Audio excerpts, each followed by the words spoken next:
Zhongqing was a descendant of ancient sage Zilu. He was the person in charge for conducting this year's entrance examination for the great frontistery of Confucianism. He was also the middle-aged man who had read the rules in the sky earlier prior to the commencement of the examination. Unlike the other teachers, he returned back to his room after activating the formation surrounding the mountain. He didn't wait at the elimination region for the revelation of the results. It was just a freshman selection examination. It would do for him to just know the final results. Such a trivial event was not worth his constant attention. He stood before a table, dabbed a brush with ink, and began writing on a sheet of paper. The scent of ink swiftly suffused the room. His handwriting was neat, and the characters he wrote carried deep conceptions behind them. With just a glance, one could feel the serene state he was in.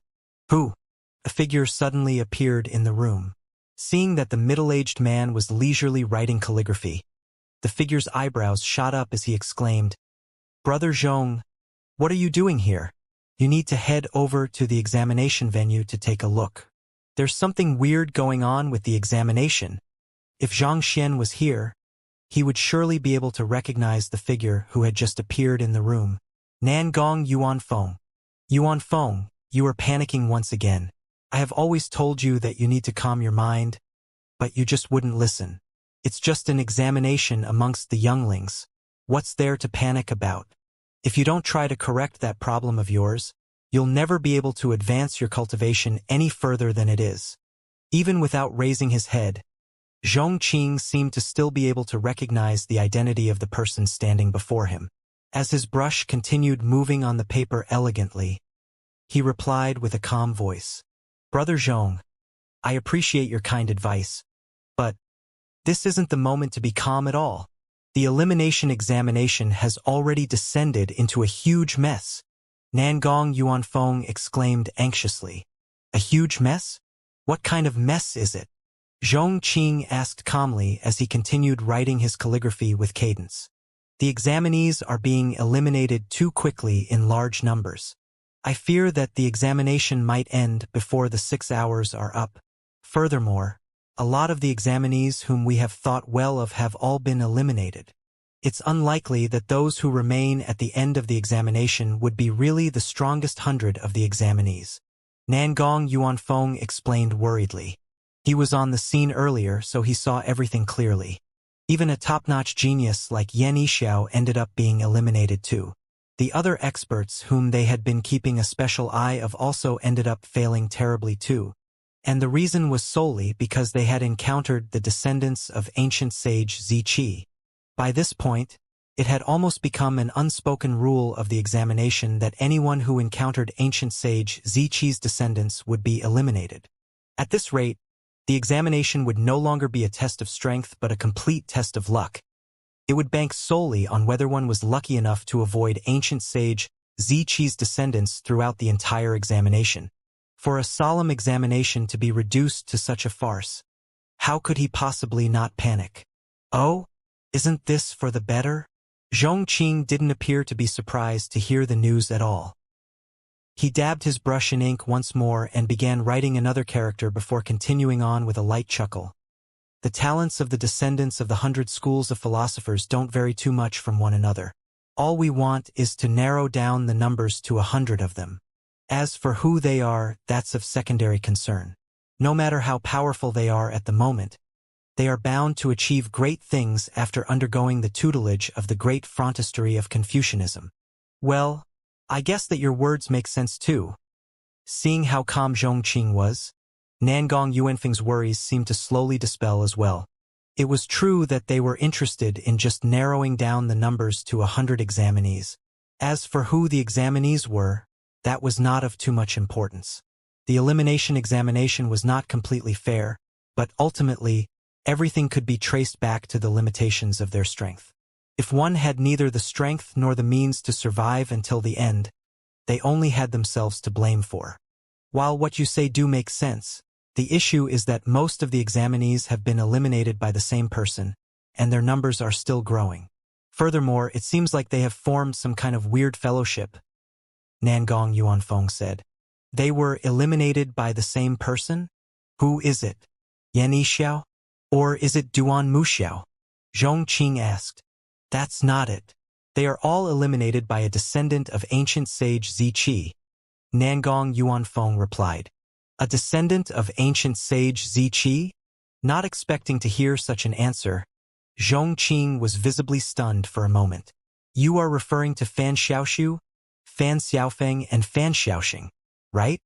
He had browsed through the name list submitted by the various clans, and he remembered the names of every single participating examinee. That's right. Nangong Yuanfeng replied affirmatively. The descendants of ancient sage Ziqi have never performed spectacularly well in examinations before. The fact that they are able to rise to the top in the examination shows that they must have put in a lot of hard work. It's fine, leave them to do whatever they want. Everyone has their own limits, and just because they are leading at the moment doesn't mean that they will be able to remain at the top until the end. As invigilators, our role is to observe and assess. There's no need for us to get involved. Zhong Qing replied calmly as he continued writing on the paper. At this rate, it seemed like he would finish his calligraphy piece soon enough.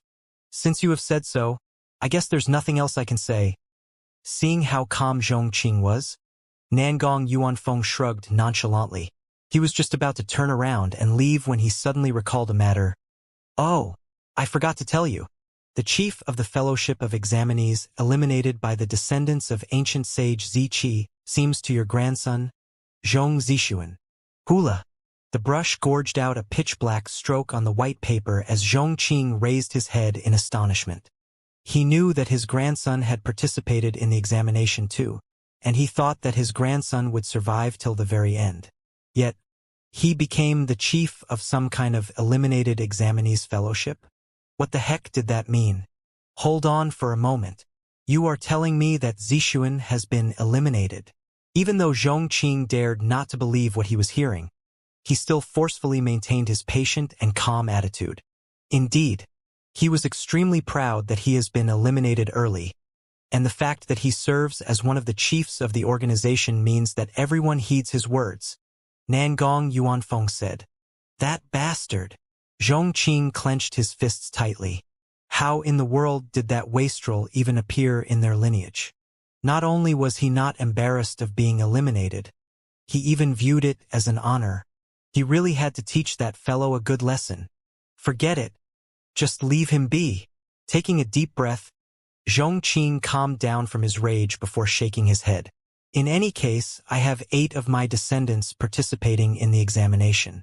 It's only because I have spoiled Zhong Zixuan ever since he was young that he acted so inappropriately. Such a thing wouldn't happen with the others. The others? Nangong Yuanfeng fell silent. There was a brief moment of silence before he asked, Are you referring to Zhong Zifeng, Zhong Ziyu, Zhong Zixuan, and the others? Zhong Qing nodded. They should be far more reliable than Zhong Zixuan, that wastrel. Ah, they have also been eliminated as well. They are the first group to join the fellowship. If not for their vote, how could Zhong Zixuan possibly have become the chief? Speaking up to this point, Nangong Yuanfeng couldn't help but remark, I must say that those from your lineage are truly united as one. While others are still grieving over their defeat, those from your lineage are already trying to form a fellowship. I must say that I'm truly awed by how calmly they are taking their defeat. Kacha! There was a crisp echo as the brush in Zhong Qing's hand was snapped into 2. With a face as green as a lush grassfield, Zhong Qing spat. Those bunch of bastards. I'll massacre them right now. Who? Zhong Qing's silhouette vanished from the room in an instant. Ah! Seeing how the cool and collected man from a moment ago had erupted in rage, Nangong Yuanfeng scratched his head speechlessly. In the end, everything that Zhong Qing said about remaining calm was just because the issue didn't concern him. As soon as his clan members were involved, he still ended up erupting as if there was no tomorrow. But that being said, he had to admit that Fan Xiaoxiu, Fan Xiaofeng, and Fan Xiaoxing were 3 really incredible people. To actually eliminate the 8 examinees from ancient sage Zilu's lineage all at once, they sure were merciless. And that wasn't just all. It seemed like they didn't care whoever was backing the examinees as all. Anyone who encountered them would be eliminated in an instant. It was as if the word mercy had never crossed their minds at all. Given how many people they had offended within this short period of time, weren't they afraid that others would make things difficult for them once they enter the great frontistery of Confucianism? One must know that while the great frontistery of Confucianism was built with the combined efforts of the 72 sages, and the descendants of the 72 sages all had a hand in running the organization, it didn't mean that there was an equal distribution of power amongst all of the clans. Putting everything aside, the lineage of ancient sage Zilu, which Zhongqing was a part of, had a lot of say in the great frontistery of Confucianism due to the huge number of experts under their command. To let everything loose without caring about the consequences. It might be exhilarating at that moment, but all of the complications would swiftly come in afterward. But again, those three didn't seem like they would simply allow themselves to be wronged. Well, it seemed like the great frontistery of Confucianism would become very lively in the near future. Pung pung pung pung. After knocking down and eliminating more than a dozen examinees at once, Fan Xiaoxing's eyes reddened in excitement. It had been less than 2 hours since he started learning from Xiaoxiu, but he had already single-handedly eliminated at least 300 examinees. Such a rate of improvement was something that he would never have dared imagine possible. For the longest time, he had thought of cultivation to be an extremely slow process where one gradually accrued power, but such a conception had been completely shattered in his mind. Yet, despite his massive improvement, he was still a long way from matching Fan Xiaofeng. The latter had eliminated at least 700 people thus far. As for Xiaoxiu, he had been walking along with them, but he did not make a move at all. However, as soon as the two of them made the slightest mistake, they would be treated to a combo of dagger-like glares from behind and frighteningly cold criticisms. It was due to this that they were able to improve so swiftly within such a short period of time. That's more like it. Temper yourselves a little more and stabilize your cultivation. You should be able to achieve a breakthrough soon enough. After those two defeated the final wave of enemies, Zhang Xian finally nodded with a slight hint of approval. While those two were a little dim-witted, through his unyielding perseverance, he still managed to induce a significant rise in their abilities. Even after this examination, the two of them would still benefit from the elevation in their state of mind and advancement in their fighting prowess. Of course, as for how far they would go in the future, that would not be any of his business. There are only 100 people left on the mountain. I hereby announce that the examination has prematurely ended. Along with that resounding voice, the crowd felt a surge of energy wrapping around them, and the next moment, they were teleported to a square in front of the mountain. Zhang Xian looked around him and noticed that there was exactly 100 people in the square.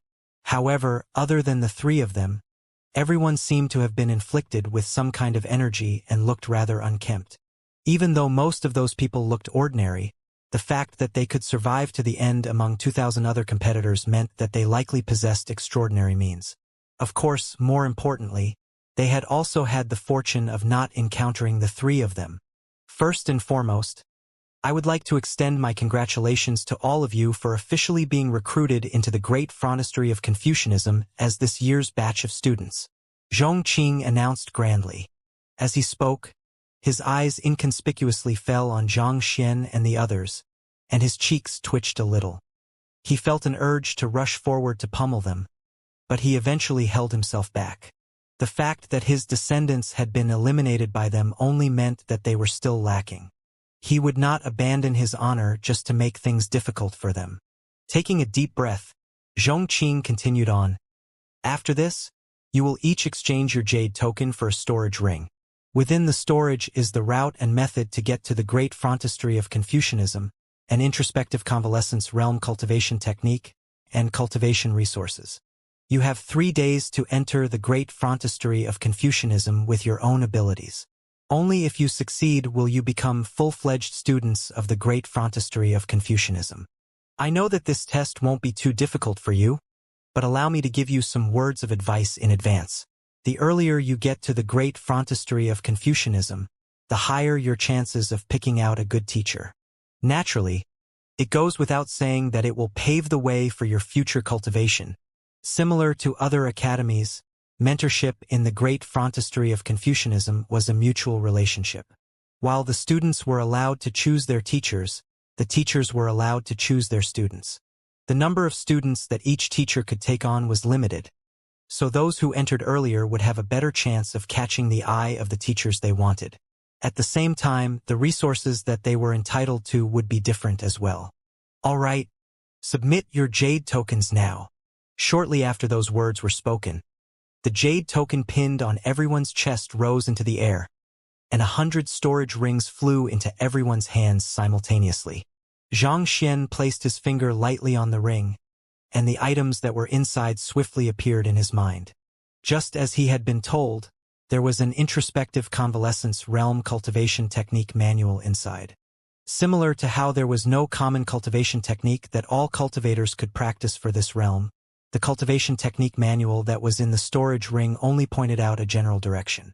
Nevertheless, with such a manual in hand, pushing for a breakthrough would be much easier. Other than the cultivation technique manual, there was a grade 9 strength shaping pill. It had the effects of refining one's body and jinchi once more, and the process simulated the effects of a breakthrough to the introspective convalescence realm. As such, it could boost one's chances of achieving a breakthrough by around 10%. Last but not least, there was a jade token inside. Xianxia took out the jade token and touched it lightly, but he did not feel anything at all. Seeing Xianxia's actions, Fan Xiaofeng quickly explained, "There's a formation on the jade token. If we wish to see what is inside, we'll have to first decipher the formation. This is one of the examinations of the great frontistery of Confucianism. It's also an examination? What about those who don't specialize in formations?" Xianxia asked. There could be those who were not too familiar with formations among the crowd, and imposing such an examination on them seemed rather unfair. The formation on the jade token isn't too complicated, so familiarity with formations won't help too much. The difficulty lies mainly in how intricate it is. It requires one to have precise control of one's jinchi to decipher it carefully. While it's an examination, it's also a warning to us as well that we mustn't just focus on building up our jinchi, and that the precision of control is extremely important as well, Fan Xiaofeng said. Hearing those words, Xianxia nodded slightly. Fan Xiaofeng and Fan Xiaoxing's cultivation had yet to advance ever since they entered the mountain, but their fighting prowess had increased significantly, allowing them to easily defeat opponents after opponents. The main reason for that was that they had learned how to control and maneuver their strength efficiently and effectively. By not making the slightest useless movement and striking accurately at any openings, it was inevitable that their fighting prowess would advance so much. Swiftly scanning through the jade token, Xianxia saw numerous inscriptions carved densely on it. It seemed like he would have to control his jinchi to an extremely fine degree in order to decipher the inscription. While such a feat might pose a challenge to other examinees, it was a walk in the park for him. He lightly waved his hand over the jade token. Hula! The seal immediately opened, and the content within flowed into his mind. It was the exact location of the great frontistery of Confucianism and the method to entering it. Just as he had expected, the great frontistery of Confucianism was not located in the vicinity, but amid a desert roughly 10,000 li away. In order to reach the destination, he would have to follow a specific path marked out on the jade token. All right, you may start deciphering the formation on the jade token now. Seeing that everyone had begun taking out the jade tokens in the storage ring, Zhongqing shot a sweeping glance across the surroundings before saying, "In the history of the great frontistery of Confucianism, the fastest record for deciphering the seal is 6 hours. In the past 100 years, the only one who has come close to this record is the descendant of Kong Shiyao, with a record of 7 hours. After that would be the descendant of ancient sage Zi Yuan Yan Shui, with a record of 8 hours. For the rest of you, it would be a formidable feat as long as you are able to decipher the seal within a single day." While the formation on the jade token seemed simple, it was far more troublesome than it looked. Without a calm mind and sharp control of jinchi, it would be nigh impossible to pull it off. Even the top genius of the great frontistery of Confucianism had taken a total of 7 hours to decipher it. Also, allow me to give you some words of advice. Hastiness and impatience will get you nowhere. If you can't complete this task within 3 days, Even if you have cleared the elimination examination, you won't be recognized as an official student of the great frontistery of Confucianism. Zhong Qing warned before waving his hand lightly. Hula! A mirror-like barrier appeared in front before everyone's eyes. This is a unique teleportation formation. As long as you have deciphered the seal on the jade token, you will be drawn into it. Following which, you just have to follow the pathway recorded on the jade token to get into the great frontistery of Confucianism. Alright, you all should get to deciphering the seal now. I would like to see what the fastest record for your batch is, Zhong Qing said. But halfway through his words, he saw a ripple appearing on the mirror-like barrier. A figure slowly rose into the air before diving right into the barrier. What? Has he deciphered the formation already? For a long moment, the surroundings were overwhelmed by silence. This? Xianxia scratched his head in embarrassment. It was true that he had deciphered the jade token, but given his low-profile character, he would have waited patiently for Fan Xiaoxing and Fan Xiaofeng to complete the test before heading over to the great frontistery of Confucianism. Unfortunately, he could not have expected the other party to actually whip out a barrier that would suck in anyone who had deciphered the formation. In a moment of carelessness, he actually ended up being sucked in. Turning around to look at the countless berserk faces behind him, Xianxia shook his head helplessly and said in encouragement, "Well, everyone, try your best. I'll be going on ahead to see what's on the other side." Going on ahead? More like he has already crossed the finish line before we have even gotten ready at the starting point. Kong Shiyao took a total of 7 hours, but that probably wasn't even a single breath, right? Is it possible that his jade token is spoiled? You are thinking too much. How could the great frontistery of Confucianism possibly make such a mediocre mistake? That being said, it's really ridiculous for anyone to clear a seal within just a single breath. Is he still human? A huge uproar erupted in the area. It was just a moment earlier that Scholastic Master Zhongqing had said that even the fastest record was 6 hours, but he had actually finished it in a single breath. If so, did that not mean that even the most talented genius in the entire history of the great frontistery of Confucianism could not even match up to a 20,000th of that young man? It was not just the examinees who were causing a huge ruckus. Zhongqing, Nangong Yuanfeng, and the other invigilators were in a completely flustered state as well. They had thought that it would already be a huge blessing if any one of the examinees was able to make it to the great frontistery of Confucianism within a single day. But who could have known that they would encounter this monster? Were Zhong Zixuan and the others eliminated by that young man? Zhongqing asked. That isn't entirely it, Nangong Yuanfeng said with a frown. The ones who eliminated Zhong Zixuan and the others were Fan Xiaofeng and Fan Xiaoxing. But he was guiding them by the side too. His guidance actually allowed those two to eliminate all 8 examinees from my lineage. Zhongqing felt a tightness in his throat as he struggled to come to terms with what he had just seen. While others might have been oblivious to the prowess of those 8 juniors of his, he knew that they were a force that could not be underestimated in the examination. If they had not been eliminated by Fan Xiaoxing and Fan Xiaofeng, there was a good chance that they would have become the dark horse of the examination.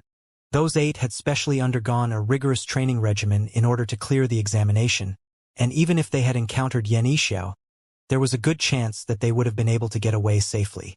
Yet, all of them had ended up being eliminated just like that. Furthermore, it was one thing if that young man had made a move himself. There was no shortage of monstrously overpowered individuals in the history of the 100 schools of philosophers, but he had actually empowered others to do so through his guidance. Not even Zhongqing himself would be capable of pulling off something like that. A middle-aged man walked over and asked, "Shall we apprehend him temporarily to check his jade token?" "There's no need for that. The fact that he's been absorbed by the barrier means that he truly wields the ability to decipher the formation. Besides, the other teachers are waiting beyond the barrier, and they should have already noticed the pulsations in the barrier. It's too late to stop him now." Zhongqing shook his head before turning his gaze to Fan Xiaoxing and Fan Xiaofeng. It was a gaze filled with intrigue. Ancient sage Ziqi's lineage had always been lagging behind the others. How did they suddenly become so formidable? Harboring such doubts, Zhongqing leaped forth and appeared right before Fan Xiaoxing and Fan Xiaofeng. With a wave of his hand, he said, "In total, the two of you have eliminated more than half of the examinees. I would like to see if you really wield the extraordinary capabilities that you have displayed through your results in the examination." Fan Xiaofeng and Fan Xiaoxing clasped their fists and replied, "How do you wish to test our strength?" If they had not gone through Zhang Xian's rigorous training, they would have already been in utter panic. It was apparent that Zhongqing was suspicious of them cheating, and the implications could be severe if they were found guilty of it. However, the elimination examination had caused a huge change in their state of mind. They were much more confident than before, such that they did not feel apprehensive even when standing before scholastic masters. "I have a really simple suggestion. I'll suppress my cultivation down to your level, and the two of you can come at me together. If you are able to defeat me, it'll prove that you do possess capabilities far beyond those of your peers," Zhongqing explained calmly. As a sempiternal realm consummation expert, even if he did suppress his cultivation, his eye of discernment and battle experience far surpassed those of the two youths standing before him. No matter how powerful those two youths were, they would stand no chance against him if they did not possess any extraordinary capabilities. Hearing those words, Fan Xiaoxing and Fan Xiaofeng looked at one another and nodded resolutely before replying in unison, "Very well, we accept your challenge." They swiftly cleared the surroundings before Zhongqing began suppressing his aura down to Saint Nine Dan. Despite his lowered cultivation, he still emanated an unfathomable aura that made others dare not challenge his authority. "I'll allow the two of you to make the first move." Zhongqing beckoned with a single hand, and he stood calmly on the spot. No matter what, he was still a great sage expert who had lived for several centuries. Even though he had challenged Fan Xiaoxing and Fan Xiaofeng to a battle in hopes of clearing up his doubts, he had no intention of taking advantage of them. "Since you have said so, we won't stand on ceremony." Fan Xiaofeng and Fan Xiaoxing drove their Jinqi to the peak and roared. Of the 1,000 examinees that they had eliminated, there were some who had been an entire realm stronger than them. Challenging such powerful enemies had refined their sense of danger and grasp over the flow of battle. They could tell that even with his suppressed cultivation, the middle-aged man standing before them would not be an easy opponent. Thus, they chose to go all out right from the start. Hula! So, the two of them bolted forward one after another, and one of them aimed for the chest whereas the other aimed for the back. Noting the exceptional speed of the two and the decisiveness of their moves, Zhongqing nodded in approval. Not too shabby.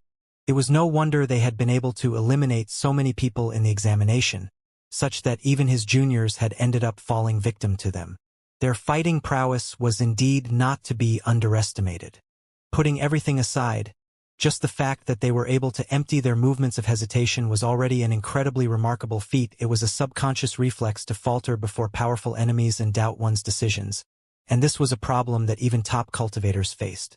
Such hesitation might not appear to be much at first glance, but in an intense battle, granting the opponent an additional split second to react could easily spell the difference between life and death. However, if that was all they had, they would never be able to defeat him. This was because their intentions and maneuvers were utterly lacking in complexity. It was as if they were standing naked before him. He could even foresee what they would do several steps ahead. To defeat such opponents, all it would take him was one good move. With a deep sigh, he raised his two palms and thrust them downward, intending to knock the two of them back simultaneously so as to let them know the gap between them. However, before his palms could even strike, the duo bolting in his direction suddenly swerved and flanked his sides.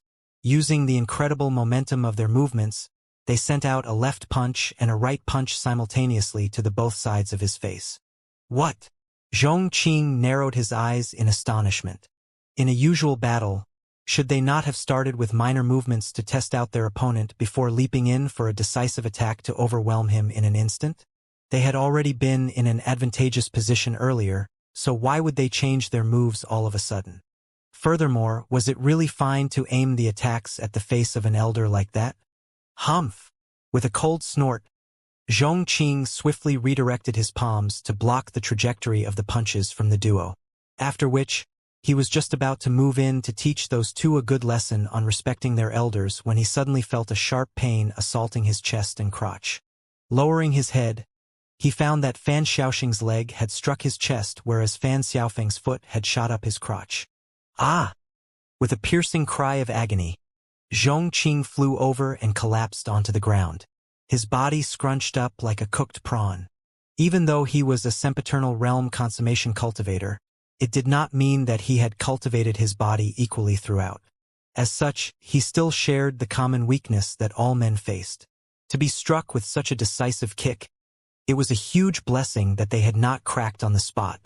However, as if out of fear that their attack would not work, those two had actually put everything they had into the previous attack, such that the excruciating pain that assaulted him left even someone of Zhongqing's caliber sweating profusely.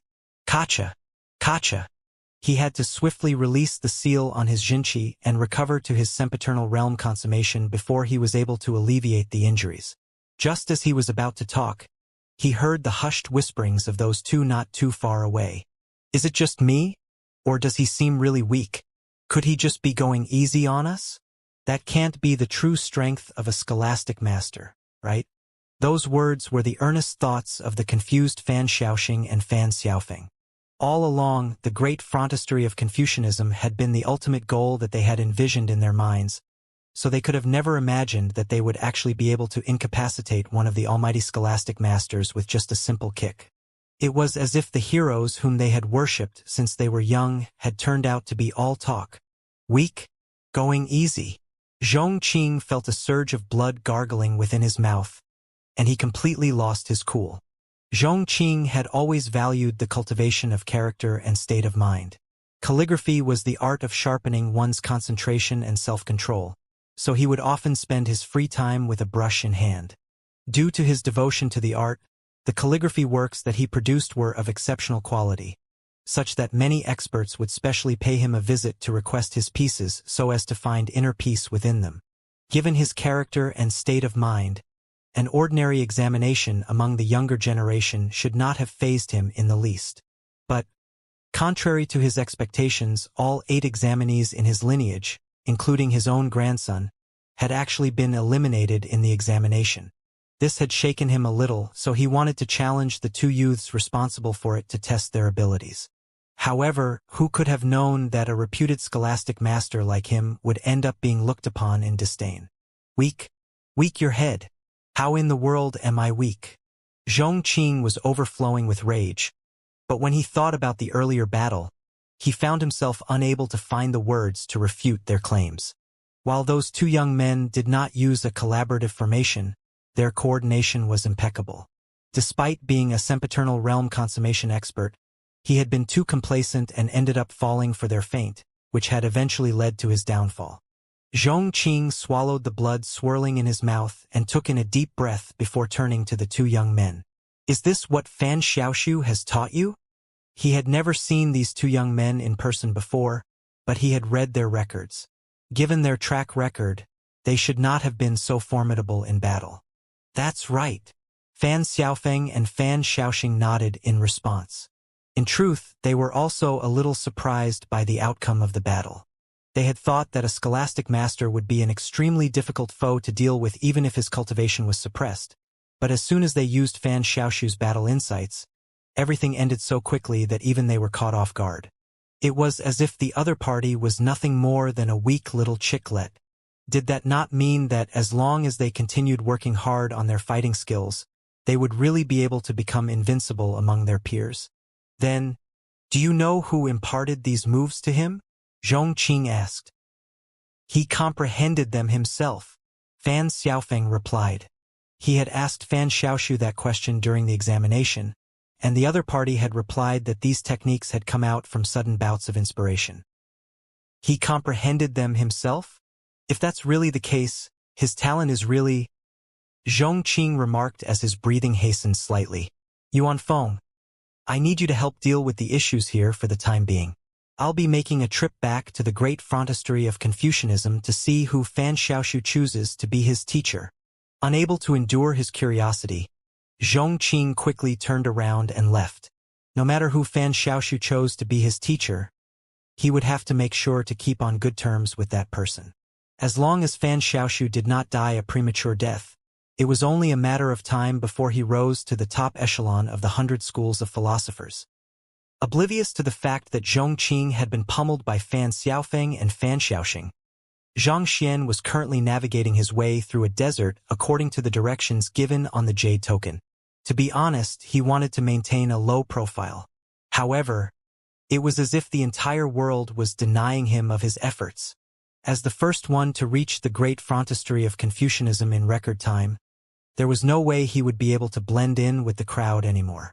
However, this should not pose too much of a problem. As long as his identity as an outsider was not revealed, he would be able to leave as soon as he obtained what he wanted without stirring up too huge a commotion. After flying for some time, a glimmering ray of light suddenly appeared in the distance. Advancing toward the light, Zhang Xian soon noticed the presence of a humongous folded space.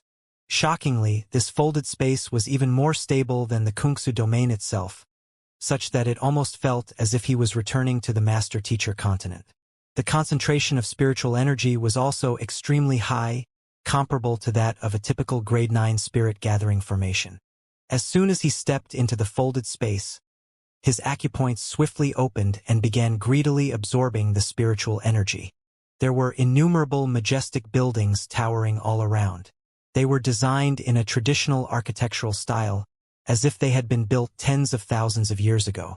So, this is my destination. Knowing that he had arrived at the great frontistery of Confucianism, Zhang Xian lowered himself to the ground. However, before he could land, he suddenly saw a streak of light hurtling in his direction. However, this streak of light did not harness any aggressive intent.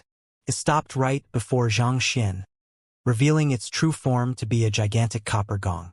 It took its position beneath Zhang Xian's feet before exerting a powerful force against him, seemingly trying to prevent him from landing on the ground. Is this a trial as well? Zhang Xian frowned. The great frontistery of Confucianism was right beneath him, but a copper gong was trying to push him away. It was apparent that this was something like a trial he had to undergo in order to officially be inaugurated as a student of the academy. However, after all that he had been through thus far, what would a mere copper gong count as? Shaking the excessive thoughts out of his mind, Zhang Xian stomped his feet on the ground and exerted his might through the soles of his feet. Overpowered by Zhang Xian's stomp, the copper gong was sent flying back to the ground. With a satisfied smile, Zhang Xian swiftly descended to the ground. A group of middle-aged folks were standing in a row next to the entrance of the great frontistery of Confucianism. They were mixed in gender, but their clothes resembled those worn by Nangong Yuanfeng. It was clear with a glance that they were the scholastic masters of the academy. It'll take at least one day for the examinees to reach here after the examination. Don't you think you are being a little too anxious by coming over right now? A middle-aged lady asked with an unreadable smile. Another middle-aged man glanced at her and replied, I do admit that we are a little anxious, but aren't you the same? If you aren't anxious, why have you come so early on? Well, I'm just here to see if there are any exceptional geniuses in this batch. The middle-aged lady harumphed slightly before turning her head away. Mi Xian, why did you bring the copper gong here? The crowd turned around and saw a middle-aged man walking over with a massive copper gong above his head. It was twirling continuously, sheltering the middle-aged man from the sun rays. The copper gong was likely the artifact that Mi Xian had just forged. However, instead of staying at home to carefully study its purposes, why in the world was he bringing trouble to them instead? Haha, you should also know that my talent lies in strength. I brought this copper gong here to test the new students. Mi Xian laughed heartily. Test the new students? The middle-aged woman frowned. That gong of yours is ridiculously heavy. You aren't thinking of using it to smash our freshmen to death, are you? Of course not. Mi Xian refuted as a mysterious smile crept onto his face. However, I can use the copper gong to push the examinees back. As long as an examinee is able to persevere for 10 seconds against my copper gong, they'll be qualified to become my student and inherit my skills. 10 seconds? Have you not awoken from your dreams yet? Hearing those words, the crowd took in a sharp intake of breath. With Mi Xian's monstrous strength and the copper gong's heavy weight, even they would have trouble coping with the two simultaneously, let alone the St. Nine Dan to Great Sage 1 Dan examinees. Wang! Before they could finish their words, there was a slight buzz in the air as a glimmer of light flared in the sky. An examinee has already arrived at the seal? But didn't the examination start not too long ago? The crowd was stunned. They had expected to wait up to a day at least, but the wait turned out to be shorter than expected. To be able to decipher the formation so quickly, that person must be pretty strong. He will be a good sample for me test the prowess of my copper gong on. Mi Xian chuckled softly as he leaped into the sky. The gigantic copper gong swiftly flew toward the glimmer of light in the sky, blocking off the entire sun in the blink of an eye. Hong long. But before it could reach its target, a resounding reverberation echoed in the air, and the copper gong suddenly flew back to the ground. Not expecting the copper gong to fly back all of a sudden, Mi Xian narrowed his eyes in alarm. He quickly leaped into the sky to support the copper gong with his strength, but to his horror, it felt as if the weight of the world was pushing the copper gong down to the ground. It was a force far exceeding what he could withstand. "Quick, help me!" Mi Xian bellowed anxiously as his body was swiftly pushed back to the ground. Realizing the severity of the matter, the other scholastic masters quickly rushed into the air to support the copper gong. Pooh! Pooh! Pooh! However, as soon as they came into contact with the copper gong, the crushing might pushing them down immediately jolted their bodies, causing fresh blood to spurt from their mouths. Put on! Put on! Just like that, the entire group of scholastic masters was forcefully pushed to the ground like a bunch of dumplings. Boom!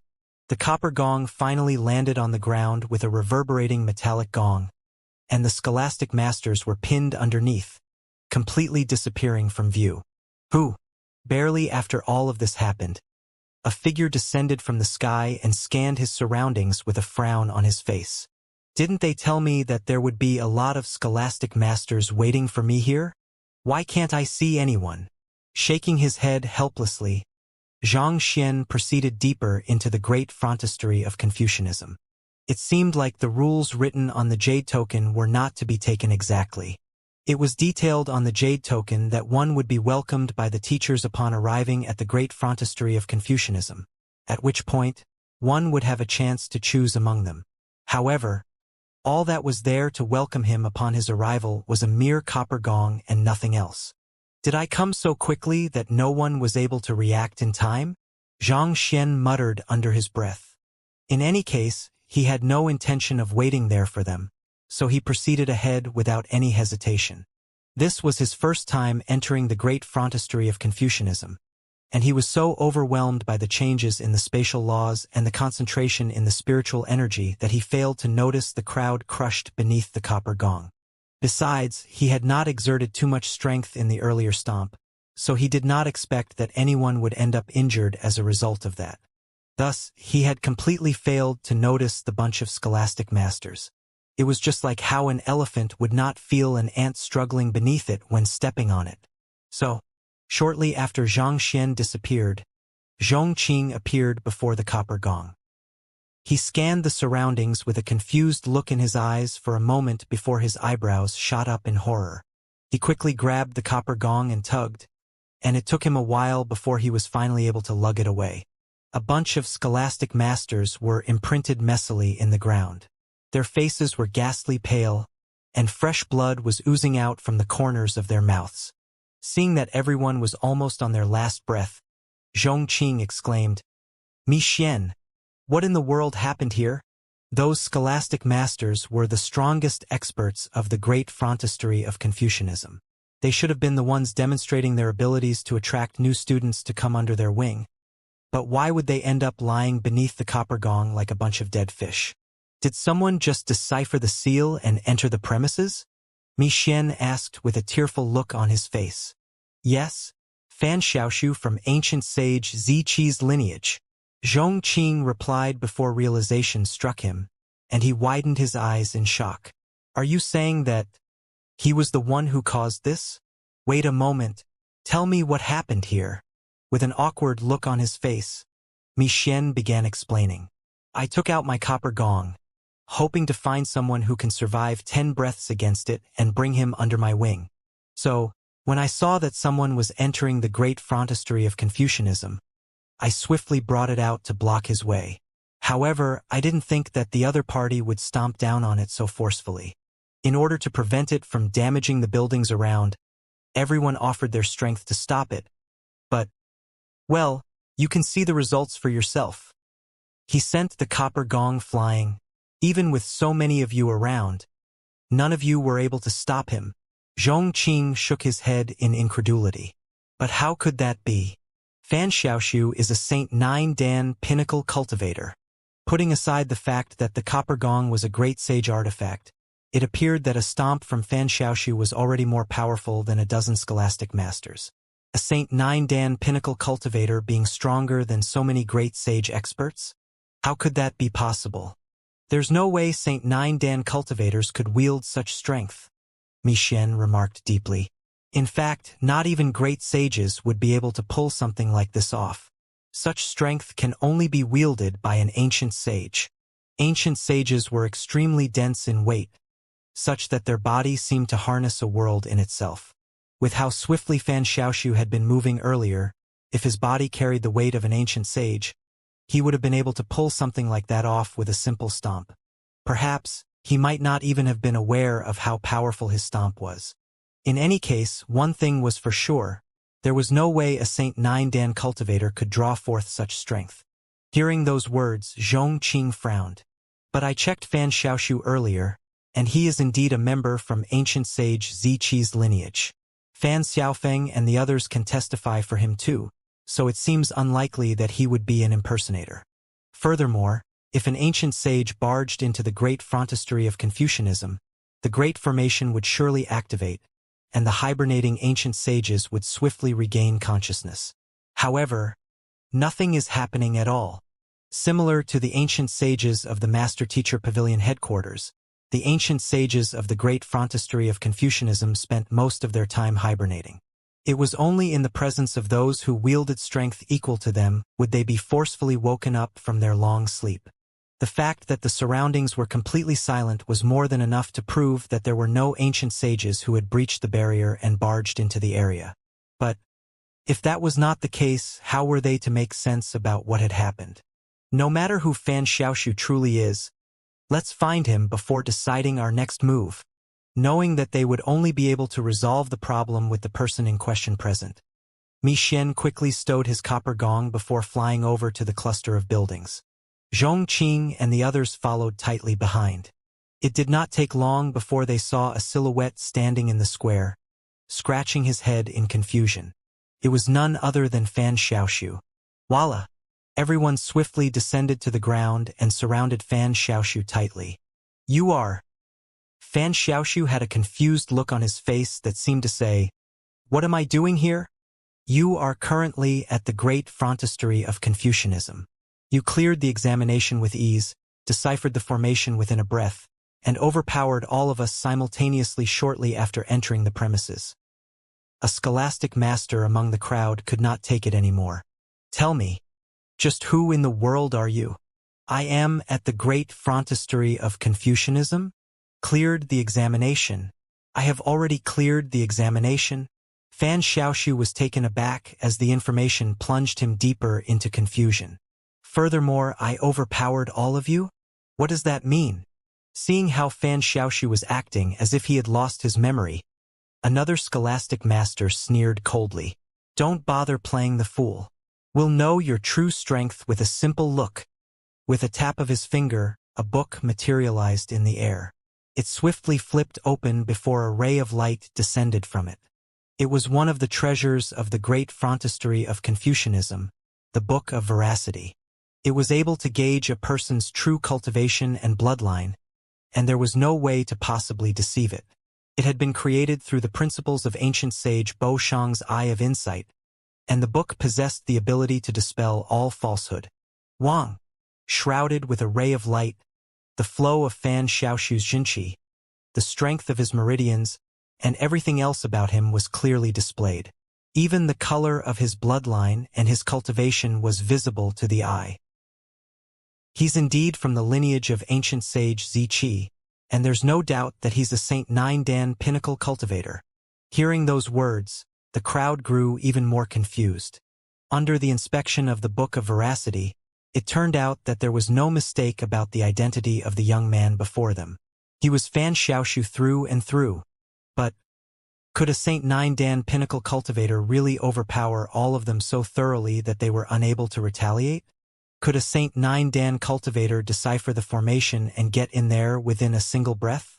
Could a Saint Nine Dan cultivator teach his peers and grant them the power to eliminate over 1,000 examinees in an intense examination? Allow me to test your strength. While everyone was still trying to figure out what was going on, Zhongqing took a step forward. This time, he suppressed his cultivation down to Great Sage 1 Dan introspective convalescence realm instead of Saint 9 Dan. Even Fan Xiaofeng and Fan Xiaoxing had been able to defeat him earlier. Considering that Fan Xiaoshu was their mentor, raising his cultivation higher than a realm would instead allow him to better control his strength and thus prevent anyone from getting hurt. Hong Long, not giving Fan Xiaoshu any time to react, Zhongqing smacked his palm down with the might of a falling comet and the raging tides of a river. Even though he had suppressed his cultivation to the introspective convalescence realm, the power that he displayed still made everyone's breathing hastened in alarm as they subconsciously backed away. Fan Xiaoshu's face paled in fright before this tremendous might, such that his body trembled uncontrollably. His memory only went to the point where he was still at the foot of the mountain, waiting for the examination to begin. Then, when he suddenly came to again, he was already standing in this square. To make matters worse, a scholastic master even made a move against him without any hesitation. What the heck was going on? Knowing that there was no time to think in this situation, he hurriedly backed away. He could tell in an instant that the strength wielded by the other party was not something that he could possibly stand up against. If he did not dodge, there was a good chance that he would be smashed into a meat biscuit. However, before he could even process what was going on, his body had already flown back. It was just an instant, but his body had already flown back 800 meters, almost as if he had teleported away. Boom! Zhongqing's attack landed on the ground, creating a depression in the middle of the square. Not expecting that he would be able to move with such swiftness, Fan Xiaoshu was stunned. What is going on? He staggered weakly on the spot, and a moment of imbalance caused him to fall on his bottom onto the ground. He had been thinking of simply retreating a single step, and under normal circumstances, it would already have been a formidable feat if he was able to retreat 10 meters away. Yet, he had actually covered 800 meters in a single step. How in the world did he do it? Where am I? Who am I? Fan Xiaoshu fell into confusion once more. This movement technique. Mi Xian and the others narrowed their eyes in shock. They could tell that the person standing before them had only used the strength of an ordinary Saint 9 Dan, but a slight maneuver from him was already more than enough to outrun a great sage 1 Dan cultivator.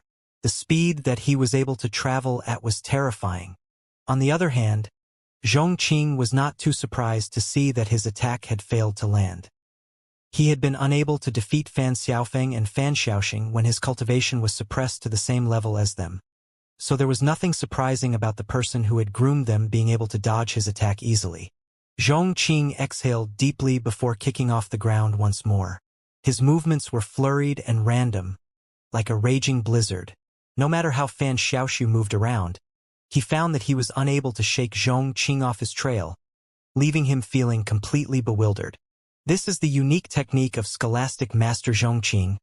World of Blizzard, Mi Xian remarked grimly. Putting aside opponents of the same tier with his current fighting prowess, he would be able to overpower even great sage 2 Dan experts with ease. Mi Xian was one of the few cultivators whose abilities were heavily skewed toward his immense might. Playing on his core strength, he capitalized on his superior might to overwhelm everything that stood in his way, so the battle techniques that he practiced tended to be simple in nature. Forming a stark contrast to him was Zhongqing, whose expertise lay in pulling off delicate movements to pressure his opponent. The world of Blizzard, which he was executing at the moment, was incredibly confusing. such that it left one's eyes blurring in confusion. Had Mi Xian been in Fan Xiaoshu's position, he knew that the only possible move that he could have made at that moment was to run away. The others nodded in agreement upon hearing those words. With deep frowns on their foreheads, they seemed to be deep in thought to figure out a way to overcome the powerful world of Blizzard. But it did not take them long to shake their heads helplessly. They all came to the same conclusion in the end. Unless their cultivation was decisively above Zhongqing's, there was nothing they could do. With such a thought in mind, they quickly turned their gazes toward the Saint Nine Dan young man and saw the bewildered look on his face. It seemed as if the young man was at a complete loss as to what he could do as well. However, his body suddenly jolted as a thought surfaced in his mind, and with a nimble forward step, he entered into the midst of the other party's area of attack. Surprisingly, even though he had walked into Zhongqing's field, none of the attacks seemed to land on him. With a simple wave of his hand, the snow seemed to be pulled along with him, swiftly congregating to form a massive snowball. Pong! Zhongqing was knocked into the distance as crimson blood spurted furiously from his lips. He actually lost in a single move. The scholastic masters in the area widened their eyes in shock. They were all taken aback by what they had just seen. As experts of the great frontistery of Confucianism, they were more than capable of defeating multiple students simultaneously even with their cultivation suppressed. But that young man had actually managed to defeat Zhongqing that easily. They had witnessed the duel from the start to the end, and the moves that Fan Xiaoshu had executed looked ordinary on the surface. Yet, for some reason, as if they embodied a deeper ingenuity, those moves somehow managed to easily breach Zhongqing's defenses, rendering him completely powerless. Even if they were in Zhongqing's place, they did not think that they would have fared any better than him. To think that it was possible for one's combat techniques to reach such a level. Just who in the world was Fan Xiaoshu's teacher? While the scholastic masters were taken aback by what they had witnessed, Fan Xiaoshu was also staring at his palms with incredulous eyes. All he remembered was someone calling him away while he was waiting at the foot of the mountain for the examination to start. Then everything had gone blank afterward. By the time he came to once more, he was already in the great frontistery of Confucianism. He felt that it was unreasonable for Zhongqing to abruptly have made a move on an ordinary student just like that, and he had already been prepared to be completely destroyed. Yet, a memory had suddenly surfaced in his mind in this moment of distress. This memory contained some insights regarding combat techniques. He had simply moved in accordance to the principles stated by those combat techniques, and before he knew it, he had already defeated the seemingly unreachable Zhongqing. Just as Fan Xiaoshu was trying to make sense of the ridiculous situation that was happening to him, a voice suddenly sounded in his mind. "I am Zhang Xian. I borrowed your body for a moment to resolve some urgent matters. I have given you a memory fragment containing insights to combat techniques as compensation for my offense, and I hope that you will keep my identity a secret in return." He recognized the voice to be from the person who had knocked him out back then. Zhang Xian? If his memory could allow me to defeat even a scholastic master with ease, does this mean that he's an ancient sage? Fan Xiaoshu's heart jolted in alarm. To be able to leave a sliver of his memory in his heart without inflicting the slightest harm to him. This was something that only veteran ancient sages could pull off. Even the ancient sage of their lineage was unable to pull it off. He could hardly begin to imagine just how powerful this person known as Zhang Xian was. If that Zhang Xian person willed it, he would be able to destroy him with just a mere thought, but he had chosen not to do so. Not only so, the other party had even compensated him. From this, it could be deduced that this Zhang Xian person was not an evil person at heart. Since that was the case, regardless of why the other party wanted to come to the great frontistery of Confucianism, it should be fine for him to keep it a secret. Besides, matters concerning ancient sages could only be resolved by ancient sages themselves. As a Saint Nine Dan cultivator, no one would believe him even if he really spoke about it. Thus, he quickly assimilated the piece of memory that the other party had left in his mind before turning to the scholastic masters before him with an excited grin on his face. "Do any of you still want to test my cultivation? Make your move. If you feel insecure, I don't mind facing all of you at once. He had just tried out the battle technique earlier, and it had been proven to work. This would be a good opportunity for him to test the extent of his improvement. Seeing how arrogant a mere freshman was, Mi Xian and the others looked at one another for a moment before taking a step forward. 30 breaths later, they were all floored. Fan Xiaoshu stared at his trembling hands with reddened eyes, unable to believe the miracle that had just befallen him. His talent and strength could only have been said to be average among the youths of the 100 schools of philosophers. Under normal circumstances, it would have been difficult for him to clear the examination. Who could have known that he would catch the eye of an ancient sage and be imparted top-notch combat techniques that allowed him to overpower even the scholastic masters? This was an accomplishment that he would not have dared dream of in the past. If even a sliver of that ancient sage's combat techniques could raise his fighting prowess by such a degree, he shuddered to imagine just how powerful the ancient sage himself was. I wonder who this ancient sage Xianxia is. Fan Xiaoshu looked into the distant sky as a towering, heroic figure took form in his mind. There was no Zhang among the 100 schools of philosophers, so the other party was likely an outsider. Then again, there was no way that he could verify his identity, so there was no use thinking too deeply into it. All in all, the only thing that was important to him was that he had learned the combat techniques from ancient sage Xianxia and was now indebted to him. You shall be the one and only teacher I truly acknowledge from this day onward, and nothing will change that determination of mine. Fan Xiaoshu swore deep in his heart. Who? A figure was slowly walking leisurely through the great frontistery of Confucianism. There was a huge crowd around him, but not a single person seemed to notice his presence. The surrounding space had been distorted in a manner that prevented the slightest hint of light from falling upon him. This figure was none other than Zhang Xian.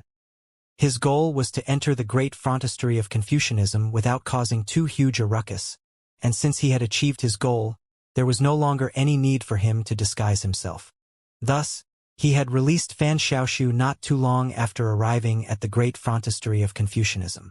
Of course, he did not forget to compensate Fan Xiaoshu fairly for the matter. Having inherited the full heritage of the Soul Oracles, he was able to pull off a task as difficult as transplanting a sliver of his memories without harming the other party with ease. As for how much Fan Xiaoshu would benefit from receiving a sliver of his memories, that would not be his problem to worry about anymore. He had already given the other party the opportunity, and whether Fan Xiaoshu himself was able to grasp it or not was up to him. That being said, while transplanting a sliver of his memories seemed to be the more efficient way to gain power, his foundation would not be as stable as Fan Xiaofeng and Fan Xiaoxing's, who had gained their insights through practical experience and self-discovery. In other words, even though Fan Xiaoshu's fighting prowess would likely be greater Fan Xiaofeng and Fan Xiaoxing for the time being, as time passed, it was likely that Fan Xiaofeng and Fan Xiaoxing would eventually surpass him. Of course, he would have likely left the Kungsu domain by then after uncovering Kong Shi's secrets. Putting aside the miscellaneous thoughts in his mind, Zhang Xian continued ahead.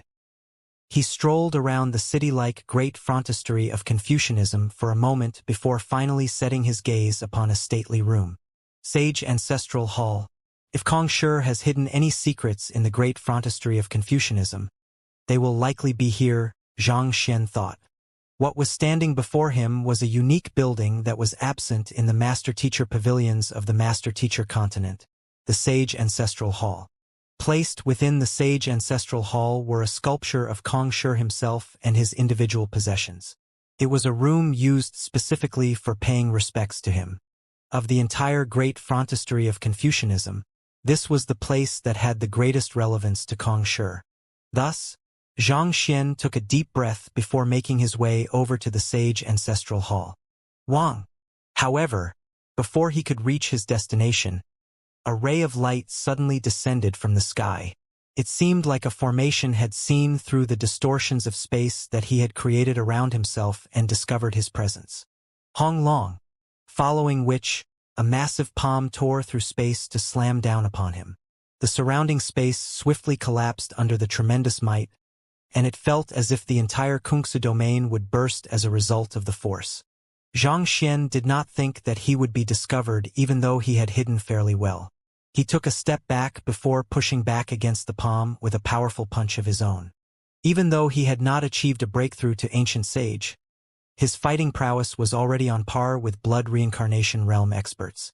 As Xianxia surged through his meridians, a devastating force was swiftly gathering at the tips of his knuckles. Hong! As the fist and palm collided with one another, Xianxia's body jolted a little. To his surprise, that palm strike was not any weaker than his fist. It also harnessed the might of a blood reincarnation realm expert. I mustn't drag things out. Xianxia's motive for going to the Kungsu domain was to uncover Kong Shi's trail after capturing a deity from the Azure. His goal had never been to cause trouble, and in order to avoid unnecessary complications, it would be best for him to end this battle as quickly as possible. Otherwise, once the ancient sages of the 100 schools of philosophers noticed his presence, things could really get troublesome. With a flick of his wrist, the dragon-bone divine spear materialized in Xianxia's grasp. Gathering the full might of his body, he drove it right toward the palm in the sky. Despite the incredible momentum of the spear, it left nothing more than a slight indentation in the surrounding space, almost reminiscent of a needle piercing into one's skin. The spear had retained all of the energy within it, to the extent that even the crowd not too far away would not imagine that two ancient sages were colliding with one another just 10 meters away from them. Pong! With the powerful drive behind it, the dragon-bone divine spear overpowered the palm and pushed it back. As if recognizing that it was not a match for Xianxia, the palm also retreated back into the formation. Having overcome this obstacle, Xianxia swiftly made his way into the sage ancestral hall. The first thing that came into his mind upon entering the stately room was the humongous Kong Shi sculpture located at the center of the room. Standing in front of him was a warrior dressed in gold from top to bottom. This warrior was glaring at him with killing intent rippling in his eyes. There was a cut at the center of its palm, which indicated that it was the opponent who had made a move on Xianxia just a moment earlier. This is a golden warrior of Mentor's calligraphy? Xianxia frowned in bewilderment. He had thought that the person who had attacked him earlier would be an expert from the great frontistery of Confucianism protecting the sage ancestral hall. But it was only a warrior transformed from calligraphy. This was not the first time that he had encountered a golden warrior of Mentor's calligraphy. He had come by them previously at ancient sage Rancho's ancient domain. To think that it's possible for calligraphy to harness the might of an ancient sage 3-dan cultivator. Was this golden warrior of Mentor's calligraphy left behind by Kong Shi himself? Xianxia wondered. There was no doubt that Kong Shi was the strongest person who had ever walked on the master-teacher continent, but he had not thought that the other party had actually been that powerful. Even a single calligraphed character from him wielded strength that was comparable to the current him. If Kong Shi wrote down a bunch of words, there would practically be nothing in this world that could stop him anymore. But an instant after this thought formulated in Xianxia's mind, he swiftly shook his head and denied that notion. It was easier said than done to produce a golden warrior of Mentor's calligraphy. Not only was it extremely testing on the skills and state of mind of the painter, it was also highly demanding on one's Xianxia and blood essence for nourishment. Given Xianxia's current capabilities, he would only be able to create golden warriors of Mentor's calligraphy at the level of sempiternal realm cultivators, and his limit was 3 of them. Anything more than that would be pushing it too far. But no matter how powerful it is nothing more than a character, Xianxia muttered beneath his breath. He released his spiritual perception to swiftly scan the surroundings, and he heaved a sigh of relief after seeing that the earlier battle had not caught anyone's attention. Turning his gaze back to the golden warrior of Mentor's calligraphy, he pushed his right leg against the ground and dashed forward, piercing his spear in the direction of the golden warrior. Through concentrating his Xianxia at the tip of the spear, a swiftly revolving sphere of energy swiftly formed in front of him. His spearmanship was in harmony with the world. Simple was its form, but versatility was its core. The unpredictable trajectory of his spear made it extremely difficult to defend against it. In order to end this battle as quickly as possible, Xianxia chose not to hold back at all.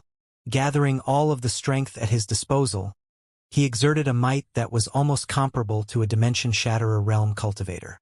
In less than 2 breaths, the golden warrior of Mentor's calligraphy was shattered, reduced to an ink character on the wall behind the sculpture. Confucianism, Ru.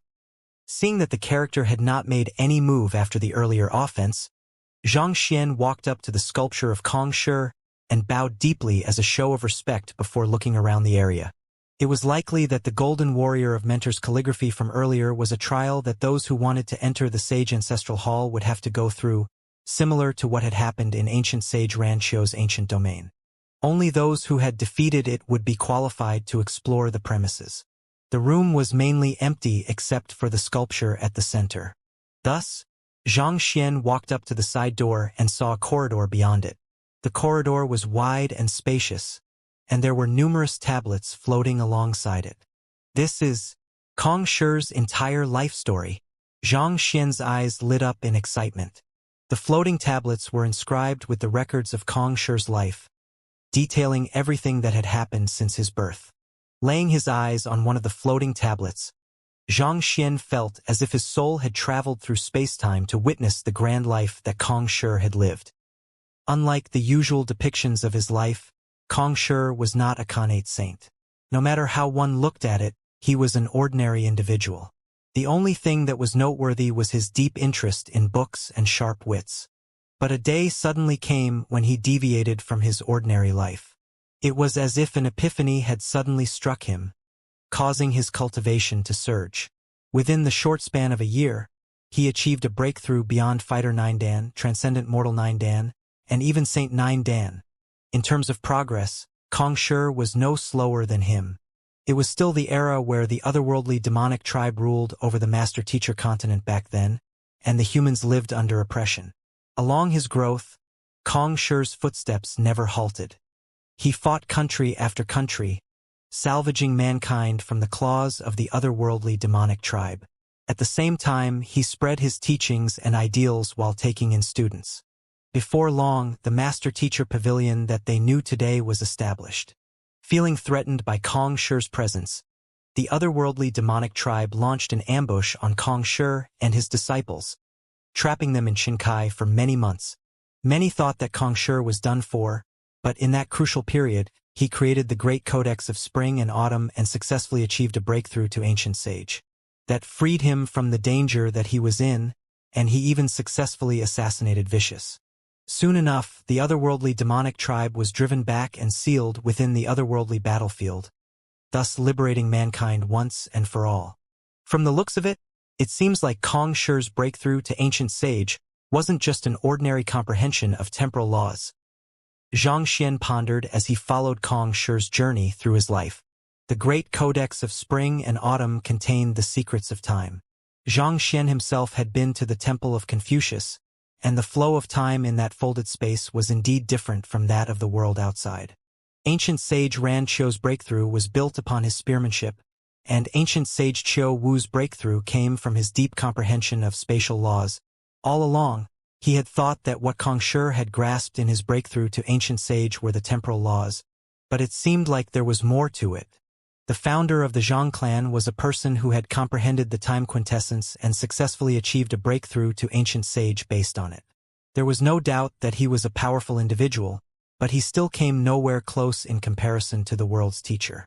Harboring doubts in his heart, Xianxia moved on to the other stone tablets. After being driven away to the otherworldly battlefield, the otherworldly demonic tribe was indignant and craved vengeance. Thus, they summoned a deity in hopes of turning the tables, but the deity was instead captured by Kong Shi. Watching up to this point, Xianxia's breathing hastened a little. His goal here was to uncover the encounter that Kong Shi had with the captured deity, and the answer was right before him. Kong Shi took the deity away from the Master-Teacher Pavilion headquarters, the safest place on the Master-Teacher continent, and brought him to a rather remote location. This remote location was a barren land, and the spiritual energy was thin. There were no decent buildings or cities to be seen. There was a sudden jump in the story. It was hard to tell whether the deity had been killed or something, but he vanished without a trace. At the same time, Kong Shi seemed to have sustained some injuries, so he chose to stop by the area temporarily to recuperate. On the very last tablet, it was detailed that Kong Shi entered a mini-world.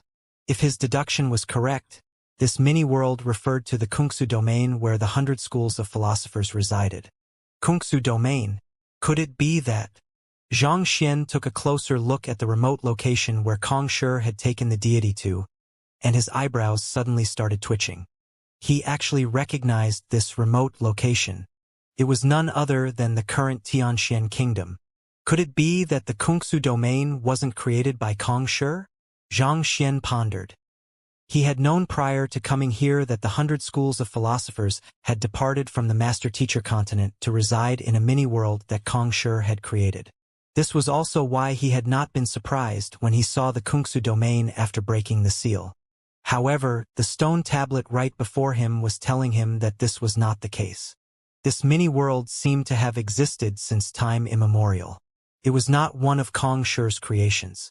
The records of Kong Shi also stopped here. Could it be that the Kungsu domain had some links with the Azure? With a deep frown, Xianxia proceeded ahead. Beyond the corridor of floating stone tablets was a majestic hall with walls filled with murals. Those murals depicted the contributions made by the generations of experts from the 100 schools of philosophers after entering this mini-world. Just as he had guessed, the green sprout wheat had indeed been nurtured by an ancient sage, but it was not by ancient sage Ziqi as he had previously guessed. Instead, it had been completed by one of his descendants. It had taken tens of thousands of years of careful modifications before it was refined into a miraculous crop, allowing even non-cultivators to reach the level of Xianxia realm upon maturity. Of course, its effects did not stop just there. Through the enhancements of their constitution, it also allowed cultivators to advance through the ranks faster than usual. Browsing through the murals, Xianxia felt even more confused. There were no more records regarding Kong Shi from that point onward. It was as if Kong Shi had completely disappeared from the world, such that there was no more news regarding him. He walked to the very end and circled the area once more, but there was nothing to be seen. He could not help but sigh helplessly. It seemed like he had reached a bottleneck in his investigations. Shaking his head, he was just about to leave the sage ancestral hall to investigate the other locations of the great frontistery of Confucianism when he suddenly noticed something and flitted to a corner of the room. At the same time, he swiftly set up over a dozen seals on him, causing all traces of his presence to fade into obscurity. Voila! Barely a second after he had hidden himself, the sound of footsteps echoed in the air. Several people were making their way into the sage ancestral hall. Xianxia secretly peered over from his hiding spot. The person standing at the forefront of the group was surprisingly a familiar face. Ancient sage Yan Qing. The group that was following behind him also struck a chord in his memories. They had participated in the encirclement of Sovereign Chun Yong back at the Temple of Confucius.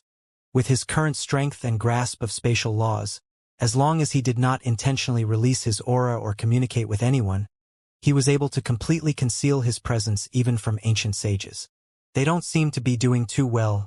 When Xianxia first met them back at the Temple of Confucius, they had emanated the inviolable airs of an ancient sage, commanding an aura that forced others to bow to their authority. However, at this very moment, they felt like a great tree that was swiftly withering away. Be it their appearance or the aura that they were emanating, it felt as if strength and vitality were swiftly seeping away from them. This was something that he had felt from Zhang Hongtian back then when his lifespan reached its limits. I wonder what's wrong. Xianxia looked on contemplatively.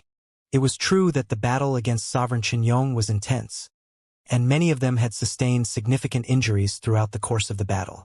However, their conditions were nowhere as severe as Zhang Hongtian's, and they should have been able to recover to their peak with sufficient time. Given so, how did they land themselves in their current state within a short few months? This was especially so for ancient sage Yan Qing. His face reflected infirmity. The vigorous spirit in his eyes had dimmed out, and his movements were slightly stiff. It was almost as if he was about to meet his end. Cough, cough. Just as Xianxia was trying to figure out what was going on, coughs echoed in the air, and fresh blood seeped from the corners of ancient sage Yan Qing's lips. Yan Qing! An ancient sage behind him looked over worriedly. I can still hold on. Ancient sage Yanqing raised his hand and replied feebly. Gathering the last bit of his strength left, he turned around and said, "Let's begin after paying our respects. Are you certain that you want to do this? There's no other choice. This is the mission entrusted to the 100 schools of philosophers. We can't shirk from our responsibility." Ancient sage Yanqing replied with an unreadable look on his face. Shaking his head, he walked up to Congshi's sculpture and kneeled down. The other ancient sages quickly followed suit. To the venerated world's teacher, I am the 73rd generation of offspring of ancient sage Zi Yuan, Yanqing. I have heeded your teachings and held steadfast in my duties over the years. There has not been a day since when I have slacked. With the appearance of the Temple of Confucius, I know that we are reaching the breaking point that our predecessors warned us about, and it's time for us to do our part for the world. We are willing to offer our lives to the world, so if you are able to hear our prayers from above, I implore you to look after our clans after we are gone. The words spoken by ancient sage Yanqing was solemn, as if he was prepared to meet his end. Congshi's sculpture simply stood silently on the spot, leaving a deafening silence in the air. After praying, the group got to their feet. Somehow, ancient sage Yanqing looked a little feebler than before as he said, "Let's go." Helplessness was reflected in the eyes of those high and mighty ancient sages, but they chose not to say a word at all as they followed quietly behind ancient sage Yanqing. Breaking point, offer their lives. Shortly after the ancient sages of the 100 schools of philosophers took their leave, Xianxia removed the seals around him as he lowered his head contemplatively. Under normal circumstances, those ancient sages should have returned to hibernation, so why did they suddenly pay a visit to this sage ancestral hall and speak such words? Furthermore, what was with the injuries inflicted on their bodies? The last thing he heard about them was that they were busy repairing the Temple of Confucius. Were there some dangers involved in the repairs of the Temple of Confucius? Harboring deep bewilderment in his heart, Xianxia quickly followed them out. Dragonbone Divine Spear. I need you to conceal my aura for me. The Dragonbone Divine Spear swiftly warped into a belt, which wrapped itself around Xianxia's body. In the blink of an eye, it looked as if Xianxia had contracted a fair bit. Not even the slightest hint of aura could be felt from him, such that even blood reincarnation realm experts would be unable to sense his presence. Even though Xianxia's current fighting prowess was comparable to blood reincarnation realm experts, he still had not taken the last step to achieving a breakthrough to ancient sage. As such, his control over his powers was a little lacking. Without layers and layers of barriers, he was not confident in keeping his aura sufficiently under wraps to track the most powerful experts on the Master-Teacher continent without alarming them. On the other hand, the Dragonbone Divine Spear had devoured the dragon blood and was only a step away from achieving a full breakthrough to the Dimension Shatterer realm. In terms of prowess, it was even stronger than ancient sage Yanqing. With its help, it was unlikely that those ancient sages would be able to notice him. After leaving the sage ancestral hall, Xianxia saw ancient sage Yanqing leaping into the sky and tearing open space to travel somewhere else. Xianxia quickly followed behind them. Some time later, they arrived at an elevated platform amid a remote mountain range. The sky above was completely empty. There were no clouds nor even any hint of blueness to be seen. It was an empty void. The flow of space in here is extremely fast, Xianxia noted. To the untrained eye, this place seemed to be extremely peaceful. However, as someone who had grasped the spatial quintessence, he could sense that this space was flowing extremely quickly, resulting in massive changes every passing second. It felt as if the entire area would collapse soon under the strain. That was not all. Beyond the void, there was a blood-curdling sensation that seemed to phase one's soul directly. Let's begin, ancient sage Yanqing urged after getting into position. Nodding in agreement, the group of ancient sages began to drive their Xianxia. However, they were disrupted by a sudden gale. Two silhouettes were swiftly making their way over. Noting the presence of the two uninvited guests, the ancient sages quickly halted their actions and turned to look. Naturally, Xianxia did the same. Who? The two guests landed on the ground. The first person was a young lady that appeared to be in her early 20s. She had a slender figure and pitch-black hair that extended down to his waist, and she gave out a delicate impression. Her eyes carried deep anxiety that reflected her trepidation toward what was about to come. There was a green-robed young man in his early 20s as well standing behind her. Xianxia happened to know him. He was one of the offspring of the 100 schools of philosophers who had fought with him over the prime amulet back in ancient sage Ranqiu's ancient domain. Yan Shui. What are you two doing here? Ancient sage Yang Qing asked with a livid look on his face upon seeing the two of them. The young lady took a step forward and said with conviction, "As a descendant of Kong Shi, how can I possibly remain uninvolved when such a matter has happened?" A descendant of Kong Shi? Zhang Xian widened his eyes. Is she Kong Shiyao? He had heard far too many people raising the name Kong Shiyao before him. She was rumored to be the strongest expert of the 100 schools of philosophers, possessing superior talents in cultivation. It was said that she did not pale in comparison to him. There was a time when he had thought that Luo Ruoxin's true identity was Kong Shiyao, but his deductions had fallen through. Seeing the person whom he had heard so much about in the flesh, he could not help but take a closer look to assess her closely.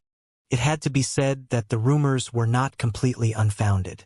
Not only was she blessed with impeccable looks, she also emanated an ethereal aura reminiscent of a deity. It was hard to pull one's gaze away from her. Luo Ruoxin carried a lofty aura that pushed others away from her, making her hard to approach. On the other hand, Kong Shiyao carried an aura that induced others to trust and submit to her, the aura of a natural leader. Many would willingly lay down their lives for her under her command. Formidable master teachers are able to draw the gazes of others with just their presence. This is the first time I have seen someone who is able to bring this quality out to such an extent. It seems like Kong Shiyao has truly inherited Kong Shi's bloodline, Zhang Xian thought. Kong Shi's lineage was truly extraordinary. In terms of cultivation, Kong Shiyao was at sempiternal realm consummation as well, the same as him.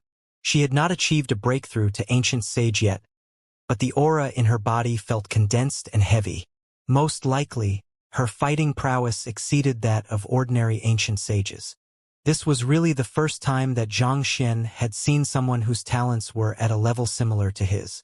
Since you are aware that you are a descendant of Kong Shi, you should also know of the responsibilities that you have to shoulder. We can afford to lose our lives, but you have to remain alive regardless of what it takes. The descendants of Kong Shi don't fear death. Kong Shiyao replied in determination. I carry the purest bloodline of Kong Shi within me, so I'm the best candidate to stabilize the space here. There's no point arguing about this matter. Seeing that Kong Shiyao's mind was set, ancient sage Yan Qing was silent for a moment before sighing deeply. Shiyao, you are still young, and there's a long way ahead of you. I am just a pile of old bones who is going to reach the limits of his lifespan soon. There's no need for you to give up your life for this. This matter isn't open for negotiation.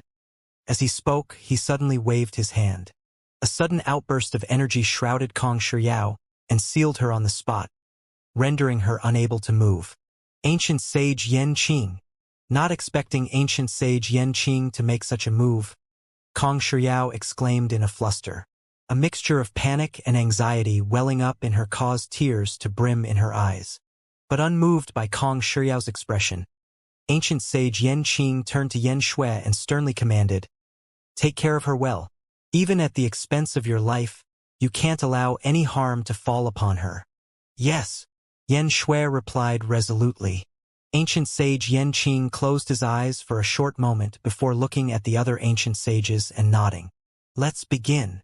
As he spoke, a decisive and powerful aura gushed forth from his body. With the other ancient sages around cooperating with him, they swiftly formed a massive pillar of light that surged right into the void. The rumbling of thunder echoed from the void in space, and innumerable powerful surges of energy clawed at the rift, seemingly intending to climb their way out to unleash their horrors upon this world. Is this the Xianxia of slaughter of the otherworldly demonic tribe? Feeling this aura, Zhang Xian was taken aback for a little. He pondered deeply for a moment before shaking his head. No, that's not it. It feels even heavier than the Xianxia of slaughter, almost like mercury. My meridians wouldn't be able to take the burden if I absorbed it. Zhang Xian's face turned even more grim at the realization. The energy beyond the rift was similar to the Xianxia of slaughter, but it took on an even more bizarre form. Even with his current strength, he dared not to absorb it into his body recklessly. Normal spiritual energy was lighter than water, so the meridians were still able to withstand its flow without falling apart. However, the same could not be said about the mercury-like energy above him. While it was also fluid, the chances were that its weight would crush his meridians and destroy his body from within if he dared absorb it. This very energy was raging behind the rift, threatening to pour forth upon the world at any moment. If it poured out of the rift, all of the cultivators of the 100 schools of philosophers could very well explode on the spot once they came into contact with the energy. What's going on here? Zhang Xian was horrified. It was as if he was being exposed to a completely different side of the world that he had never seen before. If the seal failed to ward off the energy, it could possibly spell the end of the Kungsu domain. Stand your ground and fend it off. While Zhang Xian was still trying to make sense of what was going on, ancient sage Yan Qing slowly rose into the air. His hair flew around messily under the furious tug of the air currents. He was serving as the very center of the formation created by the group of ancient sages, and he was responsible for channeling their energy toward the void. Thunder growled forbiddingly in the air as the pressure from the void grew heavier and heavier. It was almost as if the sky was going to fall upon them. At the same time, the faces of the ancient sages turned more and more severe as their black hair swiftly turned white. They are putting their life force on the line to seal the rift. It was no wonder they had aged so much within less than 3 months. It turned out that they had been expending their life force in order to maintain the seal before them. The lightning in the air grew more and more concentrated, as if signifying the rage of the heavens. Ancient sage Yan Qing bit his finger and flicked his fresh blood toward the depths of the void, following which a humongous coffin vaguely emerged from the void.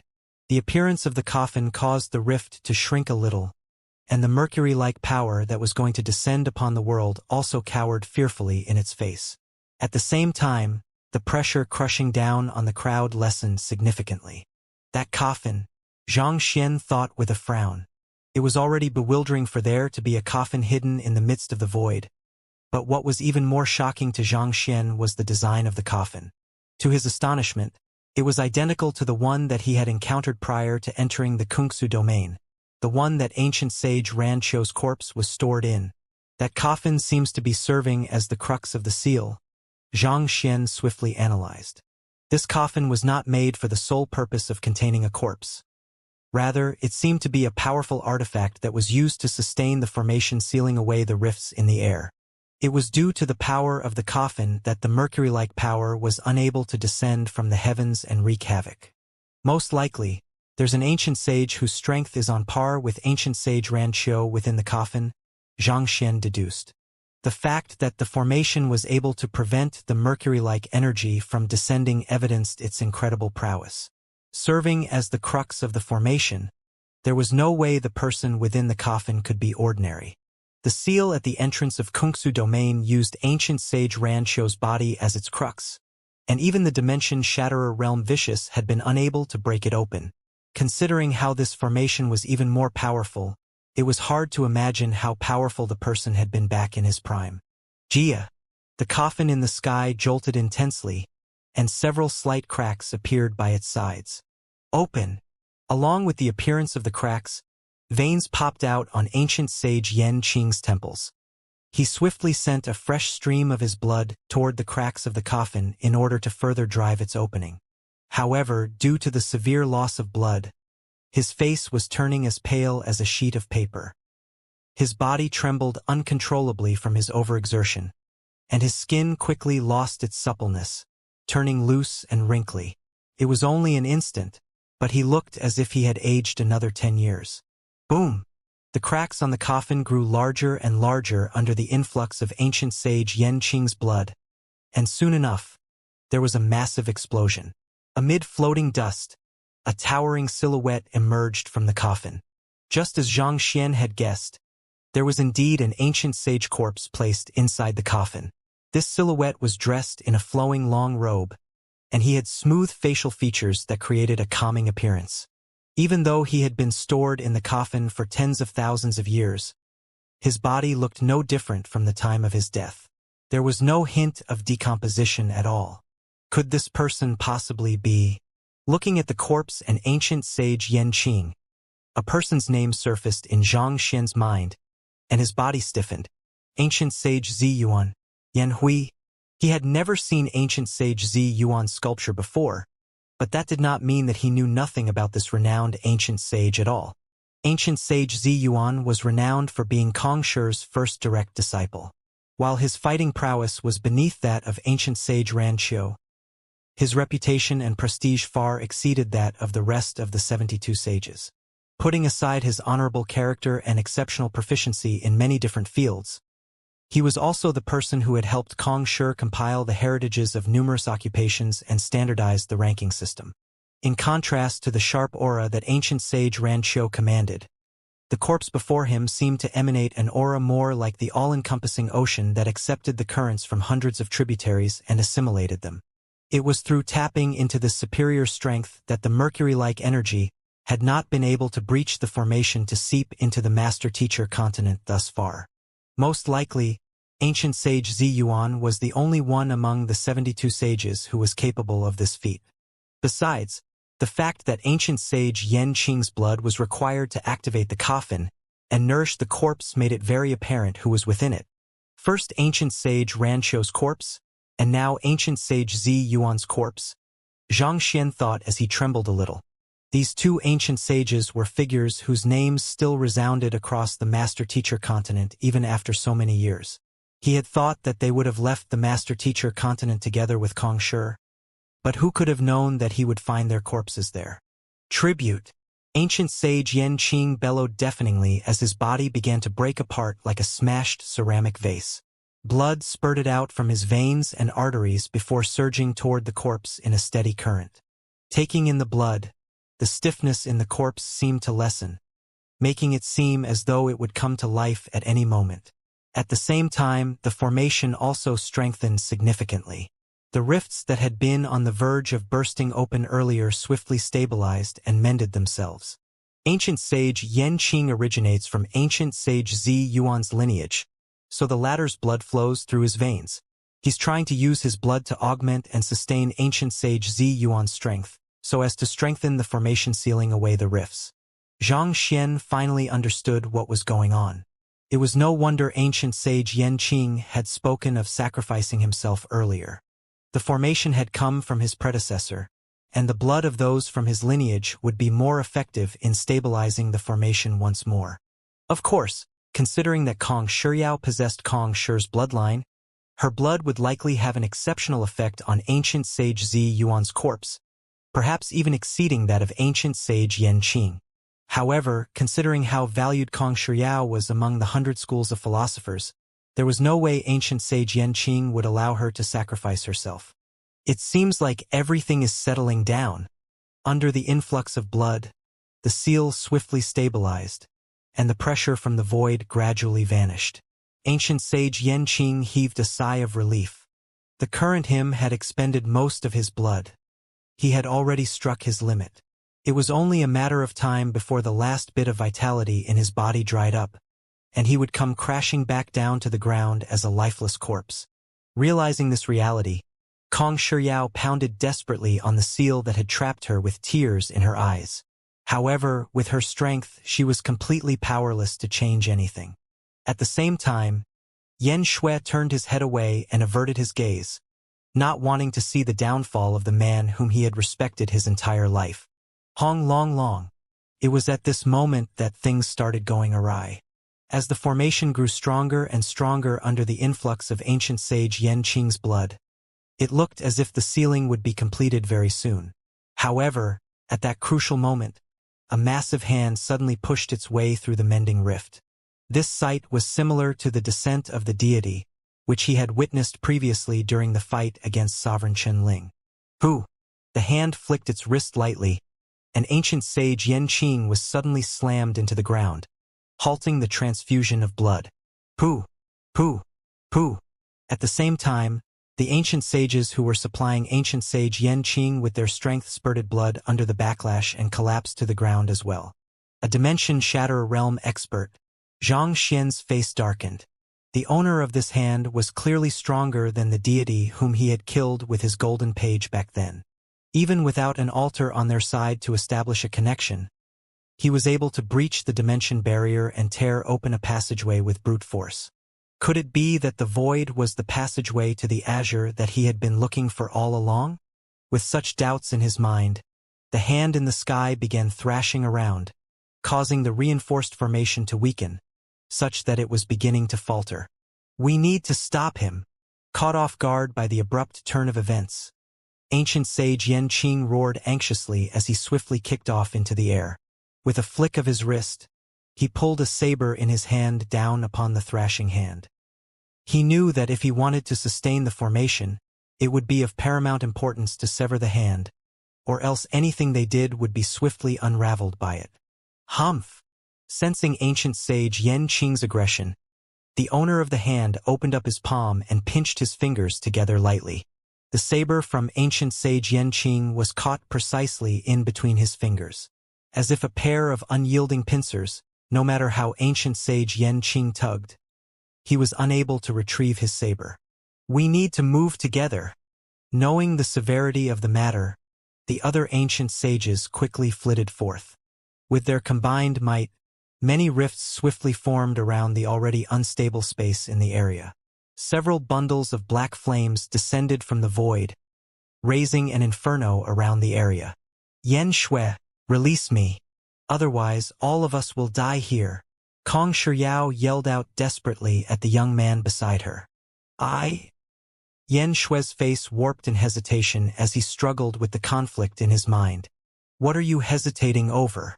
Hesitate any longer and our tens of thousands of years of heritage will be destroyed. Kong Shiyao roared wrathfully upon seeing that Yen Shui was still hesitating. All right. Knowing how dangerous the situation was, Yen Shui quickly tapped his finger on the seal trapping Kong Shiyao and released it. While Yen Shui's cultivation was only at sempiternal realm consummation, he shared the same power origin as ancient sage Xianxia, so it was much easier to unravel it.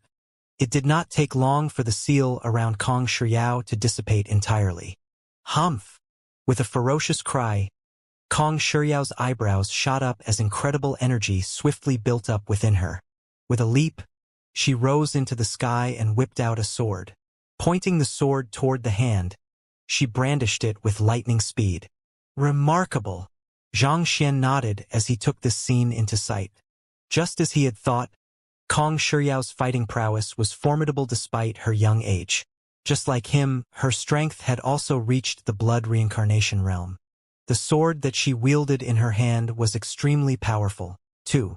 It was stronger than the Dragonbone Divine Spear, and in Kong Shiyao's grasp, it brought forth a might comparable to blood reincarnation realm consummation cultivators. Ding ding ding. Despite that, her sword chi only caused numerous sparks to rub off the hand. Nevertheless, she still continued to slash her sword relentlessly at the hand. Persistent cockroach. Seeing that a small fry from a lower dimension actually dared make a move against him, the owner of the hand bellowed angrily as he flicked his finger. Pong! Kong Shiyao was knocked back by an incredible force, causing her back to crash heavily against the ground. Blood seeped down from the corners of her lips. There was simply too huge a gap between the blood reincarnation realm and the dimension shatterer realm. Back then, even when Xianxia coordinated with multiple blood reincarnation realm ancient sages, he had been no match for the deity summoned by sovereign Qinling. Sila. After flicking Kong Shiyao back, the hand proceeded to flick its finger, creating a shockwave that kept ancient sage Xianxia and the others at bay. With a piercing cry, the rift in the unstable space widened as yet another hand passed through it, following which a head came through as well. Just like the deity from before, this person was planning to make a forceful descent onto the master-teacher continent. Boom! Along with the emergence of the head, the mercury-like power began to seep through the rift and diffuse into the surroundings. In response, Xianxia hurriedly sealed his acupoints, not daring to absorb any of it at all. Similar to the Jinqi of slaughter, this mercury-like energy was a special type of energy that could potentially crush one's meridians, causing one's cultivation to fall sharply or even put one in severe danger. We need to kill him right now. Seeing that the deity had managed to push his head through the rift, the complexions of ancient sage Yanqing and the others darkened. With a furious roar, they swiftly charged toward the figure climbing out from the void. All kinds of energy sweeping around the area caused the formation to shake nonstop. Piece after piece of space crumbled to the ground. With just a flick of his finger, the deity fended off everyone's attack. At the same time, he used his other hand to push himself out from the rift, and it did not take long for his entire shoulder to come into appearance. It was as if he was dealing with mere ants. Despite having to fend off the simultaneous assault of numerous ancient sages, he had strength spare to push himself through the dimension barrier.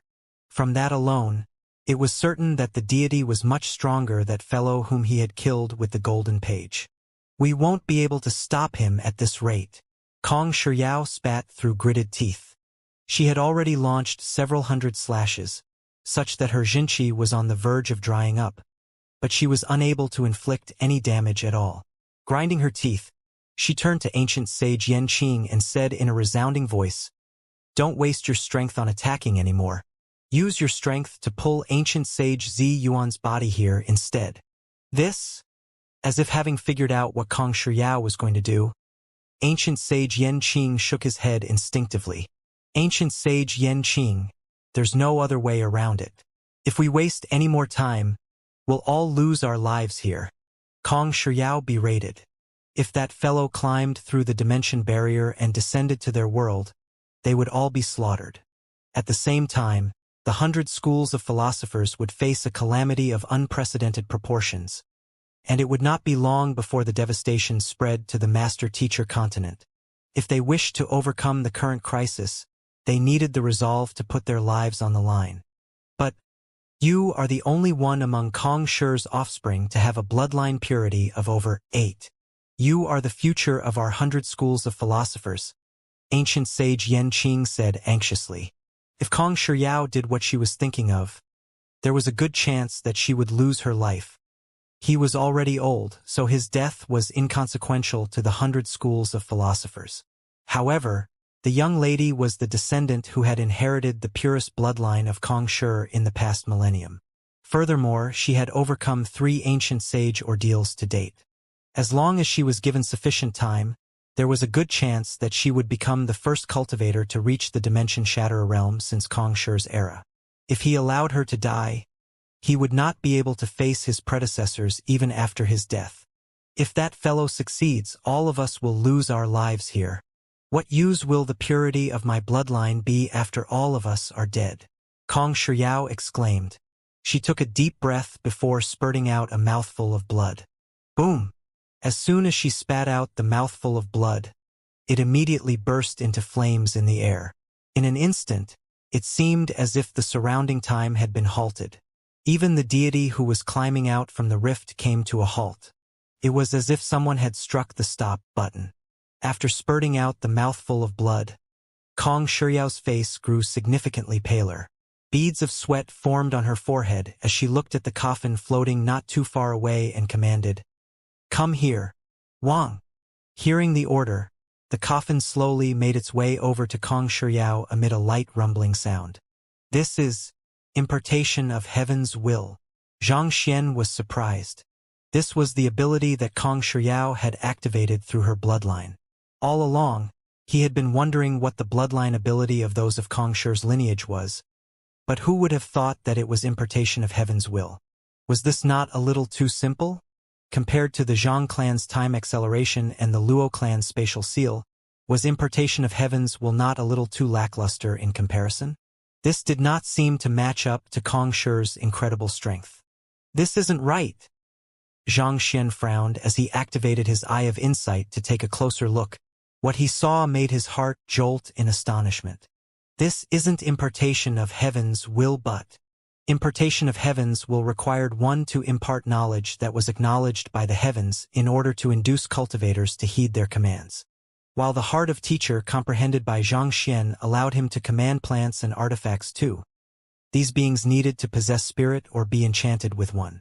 To put it in other words, impartation of heavens will only work on those who possess spirit and were able to cultivate, and it required one to lecture on a cultivation technique that was suited for that individual's cultivation.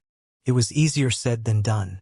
For example, if Xianxia wanted to influence someone through impartation of heaven's will, his soul depth would have to exceed the other parties, and the content of his lecture needed to spark inspiration in the other party. As formidable as Kong Shiao seemed, her true cultivation was only at sempiternal realm consummation. Even if her soul depth had reached the level of an ancient sage, it still should not have been possible for her to make a lifeless coffin and corpse to heed her orders. This is word of law. Xianxia widened his eyes in astonishment. Word of law was an ability that turned one's diction into laws of the world, compelling the elements of the world to obey one's command. On the surface, it might seem similar to impartation of heaven's will, but it was much more terrifying than that. Before the word of law, all temporal laws and spatial laws meant nothing at all. Even if he activated the Zhang clan's bloodline, all the young lady had to do was to utter the word, stop, and his movements would come to a complete halt. This was not a manipulation of time or space, but the very elements of the world.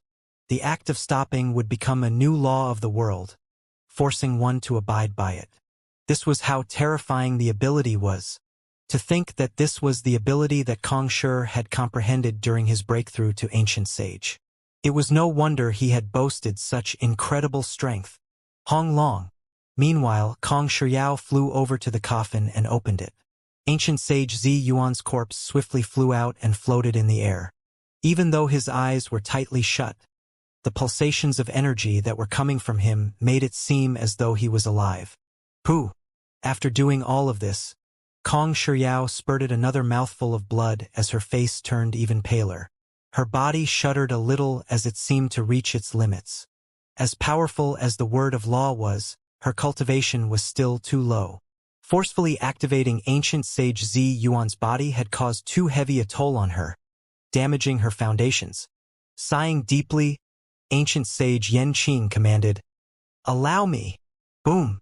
An incredible amount of blood gushed out from his body to surge into ancient sage Zi Yuan's corpse. This caused the aura that ancient sage Zi Yuan's corpse was emanating to swiftly grow stronger. Do you think that you can defeat me with a mere corpse? I really should snap you out of your daydreams. The deity sneered coldly as he thrust his palm downward. At that moment, his chest had also been pushed out through the dimension barrier as well. It seemed like it would not be long before he completely descended upon this world. The palm strike caused the surrounding space to swiftly compress together, forming something reminiscent of a black hole. Get him! With a ferocious cry, the remaining ancient sages rushed forward to meet the deity's palm. Hula! The incredible pressure sent shockwaves rippling into the surroundings. Before the ancient sages could react, their flesh had already been vaporized clean, leaving behind mere skeletons. Even so, they did not back down. They stood firmly in the air to stop the palm from landing on ancient sage Yan Qing and the others. Pong pong pong! The ancient sages plopped heavily onto the ground, forming numerous craters on the elevated platform. Given their current cultivation, they would not die instantly even after they were reduced to bones. However, they had hibernated for far too long, and they had not fully recovered from the wounds that they had sustained during the encirclement of Sovereign Qinyong. If they did not receive sufficient aeon of ancient sage to replenish their vitality, their lifespan would swiftly dwindle, and they would die without doubt. In other words, they were really putting their lives on the line to stand against the deity. I can't allow those from the 100 schools of philosophers to die here. Xianxia had not made a move thus far because his multiple unpleasant encounters with the 100 schools of philosophers in the past, and he had thought that they would be able to handle the situation by themselves. He had worried that his sudden intervention would only worsen the situation as the other ancient sages were bound to be wary of him. However, things were swiftly moving in the worst direction possible. He could not simply watch and leave those ancient sages of the 100 schools of philosophers to die. While he found their actions questionable, there was no doubt that they were protecting mankind in their own way, and they had made huge sacrifices for it. He could not simply watch as they lost their lives. Driving his energy, as he was just about to charge forth silently to inflict a fatal blow on the deity, Kong Shiyao suddenly spurted another mouthful of blood before commanding, "Stabilize and push him back, Wang." Following her words, the rifts in the sky began to heal simultaneously as the space swiftly stabilized. At the same time, the deity whose waist was already out of the dimension barrier suddenly retreated hurriedly under the command, moving back to his shoulder. It was only unfortunate that her cultivation was simply too low compared to the deity's. Even after using her bloodline ability, she was still unable to push the deity back to the azure once and for all. It's indeed his bloodline. Wonderful. This is truly superb. With this, the clan head will surely accept me as his direct disciple and grant me endless resources. Even though he was nearly expelled from the world, the deity did not show the slightest hint of fear toward Kong Shiyao's technique. Instead, his eyes glowed with frenzied excitement. At that moment, the corpse of ancient sage Zi Yuan also seemed to have absorbed sufficient blood and slowly rose out of the coffin. With clenched fists, he sent a punch right toward the deity climbing out from the rift. Boom! This fist was completely devoid of any elegance or flamboyance, but the might it carried was astonishing, reaching the level of a dimension-shatterer realm cultivator. Heh! In face of this devastating might, the deity did not show any trepidation. Instead, with a cold sneer, he placed his hands together. Sila! The formation sustained by ancient sage Zi Yuan's corpse was forcefully ripped apart, causing the mercury-like energy to surge into the world. Under the sheer weight of the energy, ancient sage Yan Qing was crushed into the ground. As if there was a mountain weighing down on him, he was unable to move at all. The others were not faring too well either. As Kong Shiyao had activated her bloodline ability, she was still able to somewhat hold her ground. On the other hand, Yan Shui's face paled as his skin swiftly ripped apart under the pressure, revealing his crimson flesh underneath. Xianxia was also affected by the mercury-like energy too, but it was not too severe for him. He was the strongest among the ancient sages present, and he had sealed his acupoints beforehand to prevent any of that energy from getting into his body, so the damage that he sustained ended up being the least of all. Kacha! Kacha! Kacha! The deity fought with ancient sage Zi Yuan's corpse, but with each blow executed, the strength that the corpse commanded dwindled.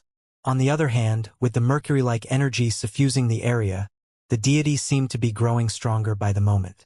By the 8th blow, there was a resounding explosion as the corpse was sent flying back into the coffin. Bloodline ignition! With crimson eyes, Kong Shiyao roared wrathfully as she began igniting her bloodline once more. But this time around, before she could finish her move, the deity sneered coldly. Save your effort on this futile struggle.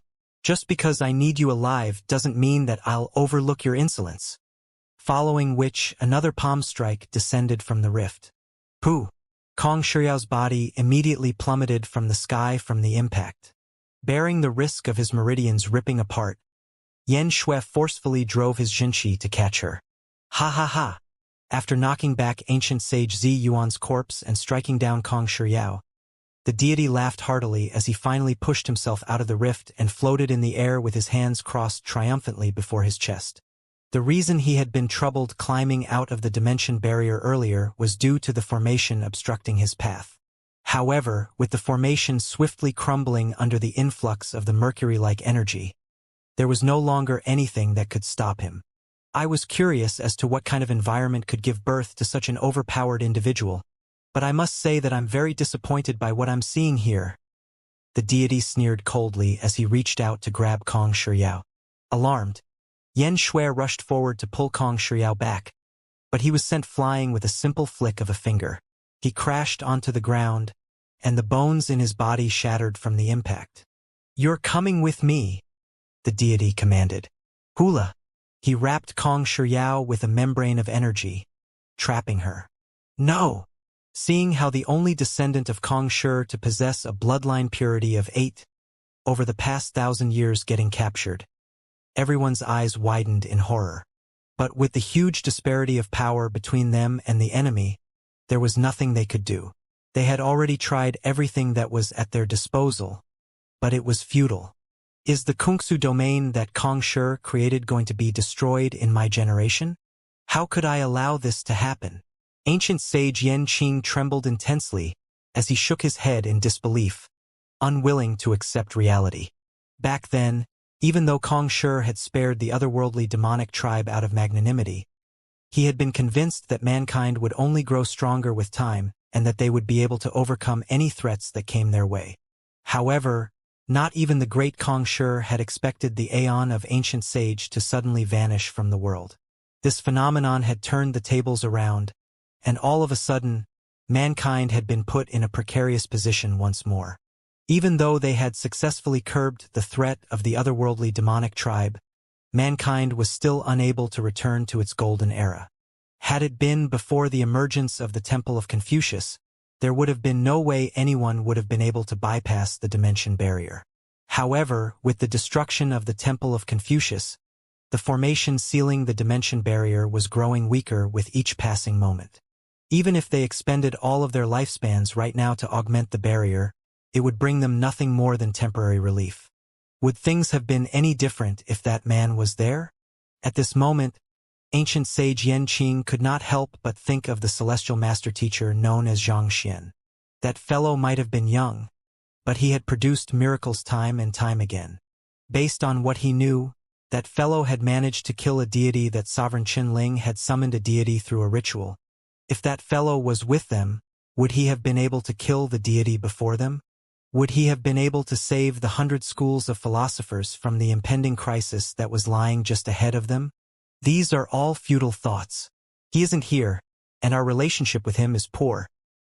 Ancient sage Yan Qing shook his head helplessly. Putting aside that there was no way outsiders would be able to get in there, even if that man was there, it was likely that he would be reluctant to help them. While they shared the common goal of freeing mankind from the threat of the otherworldly demonic tribe, their difference in values had caused several clashes between one another, resulting in the deterioration of their relations. Even if I lose my life today, I have to save Kong Shi at any cost. She's the hope of the 100 schools of philosophers, so nothing bad can come to her. Knowing that it was meaningless to think about all that, ancient sage Yan Qing gathered the final dregs of his strength, hoping to launch a decisive attack that would at least buy Kong Shi some time to make her escape. But at this moment, a cold glint suddenly flashed through the air. As swift as lightning, it darted right toward the deity's throat. This, taken aback by the sudden emergence of such an expert, ancient sage Yan Qing was taken aback. He hurriedly took a closer look, and a lofty figure appeared in his sight. It was a sight that he would never be able to erase from his mind. It's Xianxia. He's here. Ancient sage Yan Qing had thought that they were goners, but against all odds, the person whom they had a complicated relationship with, Xianxia, suddenly appeared at this moment and charged toward the deity without any hesitation. Looking at the splendid spearmanship that he might never be able to reach in his lifetime, ancient sage Yan Qing sighed deeply in embarrassment. I guess he's a greater master teacher than I'll ever be. For mankind, personal grudges are nothing to him at all. I wronged him. For mankind, the other party was willing to bear the criticism of the world and fake his own death so as to sneak into the midst of the otherworldly demonic tribe and quell the threat. This spoke volumes of his character. How could such a noble person possibly leave them in the lurch when crisis truly hit? While ancient sage Yan Qing was lamenting over his own misjudgment, Kong Shi and the others were awestruck by Xianxia's attack. They were unable to find the words to describe how powerful that spear thrust was. It was perfectly aligned with nature, making the movements feel extremely smooth. In that instant, their pain and frailty seemed to have disappeared from their minds. The only thing that their attention was on was the beauty of the spear. The deity floating in the air was stunned as well. He did not think that there would be such a powerful adversary in this lower dimension. In his moment of hesitation, The spear had already arrived before his throat. Puha! Fresh blood splattered as the spear pierced through his skin. However, barely after entering an inch, it was as if he had struck a metal plate. No matter how hard Xianxia pushed, he was unable to thrust his spear any deeper. I never would have thought that this scarce environment could give birth to an expert of your caliber. Not bad. Not bad at all. I'll take you along with me too. With a cold sneer, the deity grabbed the spear that was in his throat. In response, Xianxia swiftly flicked the spear, and it warped into a massive black dragon that wrapped itself tightly around the deity's body. Taken aback by this move, the deity was stunned for an instant before fury filled his mind. How could he, an expert from the Azure, possibly be trapped by a mere being from a lower dimension? This was an insult to him. You're asking for it. His muscles bulged out as he exerted his might in both of his arms. He was intending to crush the black dragon when a massive brick suddenly fell down from the sky and smacked him right in the face. Pong! Previously, Xianxia had forged the Golden Origin Cauldron into a sempiternal realm consummation artifact. Over the past month in the otherworldly demonic tribe, he had allowed it to absorb the aeon of ancient sage inside the painting, and it did not take long before it managed to achieve a breakthrough to ancient sage realm. While it was still miles away from reaching the Dimension Shatterer realm, with its astounding weight and remarkably resilient material, it was still able to inflict some damage to the deity through a direct hit on his head. The direct hit rendered the deity momentarily dazed as a ringing sound persisted in his ear. Just as the deity was going to blow his top, the brick suddenly spoke up. Let me just clarify this in advance. I am not a brick but a cauldron. What struck your face was my bottom. Following which, the Golden Origin Cauldron did not forget to wiggle its bottom on the other party's face to emphasize its point. Kong Shiyao and the others were stunned by what they had just seen. Why would such a powerful expert have such an underhanded and seemingly lewd artifact? Furthermore, that fellow actually said that it was a cauldron. The heck? Do you even know what a cauldron is? You are obviously a brick. There's not a single part to you that looks like a cauldron at all. Or are we getting behind times? Ah! Feeling the cauldron rubbing its bottom on his face, the deity went berserk. Scram! Boom! A powerful shockwave burst forth from the deity, causing the Golden Origin Cauldron and the Dragonbone Divine Spear to be sent flying. The latter swiftly warped back into a spear before returning to Xianxia's grasp. Dong! The furious deity landed a fist on the Golden Origin Cauldron's body. My bottom! The Golden Origin Cauldron yelped as it spun anxiously on the ground, as if trying to reshape its dented bottom. You bastard! I've changed my mind. I'm going to slaughter you. The face of the deity twitched a little as he glared at Xianxia. Without any hesitation, he lifted his palm and thrust it down upon the latter. On the other hand, Xianxia quickly activated the Zhang clan's bloodline and flitted several hundred meters away in an instant. Then, he brandished his spear and charged toward the deity once more. Time quintessence? Seeing how the young man seemingly teleported away to dodge his attack, the deity harumphed disdainfully. He raised his hand with the intention to wrap the young man in his energy so as to seal his movements, but clanging sounds suddenly echoed in the air above at that moment. Raising his head, he could not help but narrow his eyes in alarm. At some point, countless weapons had filled the sky, be it swords, sabers, hammers, spears. All in all, there were several hundred of them. Voila! Those weapons immediately descended to launch a flurry of attacks on the deity. Do you think that these trash weapons can hurt me? The deity scoffed in disdain. With a mere glance, he was able to tell that those weapons were all great sage artifacts. Not a single one of them had reached ancient sage. Putting aside defeating him, none of these weapons would even be able to pierce his skin. Well, I'm not banking on them hurting you either, Xianxia replied nonchalantly. He had gathered those weapons from the otherworldly demons that he had killed back at the Temple of Confucius.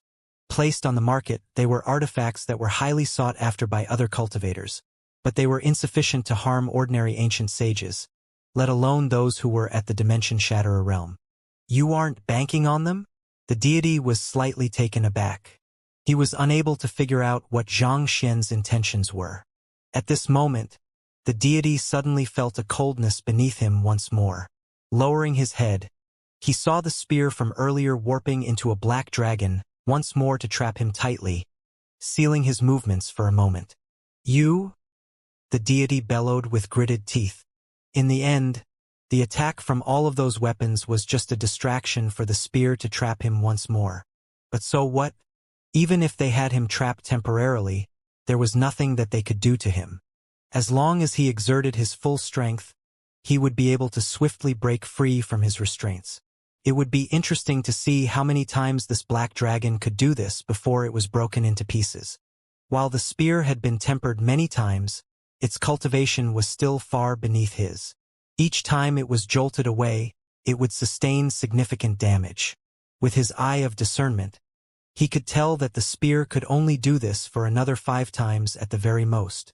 Just as he was about to knock the spear away once more, the young man suddenly lowered his head and said, "You are Kong Shiyao, right? Lend me your sword." "My sword?" Kong Shiyao was stunned. Nevertheless, knowing how urgent the situation was, she did not hesitate to pass her sword over. Knowing that the young man was intending to use her sword in the battle, Kong Shiyao hurriedly said, "My sword is a treasure passed down within our Kong clan. Those who don't possess our bloodline won't be able to assimilate it. If you wish to use it, I can lend you a droplet of my blood."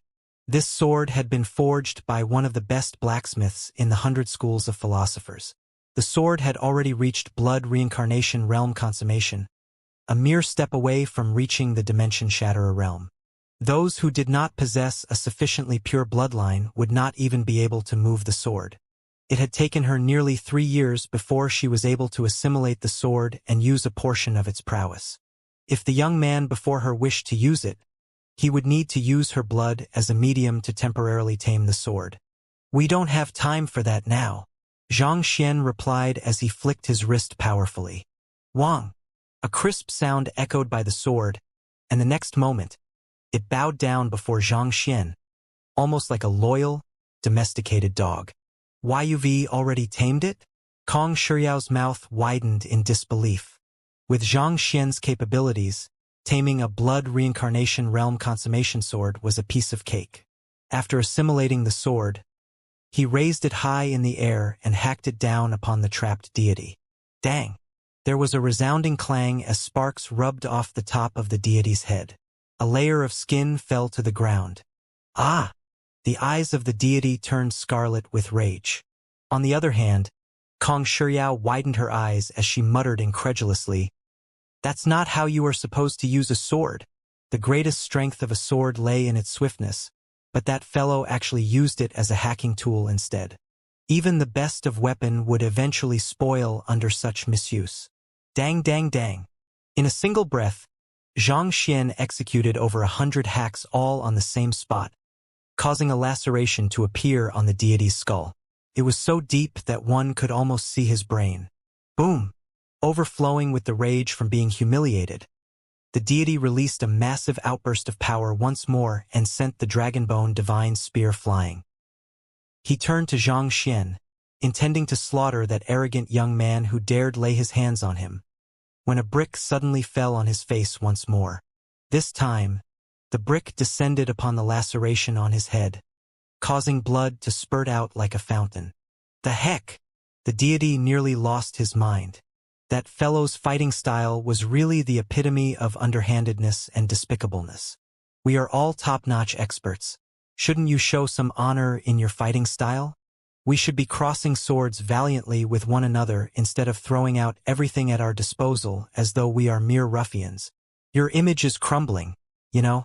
Infuriated, the deity shook off the brick and turned his gaze once more toward Xianxia, only to see that the latter had fled far away using his bloodline ability.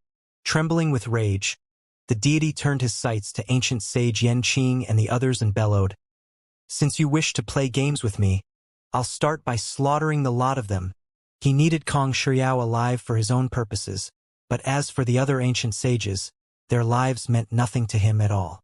Thus, the deity thrust his palm downward, but once again, before his palm could connect, A spear suddenly stood in its path and halted its movements. Xianxia stood right before the deity and wagged his finger provocatively. Preying on the weak. What a formidable person you are. But I guess there's no other choice, considering that there's nothing you can do about me. Voila! With a wave of his hand, Xianxia sent another barrage of weapons flying toward the deity. What cheap taunts! But very well, I shall start with you then. With a cold glint in his eyes, the deity began dashing forth. His movements were not too fast, but every step that he took caused a tremendous pulsation of energy that collapsed the space in the surroundings, rendering it impossible for others to traverse across wherever he had been through. He had to admit that his speed was lacking in comparison to Xianxia, but as long as he shattered the space in the surroundings, the latter would have nowhere to escape to. What a distasteful move! Xianxia's lips twitched. He turned to ancient sage Yanqing and the others and said, "You lot should make use of this opportunity to recuperate and heal up. I'll handle him for the time being." Following which, he began flitting away into the distance once more. On the other hand, seeing that Xianxia was fleeing into the distance once again, the deity glanced at Kong Shiyao, intending on making use of this opportunity to capture her once more. However, as if having read his mind, Xianxia suddenly turned around and launched a counterattack. The brick, sword, and spear all flew right toward him, prepared to slip in through the cracks of his defense at any moment to harass him. At the same time, several corpses flew over and exploded right in his face. Finally, the deity reached the limits of his patience and began chasing Xianxia like a crazed dog. As long as that fellow remained alive, it would only be a matter of time before he was driven insane by the other party. It seemed like he would really have to get rid of that fellow first. Boom, boom, boom. Just like that, the two of them began on a seemingly endless chase. From time to time, the one fleeing would turn around and launch a couple of attacks before fleeing once more, leaving the one chasing more enraged than ever.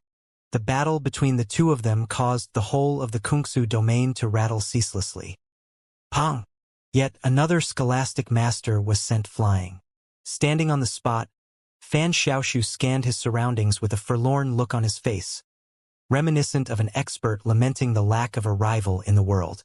"Is there anyone else who wants to test my strength?" Mi Xian and the others were the first few who had rushed over to welcome the freshman, so there were still a couple of scholastic masters who were not there yet. Upon hearing that a powerful freshman had arrived at the academy, they swiftly made their way over, suppressed their cultivation, and challenged the other party to a battle.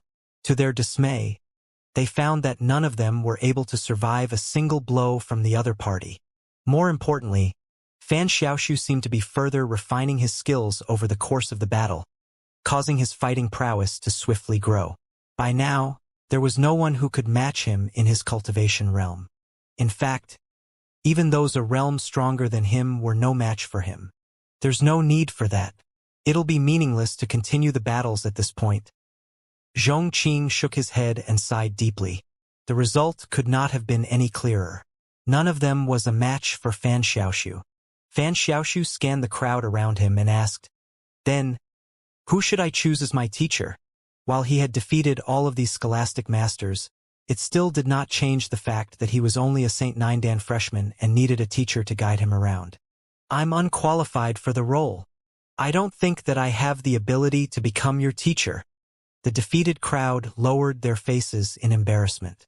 They would have loved more than anything to accept a powerful student as their direct disciple, but considering how they could not even defeat the young man, what right did they have to teach him? Anyone whom Fan Xiaoshu laid his eyes on would swiftly avert their gaze awkwardly. Some time passed, but not a single person spoke up. The surroundings were as silent as a graveyard. Expecting such an outcome to his words, Fan Xiaoshu finally spoke up with a smile on his face. "Actually, I already have a teacher in mind, but I'm not sure if I will be able to come under his tutelage." Seeing a ray of hope to free themselves from this awkward situation, the scholastic masters in the area quickly asked, "May I know who it is?" At this point in time, they would do anything to get out of this terribly uncomfortable situation. "He goes by the name of Xianxia. However, I'm not too sure whether that is his real name or not." Fan Xiaoshu replied. Xianxia? Is there anyone in the great frontistery of Confucianism who goes by the surname of Zhang? Zhongqing was startled. Those in the great frontistery of Confucianism all came from the lineage of the 100 schools of philosophers. So how could there be a Zhang around? Nangong Yuanfeng suddenly stepped forward and said, That name sounds rather familiar. I do know of a Zhangxian in this world, but I'm not sure if we are referring to the same person. While not many in the Kungsu domain would have heard of Zhangxian, that name was practically a household name on the master-teacher continent. Zhongqing and Fan Xiaoshu quickly turned their curious gazes over. This man isn't from the 100 schools of philosophers. Instead, he's a powerful master-teacher from the master-teacher continent, as well as the head of the Zhang clan. The reason we failed to acquire the celestial amulets of legacy back then, as per the requirements of our mission, was due to his interference. Nangong Yuanfeng said. Ah, that Zhangxian? Zhongqing widened his eyes in realization. The top echelons of the 100 schools of philosophers had already heard about the happenings in the Temple of Confucius.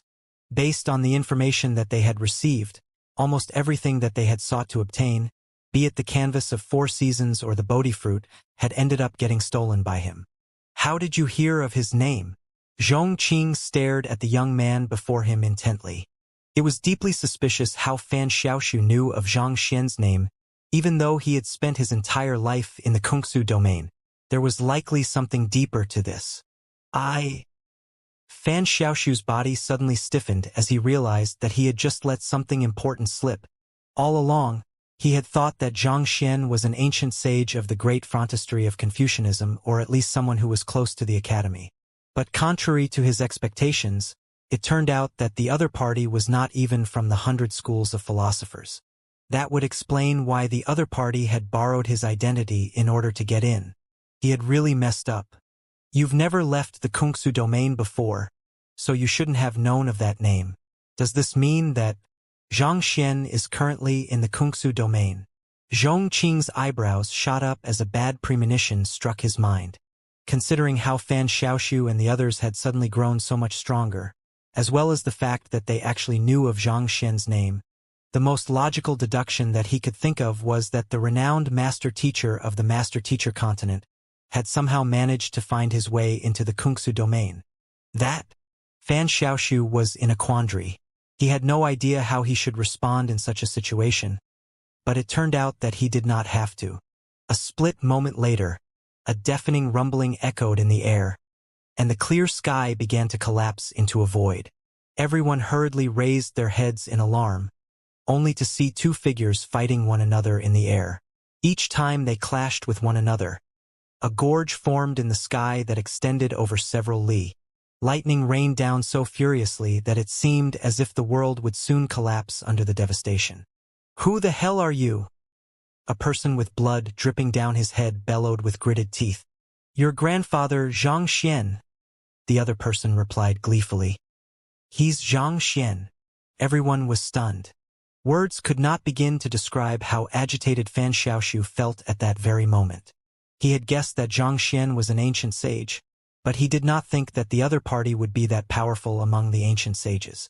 After all, if the other party was truly that powerful, there should not have been any need for the other party to borrow his identity in order to get into the great frontistery of Confucianism. But at that very moment, the sheer might he produced seemed to be too great for even the heavens to contain. It was as if he was a being that had risen above the rules of the world. Pong pong pong. As the 2 of them crossed blows with one another, lacerations emerged one after another in the sky. The folded space containing the great frontistery of Confucianism was placed under huge strain, and it seemed as if the entire folded space would collapse at any moment. He's Zhang Xian? You actually competed with him back then? Zhongqing gulped down a mouthful of saliva as he turned to look at Nangong Yuanfeng. Back then, he passed himself off as a member of the Luo clan, assuming the name of Luo Tianya. However, based on what I heard afterward, he's indeed Zhang Xian. Nangong Yuanfeng nodded as he could not help but tremble in the face of Zhang Xian's incredible might.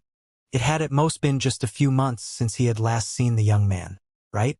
When in the world did he become so powerful? Not even the great ancient sage Yanqing possessed such tremendous strength. If this was the power that the young man had wielded back then, he could have been killed with just a simple flick of the young man's finger. It seemed like the young man had truly been merciful to him. Sila. In his moment of shock, the fighting duo had already torn through the space of the great frontistery of Confucianism and vanished from sight. The next moment, the two of them were standing above a vast mountain range. Over there, the examinees who had just cleared the test were trying their best to decipher the formation on the jade tokens that they had been given when a loud rumble suddenly echoed in the sky. They raised their heads, and they were welcomed with a sight that they would never forget in their entire life. Two experts bathed in lightning were clashing intensely with one another. Every strike from them made the entire world tremble. It was almost as if the end of the world had arrived.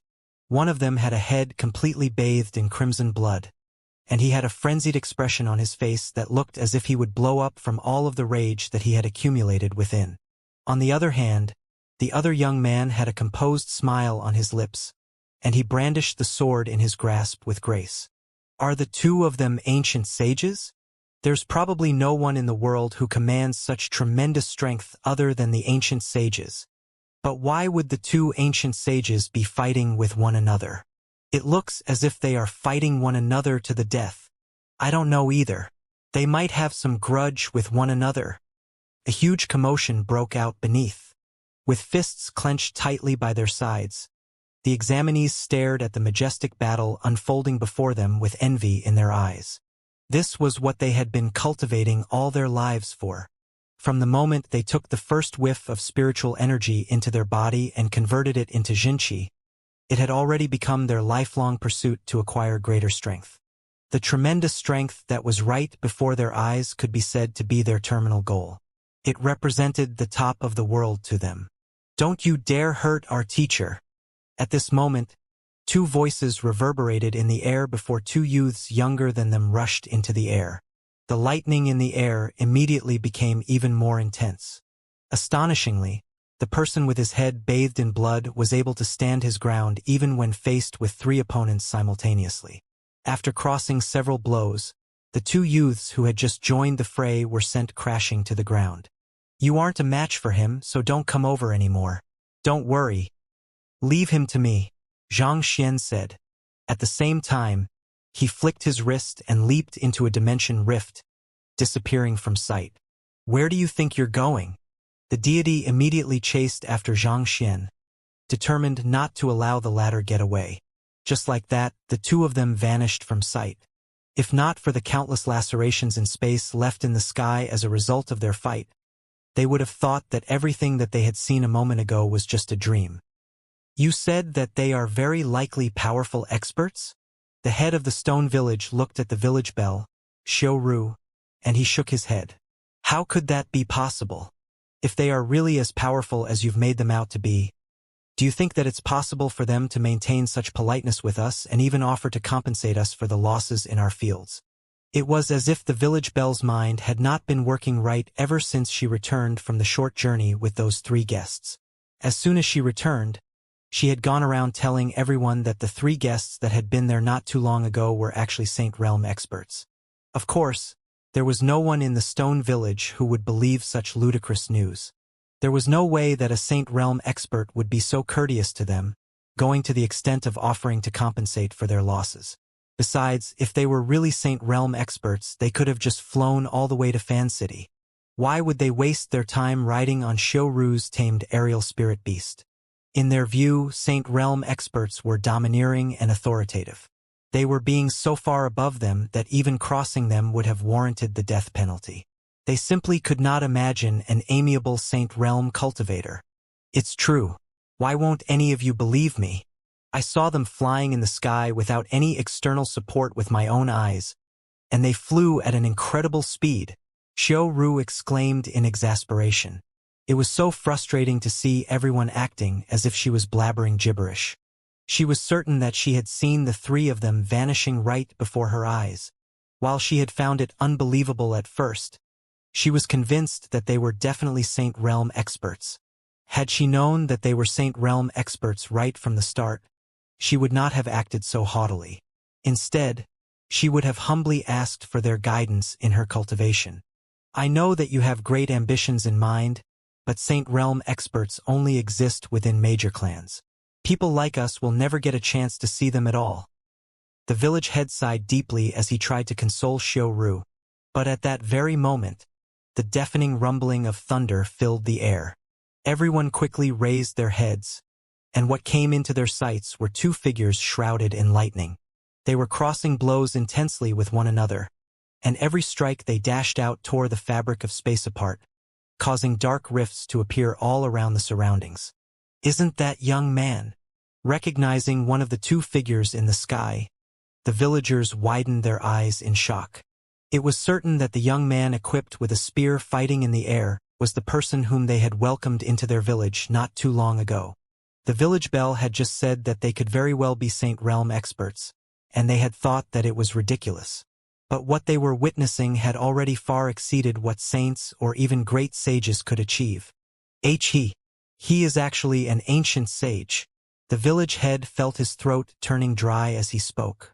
Even though they were only ordinary villagers who were unqualified to cultivate, they did hear a fair bit about the various cultivation realms and the strength that they commanded. Not even the esteemed great sages in the top echelon of the 100 schools of philosophers could summon such tremendous might. The young man in the sky was definitely an ancient sage, and a very powerful one at that. I actually journeyed together with an ancient sage, but not only did I neglect to learn from him, I even scorned him. The village belle, Xiu, nearly burst into tears at the realization. For the longest time, she had desired to acquire higher cultivation techniques to advance her cultivation. But when the opportunity presented itself, she had actually allowed it to slip through her fingers due to her arrogance. Even though she was highly regarded in the village, she knew that someone of her caliber would never be able to catch the sight of an ancient sage. In an instant, her guts turned green from regret. On that very day, almost everyone in the 100 schools of philosophers witnessed the intense fight in the sky between those two top experts, and their silhouettes were imprinted deep in their minds. Even tens of thousands of years later, the incident would remain an undying legend. Why can't I find anywhere that's empty? Xianxia frowned with a troubled look on his face. He did not run about just to show off his strength. It was just that he was unable to find a sufficiently remote place to release all of his finishers at once. The world that the 100 schools of philosophers lived in was simply too crowded. He did not like the idea of exposing his trump cards even to his own comrades. Thus, he could only continuously retreat while fending the deity off. Some time later, they finally arrived at a relatively empty mountain range. Finally, Xianxia heaved a sigh of relief. It seemed like effort did pay off in the end. He quickly threw down a bunch of formation flags and sealed the surroundings so as to prevent his aura from leaking out. Oh, you aren't going to run anymore? I assume that you have resigned yourself to your fate. The deity scoffed when he saw that the young man was not escaping anymore.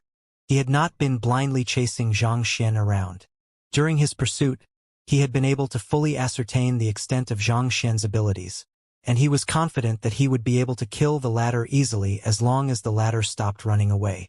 Resigned myself to my fate? Aren't you jumping too quickly to conclusions?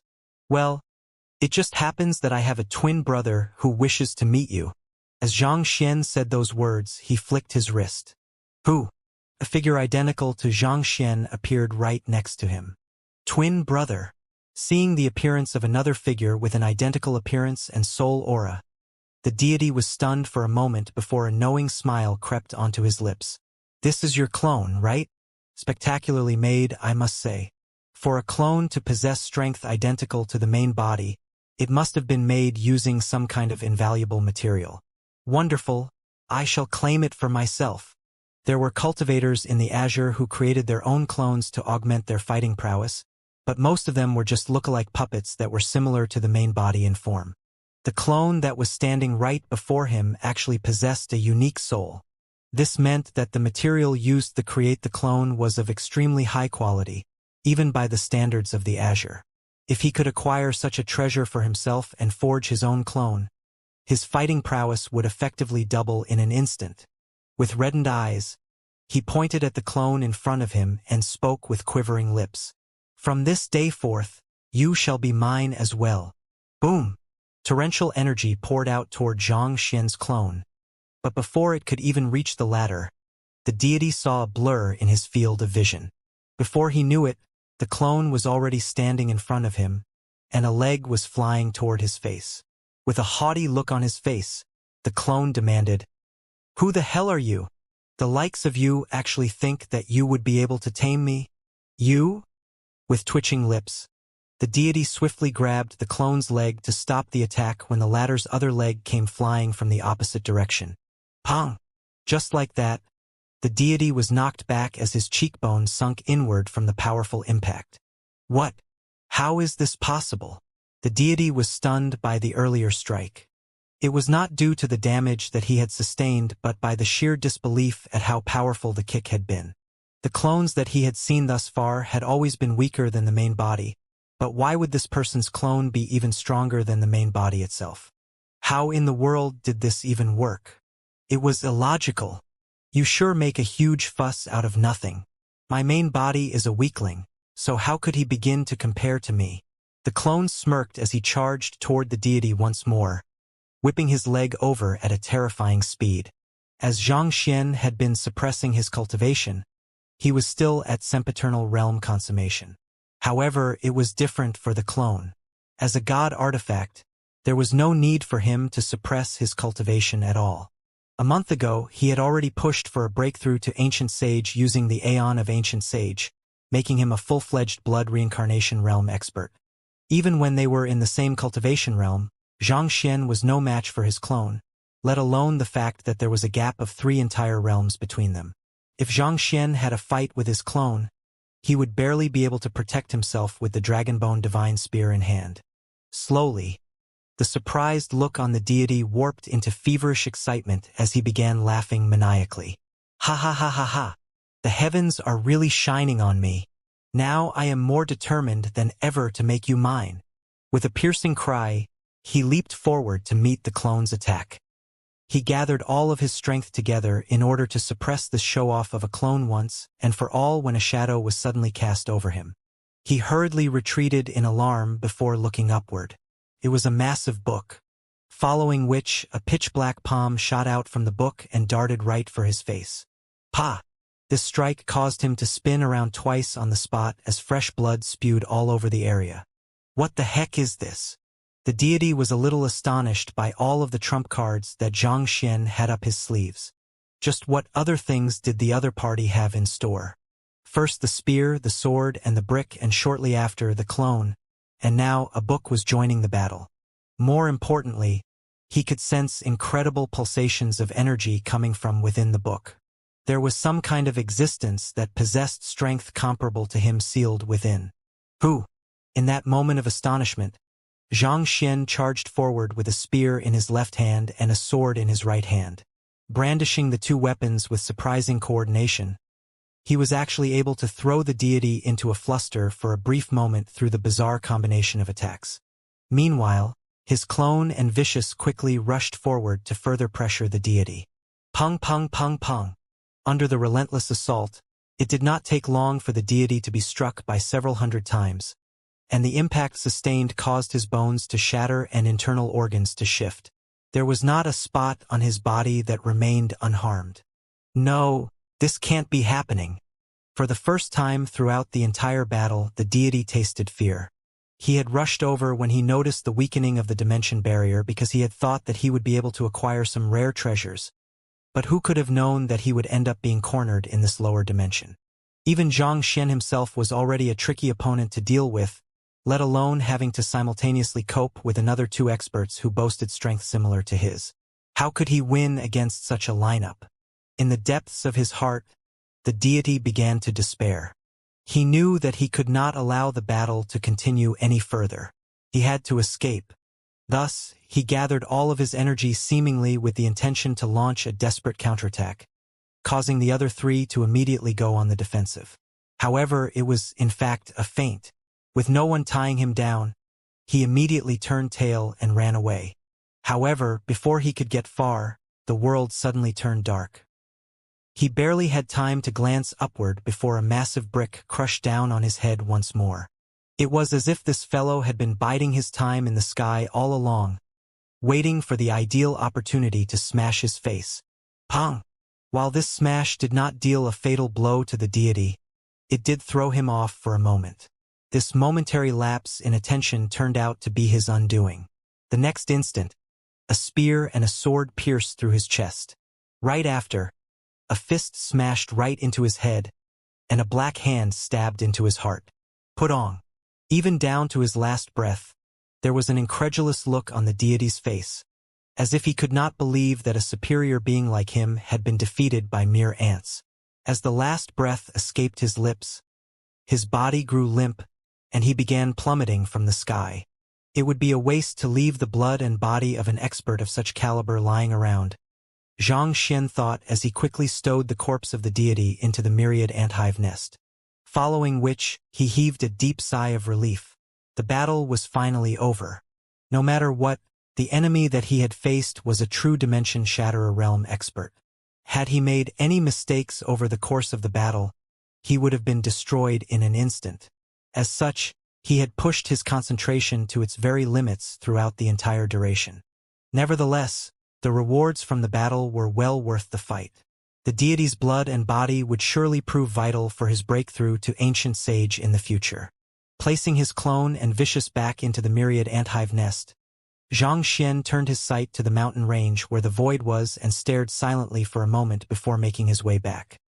On the elevated platform in the midst of the mountain range, ancient sage Yanqing finally struggled to his feet. He looked at the massive rifts around him with a worried look on his face. At that moment, Kong Shiyao suddenly flew over and asked, "Ancient sage Yanqing, was that young man the celestial master teacher you previously mentioned?"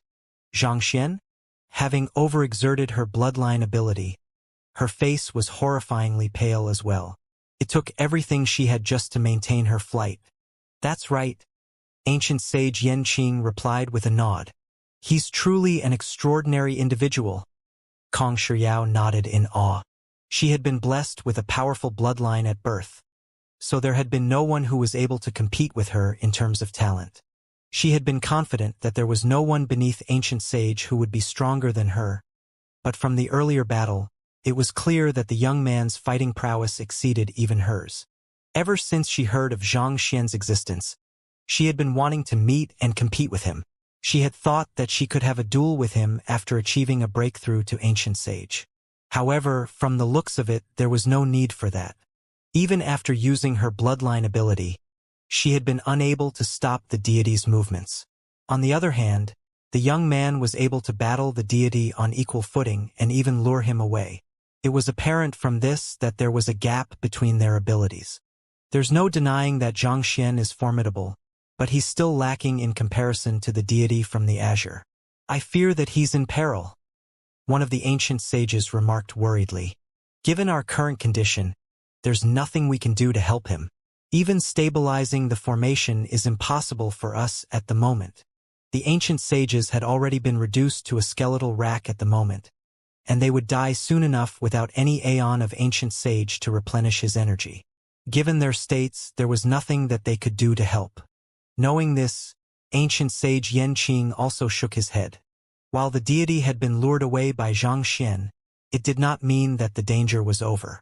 The formation that was sustained by ancient sage Zi Yuan's corpse had been opened, and the mercury-like energy was rapidly pouring in. If they did not seal the rifts quickly, everyone in the Kungsa domain would soon die from taking in that incredibly heavy energy. Their entire populace was at stake. It's fortunate that this energy doesn't diffuse too quickly due to its weight.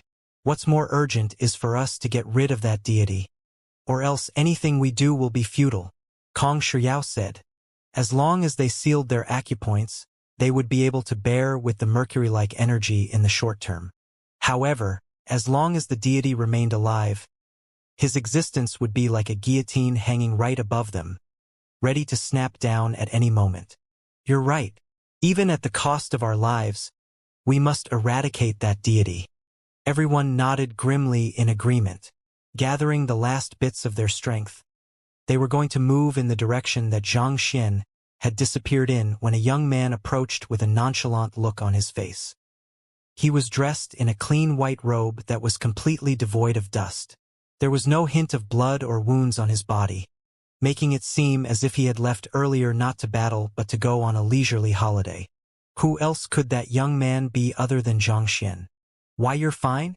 What happened to the deity? Did you kill him? Everyone asked anxiously. As you can see, I'm perfectly fine, Xianxia replied with a smile. As for the deity, you need not worry about him anymore. On his way here, he had washed himself with clear water to quickly clean up a little before switching into a fresh set of clothes. Even though he had not sustained any injuries, he had sweated a fair bit over the course of the battle, and the feeling of fabric clinging stickily to his skin felt very uncomfortable to him. Time ticked by in silence. It was quite a while before the crowd was able to take in the news that the young man had successfully gotten rid of the deity, and looks of awe appeared on their faces. To defeat a person so powerful without sustaining any injuries, the young man was frighteningly powerful. Taking a deep breath to recover from his shock, ancient sage Yanqing took a look at the rifts around him before looking at Xianxia with an awkward expression on his face. Xianxia, I understand that you have unique insights into formations, so may I trouble you to mend our formation for us? He knew that the current 100 schools of philosophers lacked the ability to mend the shattered formation, but the young man before him should be able to pull it off. It was just that the young man was an outsider, and the relations between them could not be said to be amicable. Furthermore, it was just a moment ago that the young man had done them a huge favor by luring away the deity and getting rid of him despite the risks, so he could not help but feel a little embarrassed for relying so much on the other party. It's no trouble at all. But do you have the blueprint and repair method for the formation? Xianxia asked. This was the first time that he had seen a formation like this. Using the corpse of ancient sage Ziyuan as its core to seal the passageway leading to a higher dimension, its complexity was way beyond any of the formations that he had seen before. Even he would have had difficulties trying to set it up without the blueprint. We do, ancient sage Yanqing replied as he passed a jade token over. Recorded in here is the structure of the formation, as well as the notes that generations of our predecessors have made while repairing the formation. Taking the jade token, Xianxia quickly scanned through its contents. It did not take long for him to have the entire formation in his grasp. The name of this formation was very literal, Floating Coffin Heaven Mending Formation. It was said to have been created by Kong Shi himself in order to seal up the passageway linking the higher dimension to their world. Once it was in place, even Dimension Shatterer realm cultivators would have trouble trying to breach it. Is he going to attempt to mend the formation after learning it on the spot? Could it be that his talents in his supporting occupation are on par with mine? Is he able to master anything within moments of coming into contact with it, too? Kong Shiyao frowned in intrigue. Possessing the purest bloodline of Kong Shi, her ability to absorb new information was amazing. Be it for a supporting occupation or a battle technique, she could understand and master it swiftly after learning the principles behind it. She did not have to devote too much time to refining her skills. It was bewildering to her how the young man had the confidence to accept their request without any hesitation despite having never seen the formation before.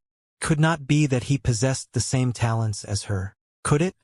But even if he has talents comparable to mine, such a complex formation should at least take him 2 to 3 days to master. Will he be able to make it in time at this rate?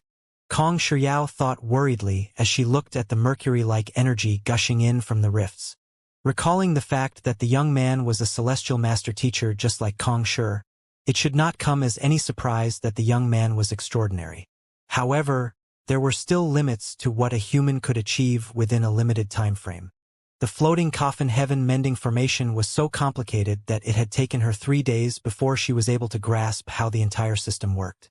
Even if the young man was more gifted and could grasp new information 2 times swifter than her, he still would not be able to mend the formation in time. The mercury-like energy had only suffused the elevated platform that they were on, but at the current rate it was flowing out, it would drown at least 1/3 of the Kungsu domain's land by the end of the day. that would cause a rapid change in the quality of the spiritual energy within the world, and the green sprout wheat that they had cultivated with great difficulty would swiftly die off. Everything that the 100 schools of philosophers had built up over the past tens of thousands of years would be reduced to nothing. Then, everything would be for naught even if they did manage to repair the formation. Besides, they were betting on the possibility that the young man would have some way to repair it, but that was unjustified optimism on their part. But as Kong Shiyao continued looking on worriedly, she saw Xianxia passing the jade token back to her. Following which, he turned to the crowd with a confident smile on his face. "I'm going to begin the repairs now, so please step back." Hearing those words, Kong Shiyao blinked blankly. She raised her right hand and swiftly counted 3 breaths. Had he really grasped the formation in just 3 breaths? Under her bewildered stare, the young man began moving.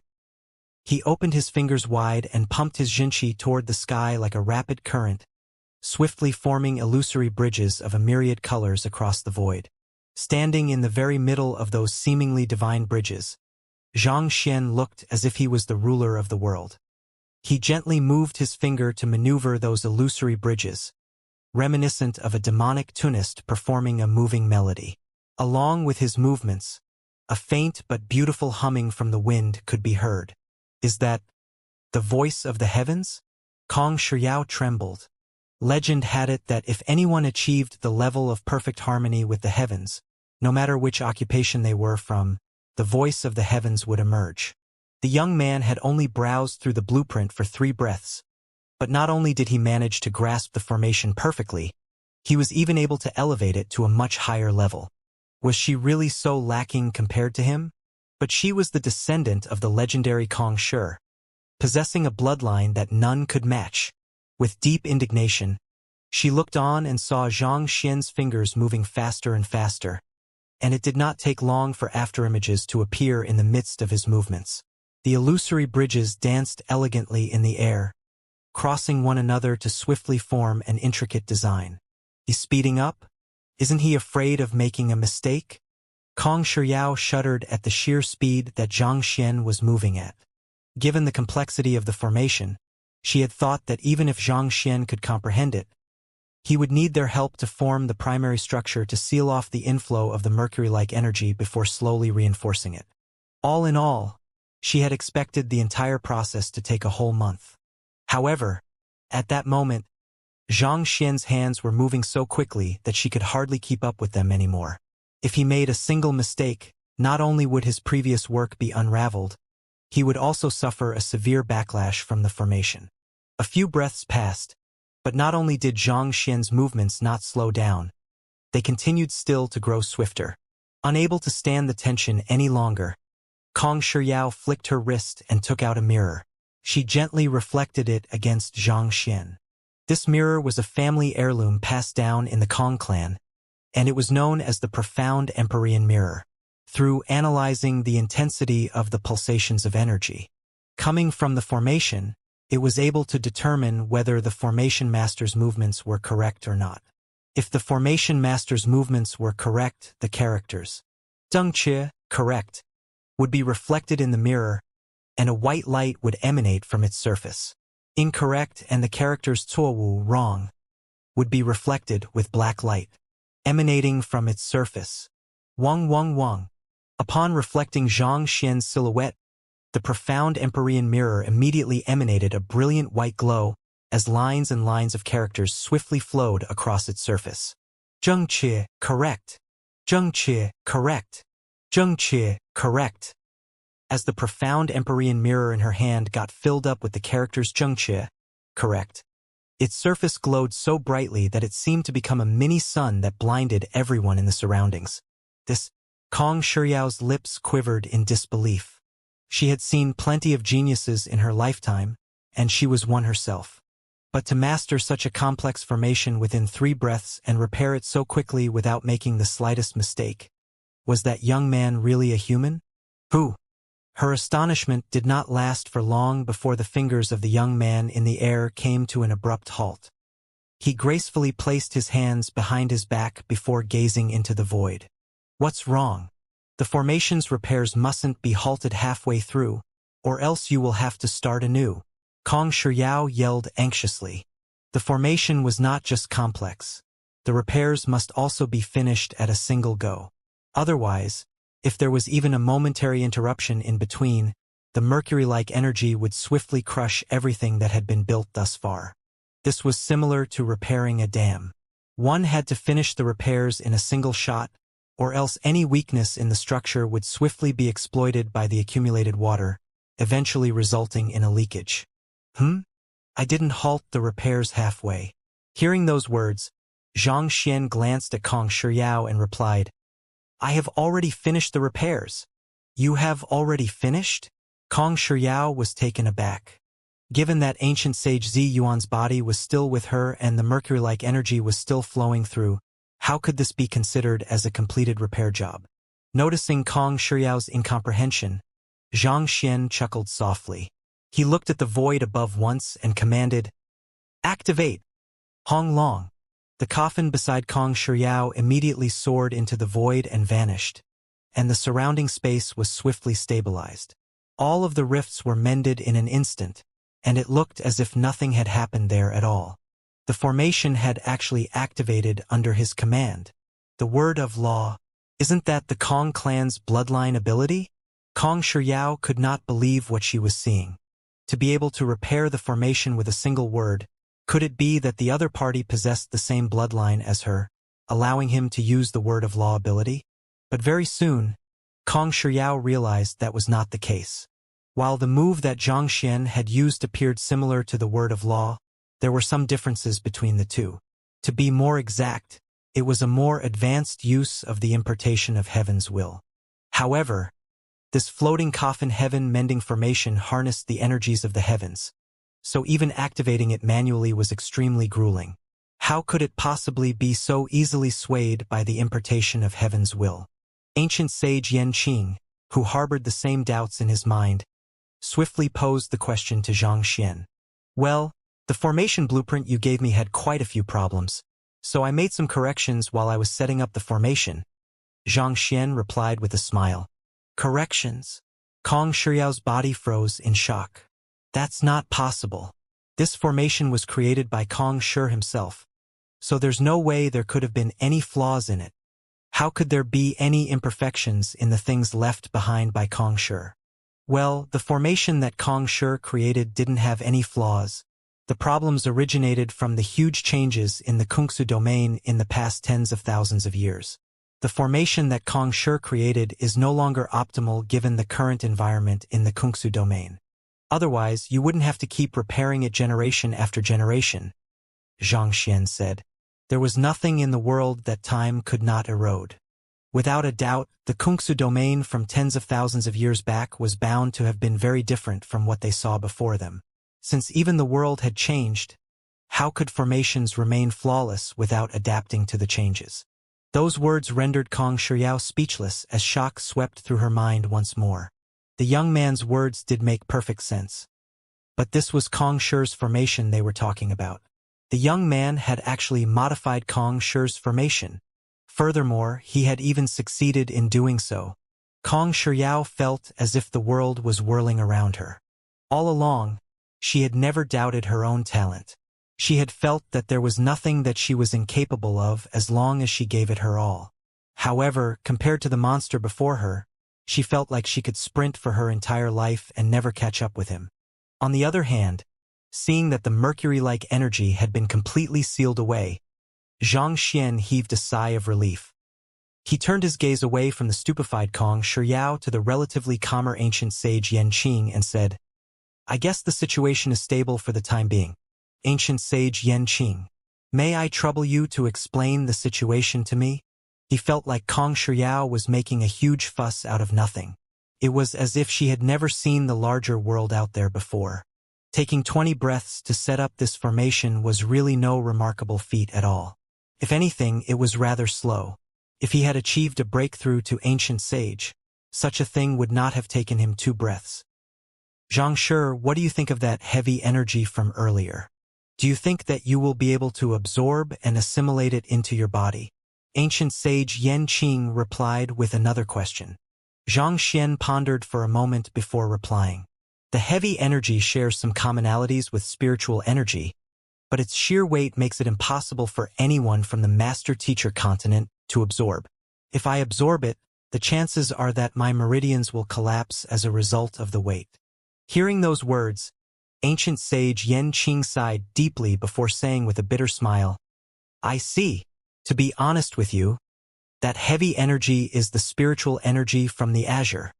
Spiritual energy from the azure? That's right. Have you ever wondered why the beings from the azure are so much more powerful than us? That's because the spiritual energy they absorb is very different from ours. It's much more condensed, and being constantly exposed to it has tempered their constitution to the point that even their younglings wield tremendous fighting prowess at birth. Ancient sage Yen Qing explained. They actually absorb that heavy spiritual energy? Is it really all right for them to do so? Xianxia was stunned. Even with his blood reincarnation realm prowess, he felt as if his internal organs would be crushed if he absorbed just a bit of it. Were the natives of the azure really able to absorb such heavy energy without suffering any backlash? Follow me. Seeing the look on Zhang Xian's face, ancient sage Yen Qing turned around and beckoned Zhang Xian to come along with him. Gritting his teeth to endure the frailty he felt, he headed off in a certain direction. He had lost too much blood in the earlier battle, such that he had nearly expended all of his vitality. Even though he was still breathing, he did not have much time left.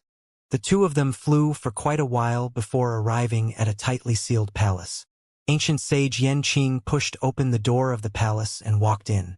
There was an isolation formation within the palace, and in the isolation formation was a massive metal cage. Zhang Xian could not quite tell what material it was made of, but there were runic inscriptions all over it. Two youths were imprisoned in the metal cage. Upon seeing ancient sage Yen Qing, their eyes immediately narrowed in fury. If they could, there was no doubt that they would have killed ancient sage Yen Qing. Zhang Xian swiftly assessed the two youths and noticed that they were both sempiternal realm consummation experts, just a step away from reaching ancient sage. In terms of disposition and strength, they did not pale in comparison to Yen Shui. Why did you lock them inside the cage? Zhang Xian asked doubtfully. While the 100 schools of philosophers had strayed from Kong Shi's ideal of education without discrimination, Zhang Xian could tell that they were not the type to harm others without any justification. Could those two have committed some kind of heinous crime? Zhang Shi, are you able to tell who they are? Ancient sage Yen Qing asked.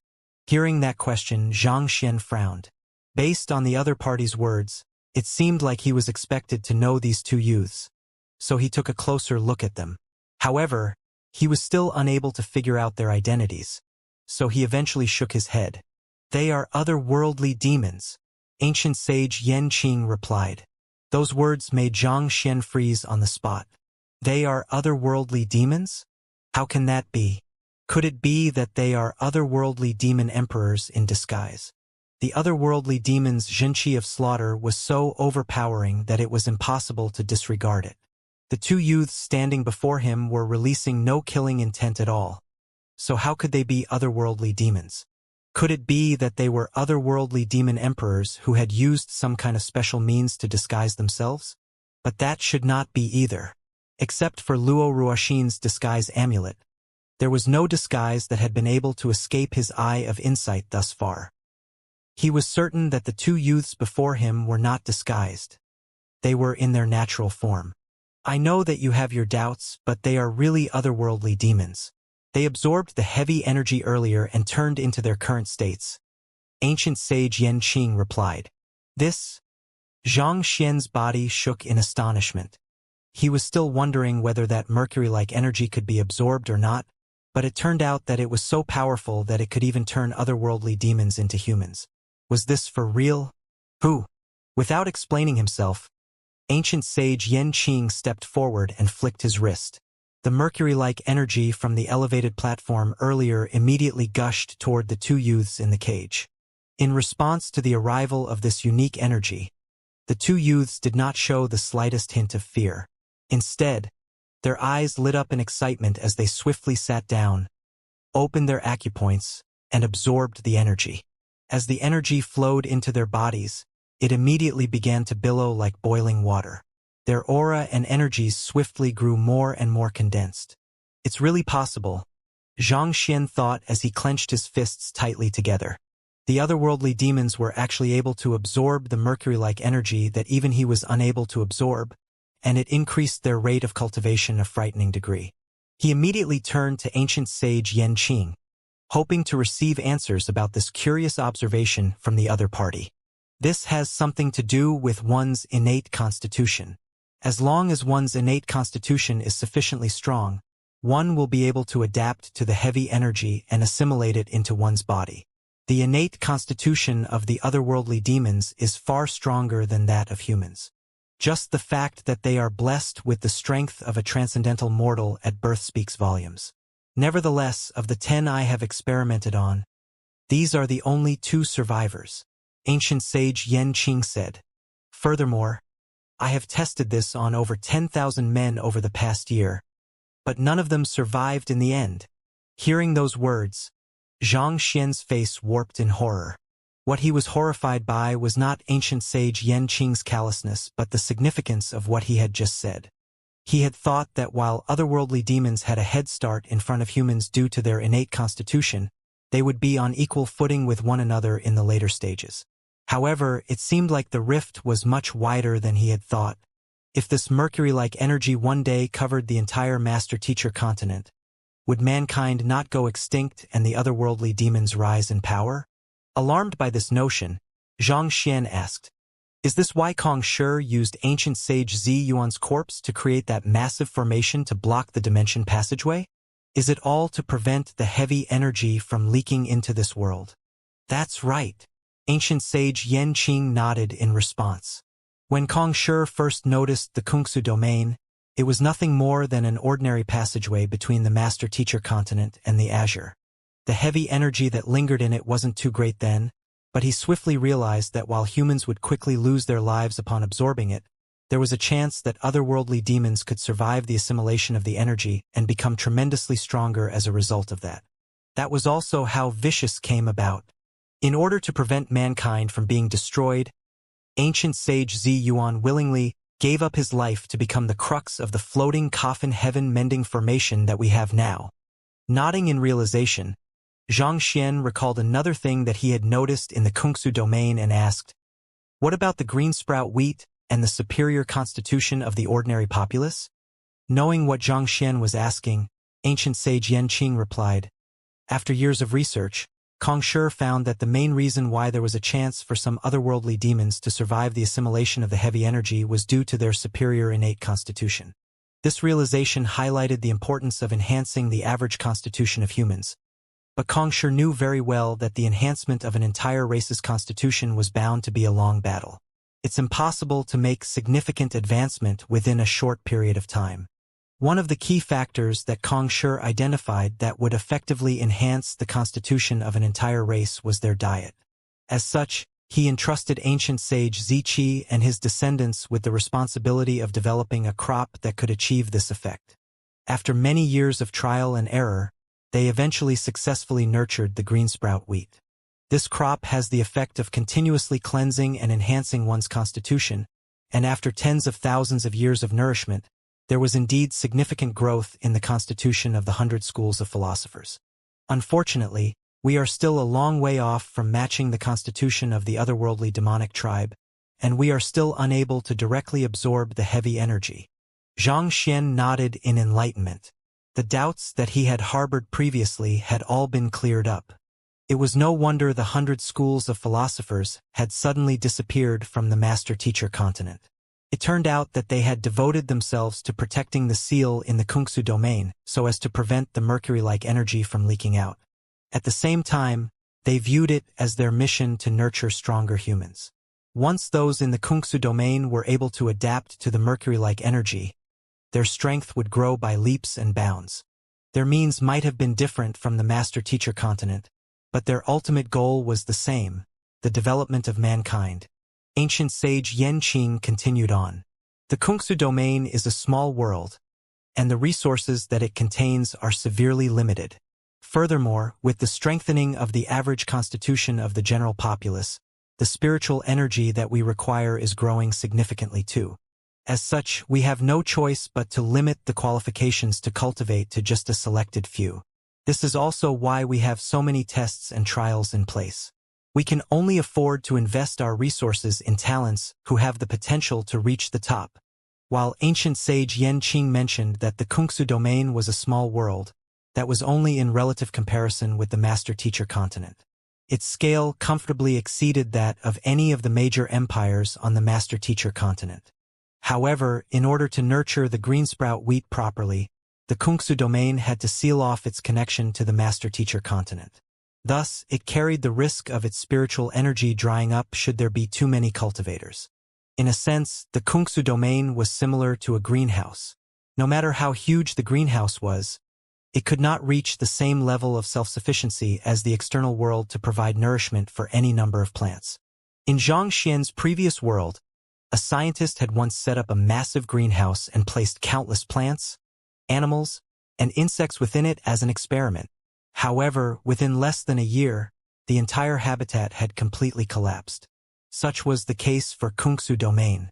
Unlike the master-teacher continent, it did not have the ability to fully regulate itself, and the nourishment required to bestow even ordinary humans with the strength of the Xianxia realm put a huge burden on it.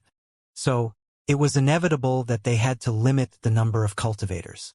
Otherwise, it was likely that the Kungsu domain would first collapse before its people could adapt to the mercury-like spiritual energy from the azure. I believe that you might have noticed it already, but this problem isn't just limited to the Kungsu domain. The master-teacher continent is still safe for the time being, but it'll face the same threat in the future. As the number of cultivators increases, there'll eventually come a day when the spiritual energy dries up, ancient sage Yan Qing remarked. Xianxia nodded in response. No matter how big or enriching an environment or habitat was, it would have a breaking point where everything started to unravel. In a way, humans absorbing the spiritual energy from the environment was like fleas leaping on a cow. Even 1,000 fleas might not mean much to the cow. But what if there were millions or even billions of them? No matter how strong the cow was, it would eventually collapse under the burden and die. In the face of this practical problem, the 100 schools of philosophers had no choice but to limit the distribution of cultivation resources, granting only the most talented individuals the privilege to cultivate.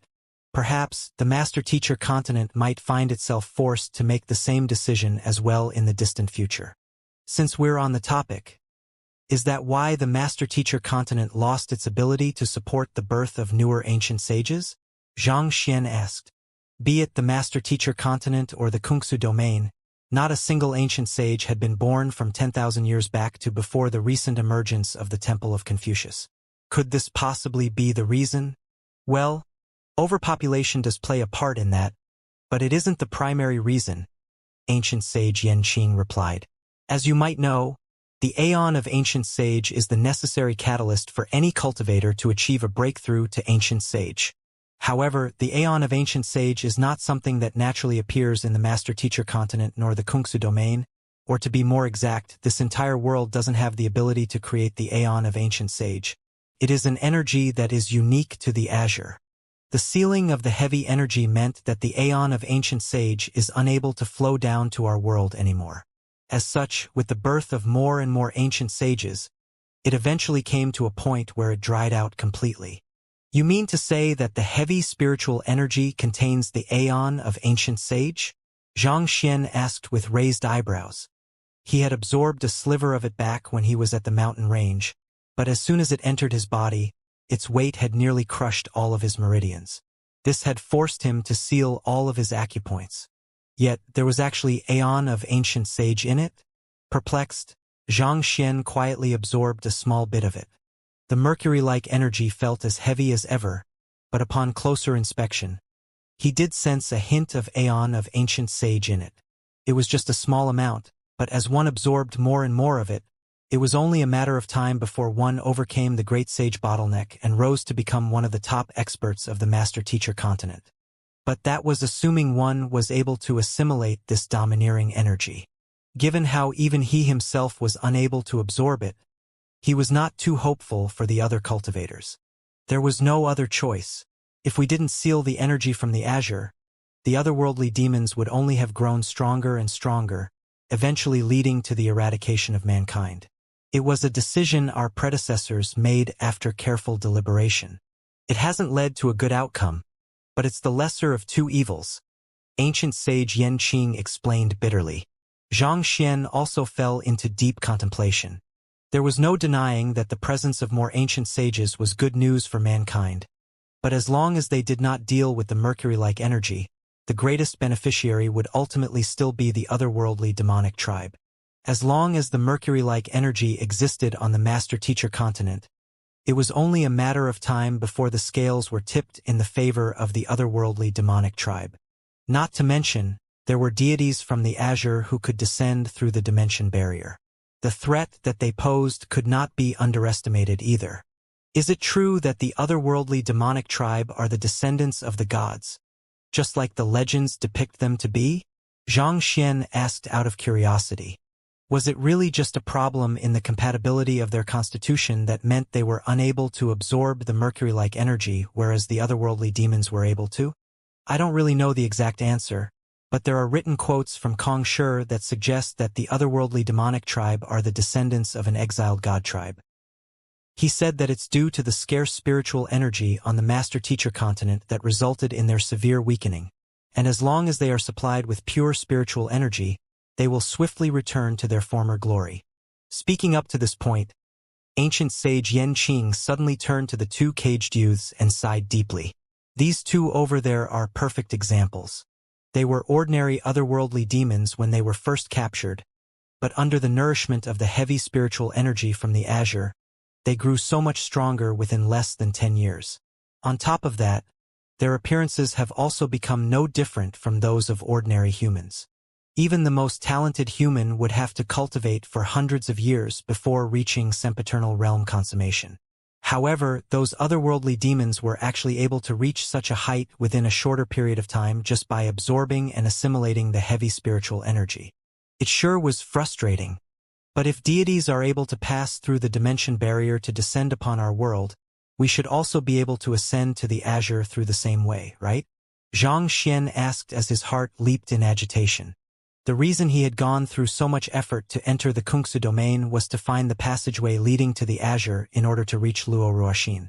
Since there was a passageway above the elevated platform and the deities were able to pass through, not to mention the fact that the mercury-like spiritual energy leaking out from the void came directly from the azure, could that actually be the way he had been seeking all along?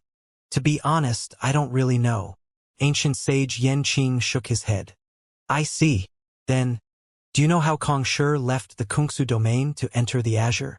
Regarding that, ancient sage Yanqing's face reddened in embarrassment. In truth, most of Kong Shi's direct disciples did not even know of his departure back then, let alone a junior who came many generations later like him. It's only recorded in the books that shortly after Kong Shi achieved a breakthrough to the Dimension Shatter realm, he left this world. As for where he went, I'm afraid that it isn't recorded anywhere. However, our historians who investigated the matter deduced that there's a good chance that his disappearance had something to do with this seal. This time, it was Kong Shiyao who answered Zhang Xian's question. Hearing those words, Zhang Xian heaved a sigh of relief. From the looks of it, there was a good chance that the void above the elevated platform was the way into the azure. However, with his current strength, he would not last long surrounded by the mercury-like spiritual energy. Perhaps the minimum requirement to doing so was to first reach the Dimension Shatterer realm. Clearly, the current him still had much to work on. Zhang Shi, pardon me, but I have a question for you. The seal on the Kungsu domain was created by Kong Shi himself, making it impossible for anyone to enter or leave.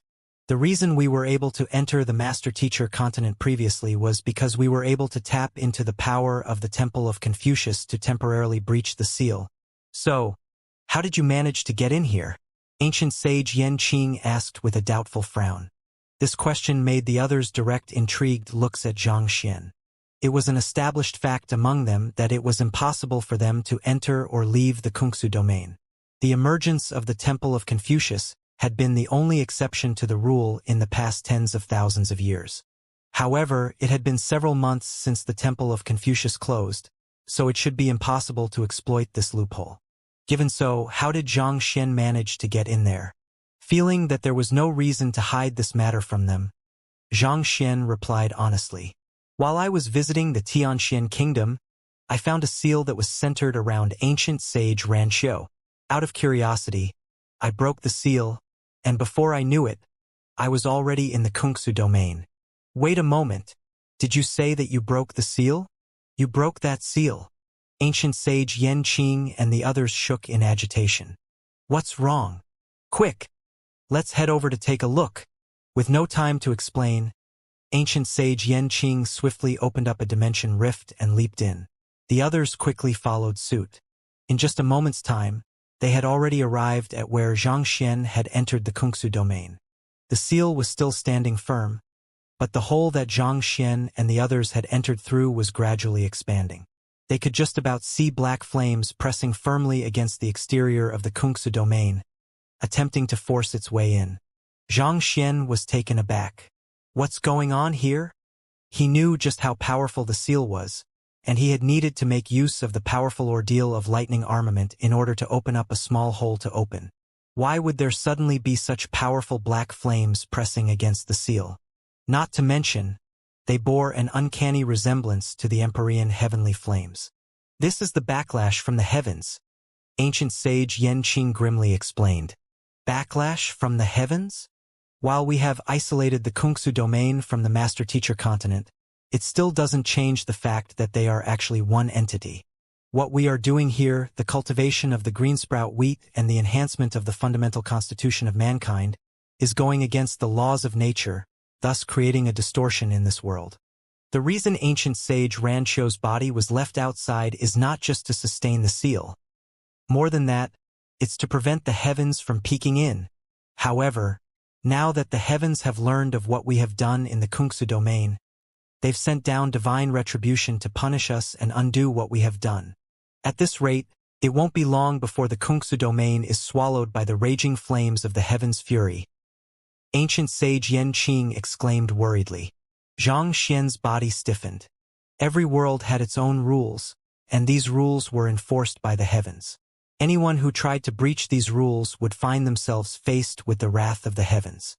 In a sense, this was similar to how cultivators attempting to push for higher realms would have to face heavenly tribulations.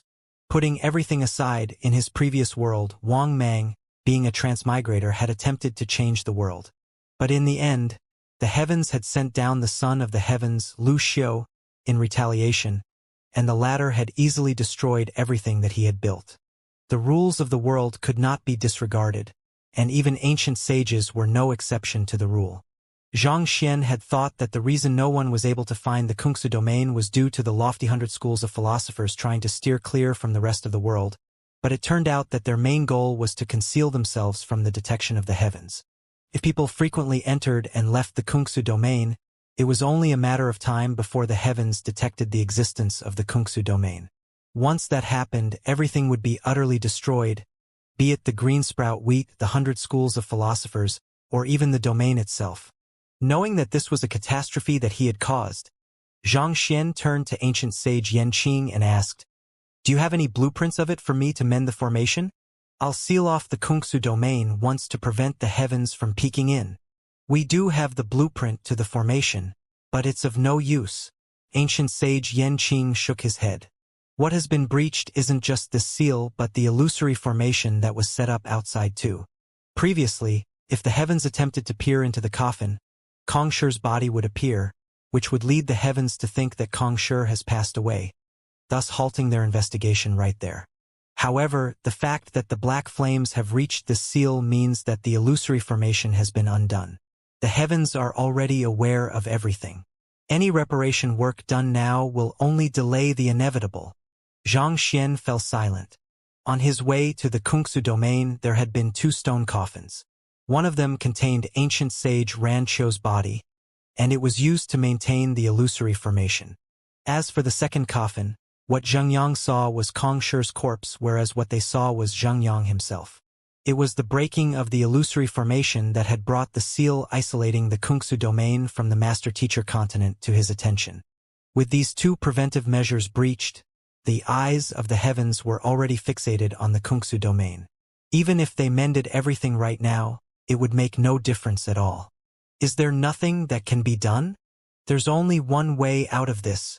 We have to deceive the heavens once more. Like Kong sure did. Deceive the heavens?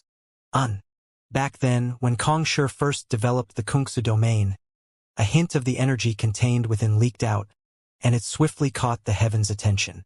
It was due to ancient sage Ranqiu's willing sacrifice to sustain an illusory formation that they eventually managed to deceive and placate the heavens.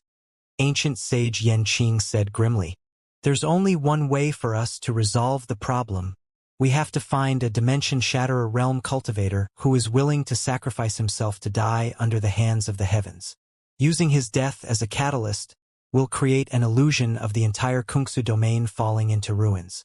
While the heavens punish those who have failed to abide by the laws of the world, it would be inaccurate to say that they are a sentient force.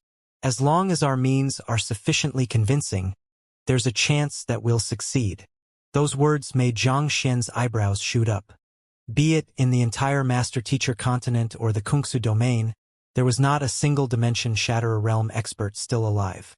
While his strength paired with the Dragonbone Divine Spear was very close to that of a dimension-shatterer realm cultivator, his core was simply too much different from that of a real dimension-shatterer realm cultivator. The heavens would see through his disguise easily. "I'll do it. I don't have long to live anyway. Even if I'm unable to fully deceive the heavens, I should at least be able to buy some time." Ancient sage Yanqing sighed as he looked at the seal with determination. While my cultivation hasn't reached the dimension-shatterer realm, it's very close to it. Through igniting my soul and my physical body, I should be able to temporarily draw forth a might comparable to dimension-shatterer realm cultivators, and perhaps I might be able to deceive the heavens temporarily through that. Ancient sage Yanqing replied. "Ignite your soul and physical body?" Kong Shiyao was startled. "But once your soul and physical body are destroyed, it will really be the end of you. There would be no way you will be able to come back to life. Upon reaching the blood reincarnation realm, even if one's physical body was torn apart, there was still a chance for one to revive. However, if he ignited his soul and body, he would really die through and through. There was nothing in this world that could bring back a dissipated soul, not even the aeon of ancient sage. I know that, but as long as I can protect the Kungsu domain, my death will not be in vain." Ancient sage Yanqing replied. As a human ancient sage, he had already resolved himself to sacrifice everything he had for the preservation of mankind. If his death could save many more people, his sacrifice would be worth it. Hold that thought for a moment. Let me take a look and see if there is any other way to resolve this situation. Seeing that ancient sage Yanqing was going to rush over at any moment to give up his life for the greater good, Zhang Xian walked up to the black flames with a frown and tapped his finger lightly on it. "Be careful. Those are the Empyrean flames," Kong Shiyao shouted in horror. The Empyrean heavenly flame was known to be able to burn down everything in the world. Given how it was able to burn down even the seal created by Kong Shi, the young man was courting death by attempting to touch it directly with his fingers. But before Kong Shiyao could finish her piece, Zhang Xian's fingers had already fallen on the flames. The black flames twisted under the touch of his fingers, reminiscent of an embarrassed bride. It was almost as if the flames were meeting an old flame and trying to flirt with him. Kong Shiyao's cheeks twitched in incredulity at what she was seeing. Why did it feel like anything that Zhang Xian touched would somehow become warped and tainted? Despite being a celestial master teacher, a person of equal standing to her great ancestor, he had a brick that relentlessly struck one's face and a spear that seemed to fancy tying everything in its path up. Furthermore, while he was fighting with the deity, he had no qualms striking the sensitive regions, be it the eyeballs, the neck, or even the crotch. Anywhere an attack could slip through, one could expect no mercy from him. It was as if he knew nothing of common courtesy, and the current situation only further confirmed her thoughts. Even the heavenly flames that everyone feared behaved in such a lewd manner under his touch. What a frightening man this Zhang Xian was.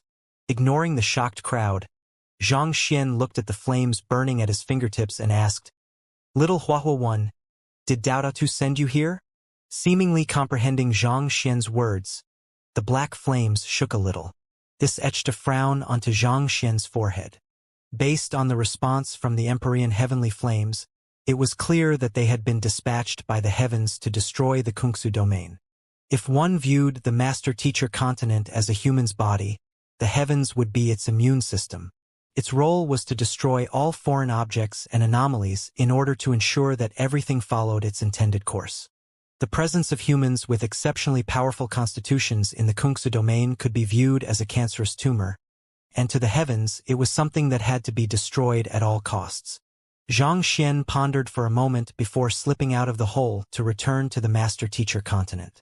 Up in the sky, ominous clouds were gathering a devastating combo of lightning and flames at a terrifying rate, as if swearing to never rest until the Kungsu domain was utterly destroyed. Under Xianxia's protection, ancient sage Yanqing also managed to pass through the hole as well to come to the master-teacher continent. Xianxia turned to the old man behind him and asked, "You mentioned earlier that the death of a dimension-shatterer realm cultivator can possibly deceive the heavens, right?" That was the concept used for the formation that our predecessors set up back then. Ancient sage Yanqing replied as he passed a jade token over. Xianxia took the jade token and swiftly browsed through its contents, following which, with a flick of his wrist, a human silhouette materialized right in front of him. A deity? No, that's not right. You forged a deity into a soulless metal humanoid. Ancient sage Yanqing was nearly scared out of his wits. The being that had just appeared in front of him was emanating an aura of ancient history. With just a glance, it was apparent that it had reached the dimension-shatterer realm, boasting a strength that was on par with the deity whom they had fought with earlier. To slay a deity from the azure and forge him into a soulless metal humanoid. This was almost blasphemy. Xianxia nodded.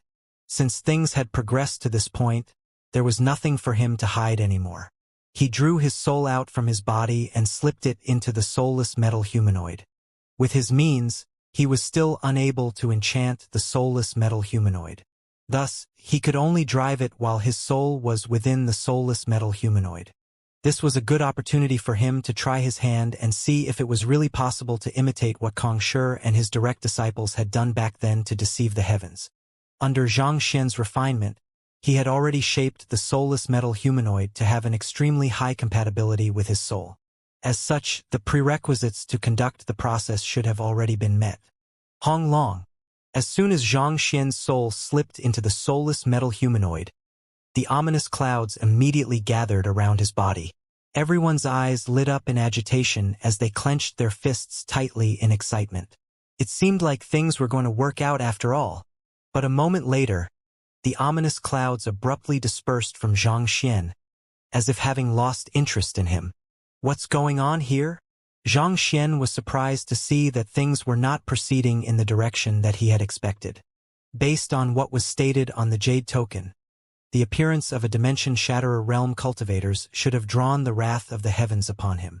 Then, through a carefully designed ploy, he would put on a facade and substitute himself as the Kungsu domain, and eventually he would die in place of it. But contrary to his expectations, the heavenly retribution was shunning him. This put him at a loss as to what to do. "I think I get it." After recovering from a momentary daze, ancient sage Yanqing's eyes widened in realization. With a dismayed shake of his head, he explained, "The soulless metal humanoid you have possessed is a deity from the azure. It isn't an indigenous being of this world, and the heavens are able to sense the difference." Xianxia pondered for a moment before nodding in response. Based on what he had seen so far, it seemed like the heavens had double standards. They did not hesitate to punish the indigenous population under their rule, but against foreign beings who exceeded their knowledge, it would hesitate to make a move. The deity that he had forged into a soulless metal humanoid originated from the azure, making him an existence that was anomalous to the world. As such, the heavens of the master-teacher continent were hesitant to make a move on him. It was also for this reason that the two deities did not come under the attack of the heavens despite having slipped through the dimension barrier. If it had been one of the indigenous cultivators of the master-teacher continent, There was no doubt that the heavens would have struck that person with everything they had to reduce them to ashes. Is there anything else we can do? Xianxia was rendered speechless. In the end, even though the heavens were said to be impartial and unfeeling to all, the truth was that they were just a bully who feared the strong.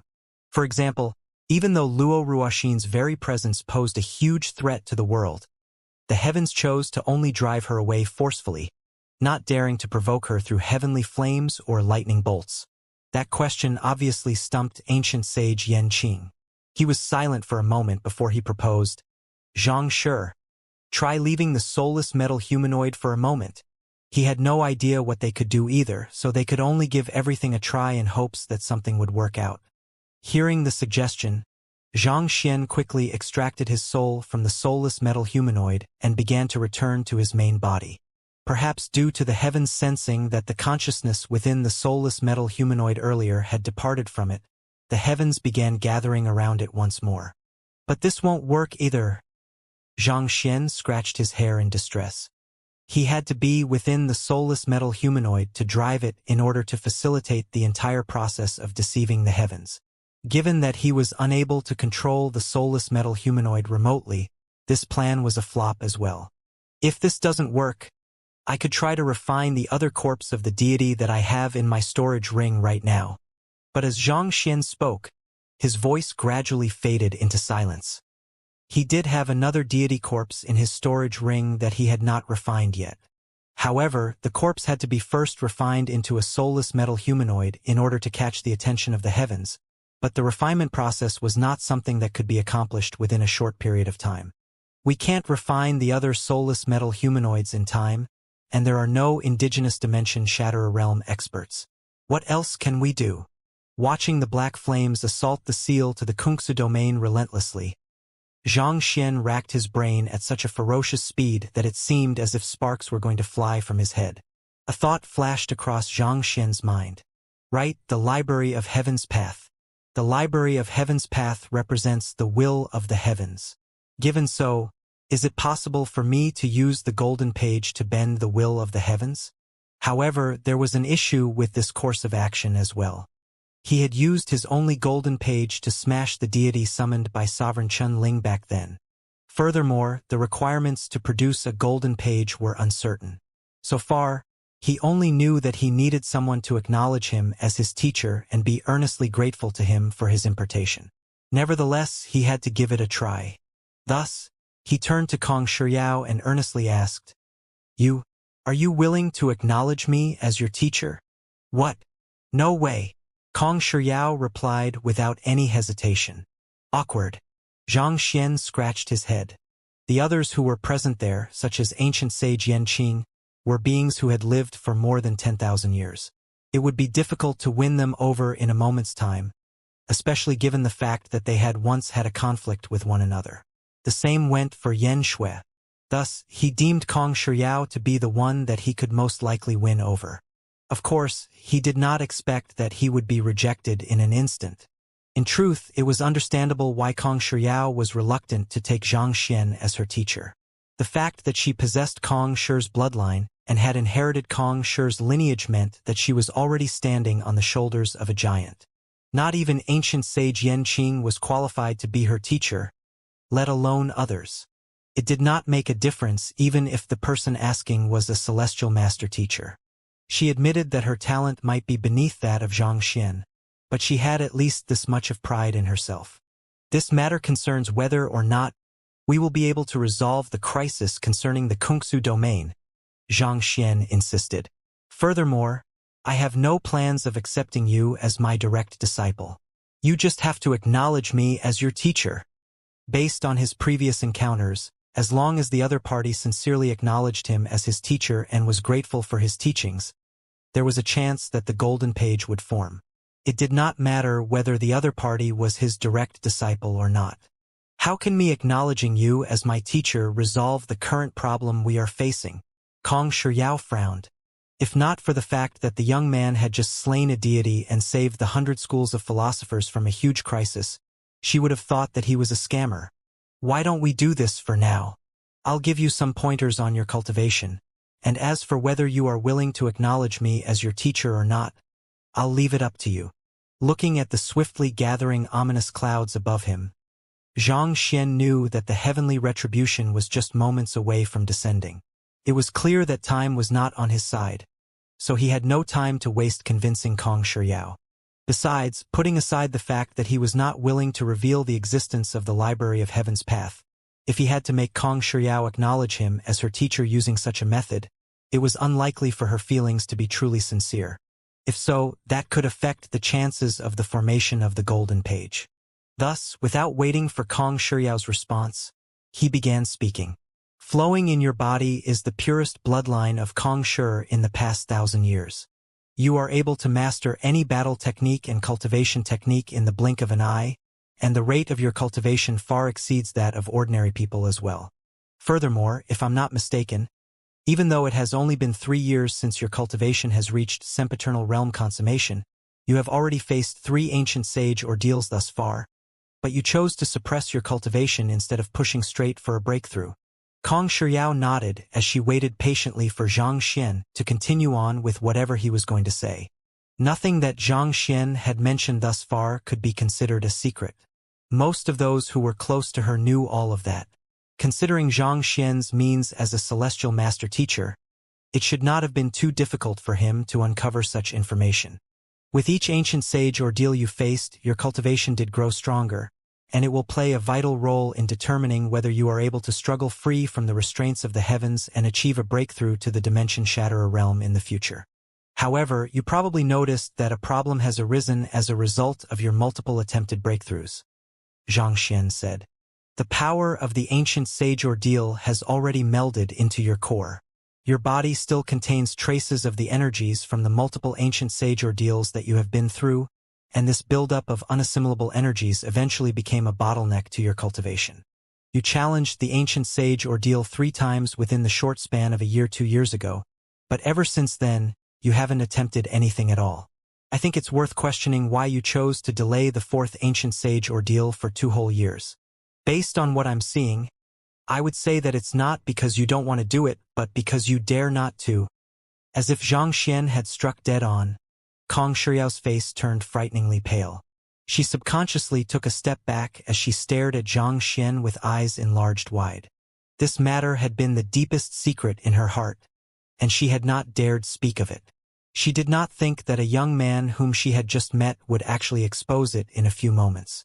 When she first reached the sempiternal realm 3 years ago, she had dreamt of emulating her predecessor's greatness and attempted 3 ancient sage ordeals.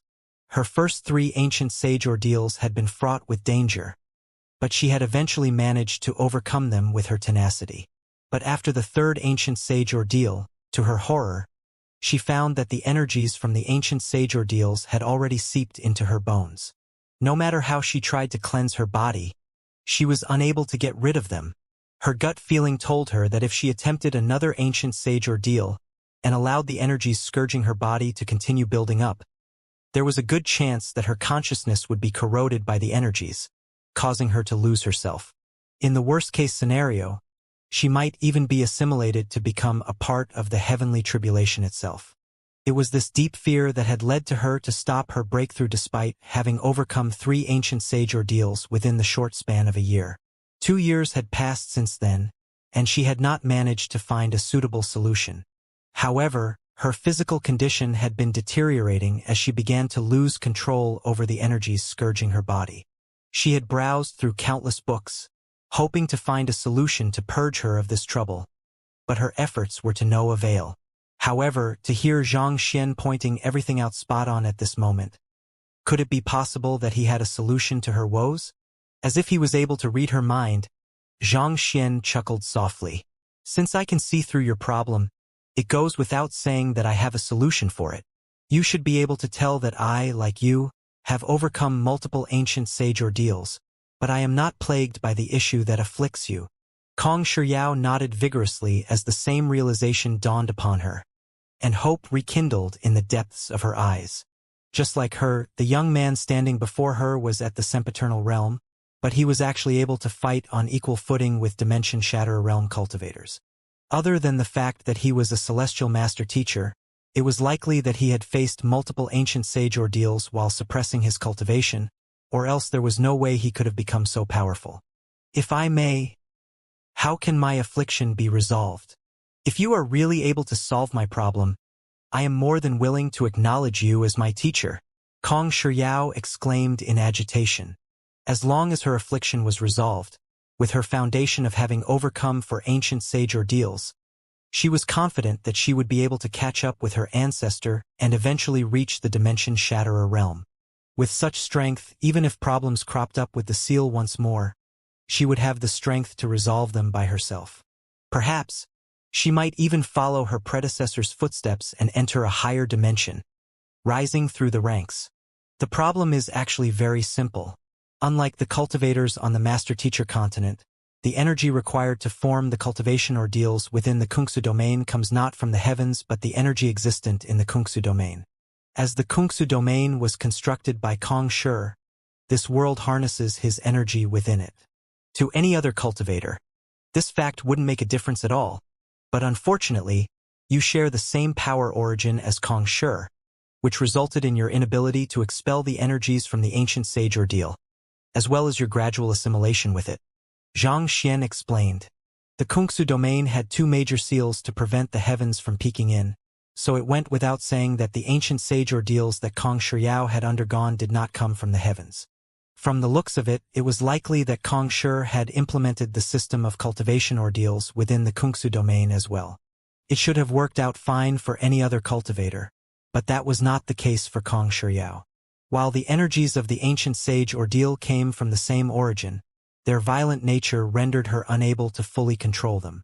At the same time, she was unable to fully remove them as they fused perfectly with her body, thus leading to their gradual buildup with every ancient sage ordeal that she went through. Over time, they formed a threat that she simply could not ignore anymore. What should I do? Kong Shiyao asked worriedly. The realization of the root of the problem made her realize how difficult it would be to cure her of her affliction, and she began to worry if she would be unable to resolve it for life. Well, the solution is rather simple and straightforward as well. All you have to do is challenge the ancient sage ordeal on the Master-Teacher continent. Of course, given your current accumulation, I don't deny that you face a huge danger in doing so. At this current juncture, you have two options ahead of you.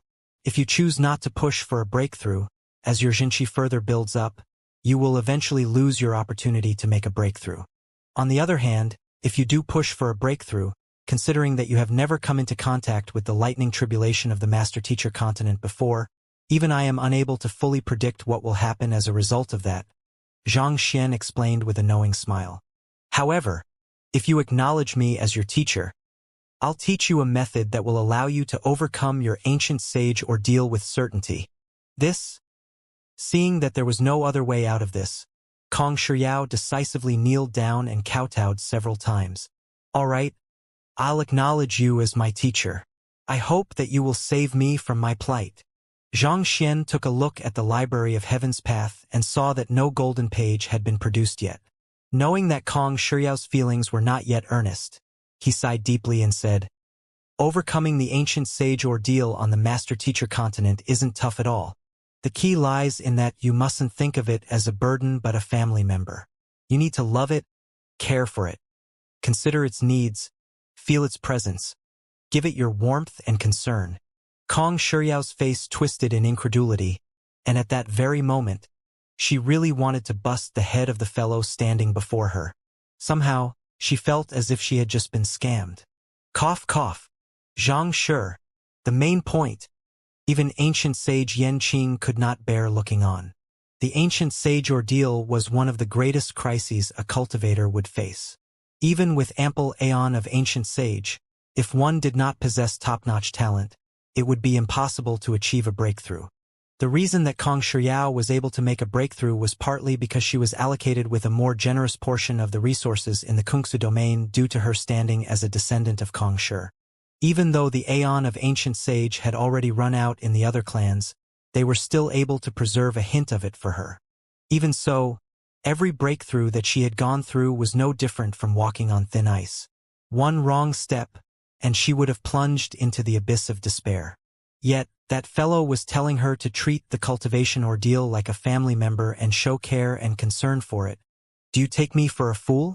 Do you really expect me to accept the nonsense you are spouting over here? It seems like you doubt my words. Xianxia shook his head. He turned to the ominous clouds in the sky and grabbed. A lightning bolt was immediately torn away from the heavenly retribution. Kacha! Kacha! The lightning bolt struggled, wanting to escape from Xianxia's grasp, but to no avail. Xianxia stroked the lightning bolt gently and said, "Good boy, good boy." His voice was tender, as if he was calming down an angry pet. In the face of Xianxia's soothing strokes, the struggling lightning bolt hesitated for a moment before the tension gradually left its body. Slowly, it seeped through Xianxia's skin and entered his body. Kong Shiyao and the others were stupefied by what they had just witnessed. Was this really possible? It had to be a joke, right? See, that's how you do it. Love is the key to everything. Instead of resisting it, you have to embrace and allow it into you. That's how you can win its trust and make it listen to you? Xianxia explained as he flicked his wrist, and the bolt of lightning appeared once more. He stroked the lightning bolt lightly, as if coaxing a purring cat lying on his arms. As unbelievable the sight before their eyes was, it raised a doubt in their minds. Was it really possible to overcome the ancient sage ordeal in such a manner? If so, why had no one done so in the past tens of thousands of years? Considering how powerful the cultivation ordeal is, who would dare treat it as a pet? Trust me, nothing will go wrong. Later on, after you summon the ancient sage ordeal, open up all of the acupoints in your body and absorb it fearlessly. You mustn't show the slightest hint of rejection. Remember, you must use your heart to feel the other party, Xianxia explained. As long as you are able to do all of this, I guarantee you that you won't face any problem clearing your ancient sage ordeal. Kong Shiyao was still a little worried. No matter how she looked at it, the other party's words simply sounded like pure cow manure to her. Do you not trust me? Or do you not have faith in yourself? If you don't believe that you are able to clear your fourth ancient sage ordeal, you should just drop the idea right now and remain a sempiternal realm cultivator for the rest of your life. Xianxia waved his hand in disappointment. I have always respected Kong Shi for the great man he was, and I thought that his descendant would be as valiant and fearless as him. I guess it was wrong of me to assume that his descendant would have inherited his courage. Don't bother taunting me, Kong Shiyao harumphed. Humph, the worst that can happen is death anyway. Let me tell you this. We of the Kong clan have never feared anything before. Fine. Tell me what I should do. Seeing that he had managed to goad Kong Shiyao into it, Xianxia nodded in satisfaction. He swiftly provided Kong Shiyao with the exact instructions of what she should do after summoning the ancient sage ordeal, though the crux of it was pretty similar to what he had said earlier. After summoning the ancient sage ordeal, she should not resist it. She needed to draw it into her acupoints and meridians and use her heart to feel it. Hearing those words once more, Kong Shiyao cringed as her goosebumps rose up. Even though it sounded like utter nonsense, she eventually decided to take a leap of faith and go along with. Gritting her teeth, she said, I'll give it a try. Ignoring ancient sage Yan Qing's objection, she flew into the air in preparation for summoning the ancient sage ordeal. Don't do it here. Let's find a remote location. Currently, they were right in the midst of the Tianshan kingdom, and if Kong Shiyao summoned the ancient sage ordeal there, everything in the area could very well be annihilated. Thus, Xianxia quickly stopped her and urged her elsewhere. They quickly left the area, and a few breaths later, they were standing in the middle of an empty mountain range some distance away from the Tianshan kingdom. Xianxia and the others chose to stand at a distance of 20 li away to spectate the process. Hoo-hoo! Without any hesitation, Kong Shiyao drove the energy in her body to her limits and released the entirety of her aura at once, inducing the surroundings to rumble as if an earthquake was happening. It took a mere instant for her to catch the attention of the heavens. Ominous clouds billowed as the lightning bolts and heavenly flames that had gathered around the entrance of the Kungsu domain surrounded her, ready to tear her into shreds at any moment. It was almost as if she was watching a beansprout growing insanely huge right before her eyes. Things were definitely not going the way she had expected. Ancient sage Yanqing turned to Xianxia and nervously asked, Xianxia, can she really tame and love such a powerful cultivation ordeal? What nonsense are you spouting? Of course not. Xianxia turned to ancient sage Yanqing and looked at him as if he was a fool. Of course not. Hearing such a response, the crowd nearly collapsed on the spot. Weren't you the one who was trying to convince us just a moment ago that the power of love is omnipotent? How can you be so fickle as to change your mind the very next instant? The ancient sage ordeal is the heaven's punishment toward the cultivators, Xianxia replied. A sinner trying to tame an enforcer. How could that be possible? What, using one's heart to feel the cultivation ordeal and shower it with love and concern? All of that was just something I spouted on a whim. Words you spouted on a whim. But Xiao is facing the ancient sage ordeal. She'll die like this. Ancient sage Yanqing nearly exploded on the spot. Even jokes should have a limit. Kong Xiao was the only one among Kong Shi's descendants who had a bloodline purity of 8. If he allowed her to die just like that, he would never be able to face his predecessors. Calm down. I have no intention of leaving Kong Xiao to die. Just wait and see. Xianxia assured the nervous crowd with a confident smile.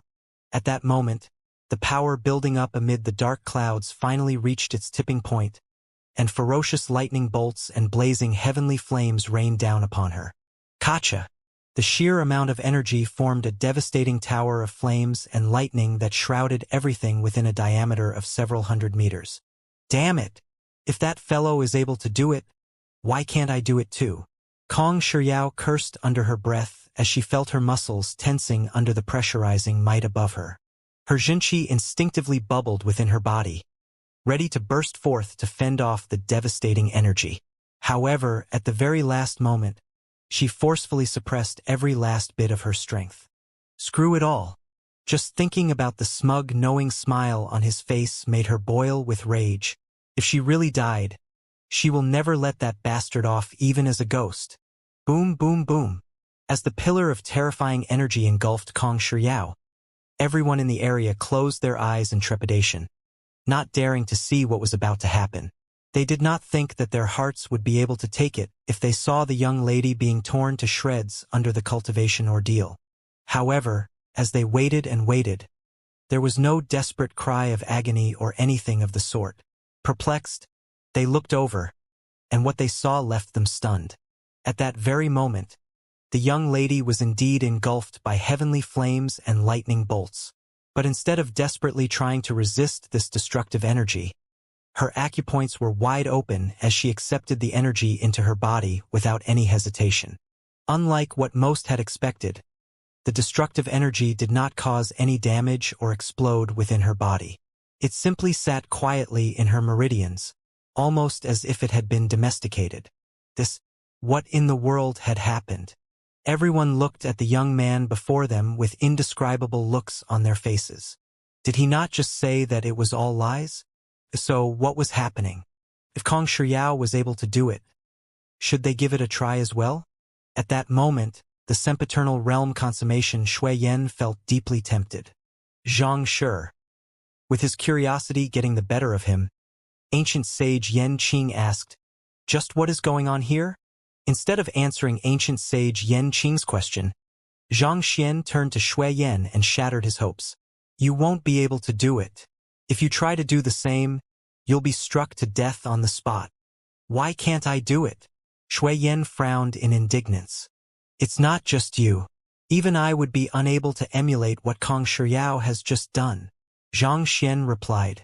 Kong Xiao possesses Kong Shi's bloodline, and she grew up in the Kungsu domain. After the cultivation ordeals she has been through, it's no exaggeration to say that a part of the Kungsu domain exists within her. The crowd pondered for a moment before nodding. It was mentioned earlier that after Kong Xiao's 3 ancient sage ordeals, her body was already suffused with the energies from the cultivation ordeals. If she attempted a 4th breakthrough in the Kungsu domain, it was likely that she would have been assimilated by the energies building up within her. And the very existence of the Kungsu domain is something that is not permissible by the heavens of the master-teacher continent. Xianxia continued.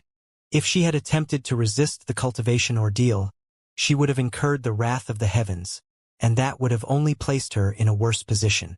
The more she struggled, the worse the position she would have found herself in.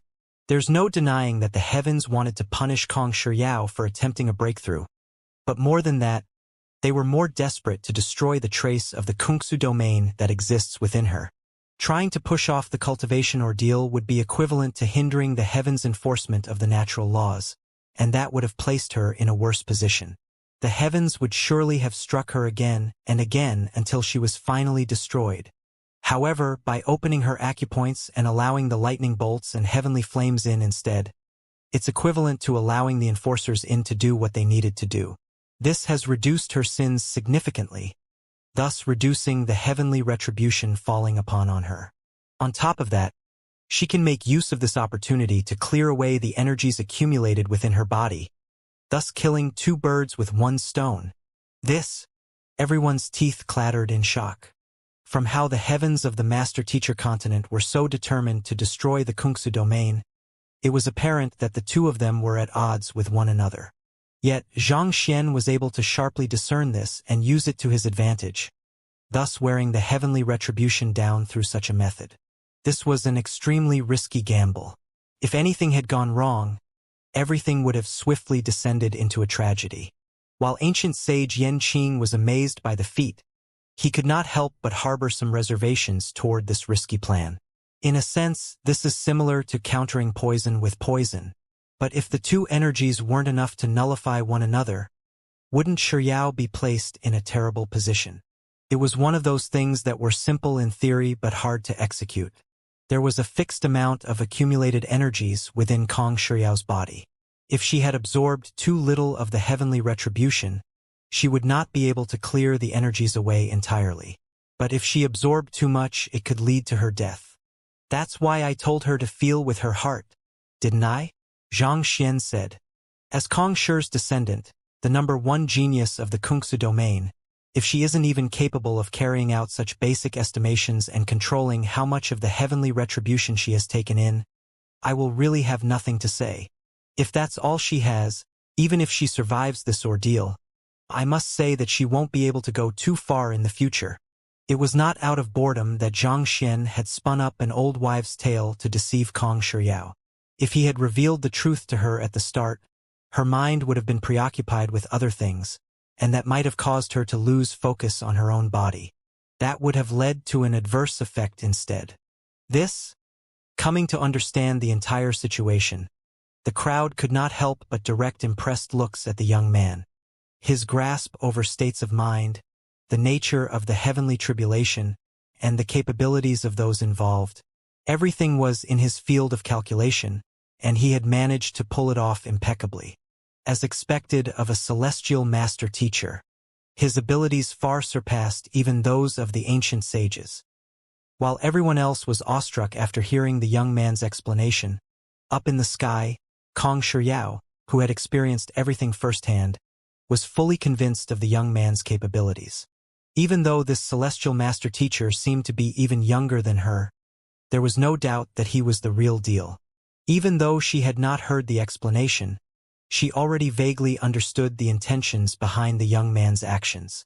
As the lightning bolts and heavenly flames from the ancient sage ordeal washed through her body, all of the energies that she had built up back in the Kungsu domain were slowly being neutralized and destroyed.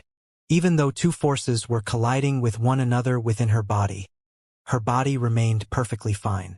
Not only so, through examining the powers within her body, she was able to further deepen her understanding of the world. Time slowly ticked by, and soon enough, the energies from the past ancient sage ordeals accumulated within her body had finally been eradicated. Kong Shiyao knew that this was the moment for her to stop, so she decisively sealed all of her acupoints and ignited her bloodline. "Dissipate," she commanded. Word of law. At that moment, the ancient sage ordeal that she had summoned weakened significantly, such that it was no longer a match for her. At her command, an entire half of the ominous clouds in the sky dissipated, and the rest were gradually following suit. Hong long long. With the departure of the ominous clouds, the young lady released all of her suppressed powers. She crushed all of the bottlenecks in her cultivation and reached ancient sage in a breath. Furthermore, due to the deep accumulation of her cultivation, she did not stop right after her breakthrough. Instead, her cultivation continued charging forth. Bloodline Continuance Realm Primary Stage. Bloodline Continuance Realm Intermediate Stage. In a few moments, she had already reached Ancient Sage 1 Dan Bloodline Continuance Realm Consummation, and after which, Great Philosopher Realm Primary Stage, Great Philosopher Realm Intermediate Stage, Great Philosopher Realm Consummation. In less than a minute, her cultivation soared to Great Philosopher Realm Consummation Stage before gradually receding. Incredible, Ancient Sage Yen Qing muttered in admiration. For most of their breakthroughs to Ancient Sage, they would usually stop right at Bloodline Continuance Primary Stage. Even the most talented of them all only managed to push up to Intermediate Stage before losing the drive. However, Kong Shiao had actually leaped 2 realms up in a single breath, reaching Great Philosopher Realm Consummation.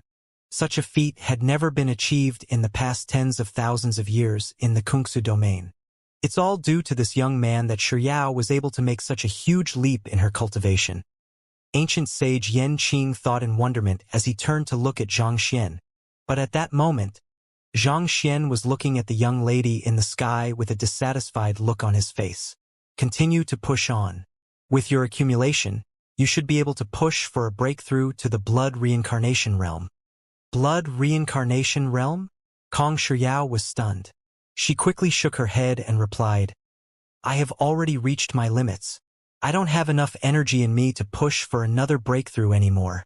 Even though she had made great accumulation by suppressing her cultivation through 4 Ancient Sage ordeals, she knew that she had already struck her limit by pushing to Ancient Sage 2 Dan Consummation in a single sitting. She did not think that she would be able to push any further than that. Limits?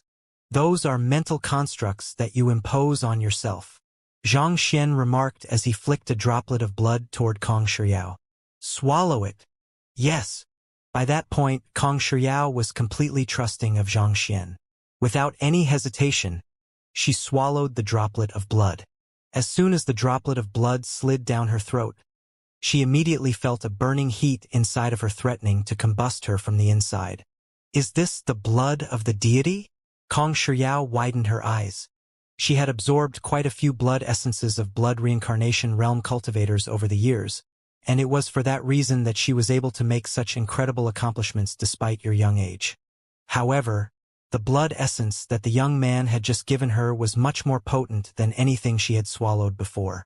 In terms of power, it was at least 10 times greater than the Blood Reincarnation Realm blood essences that she had swallowed.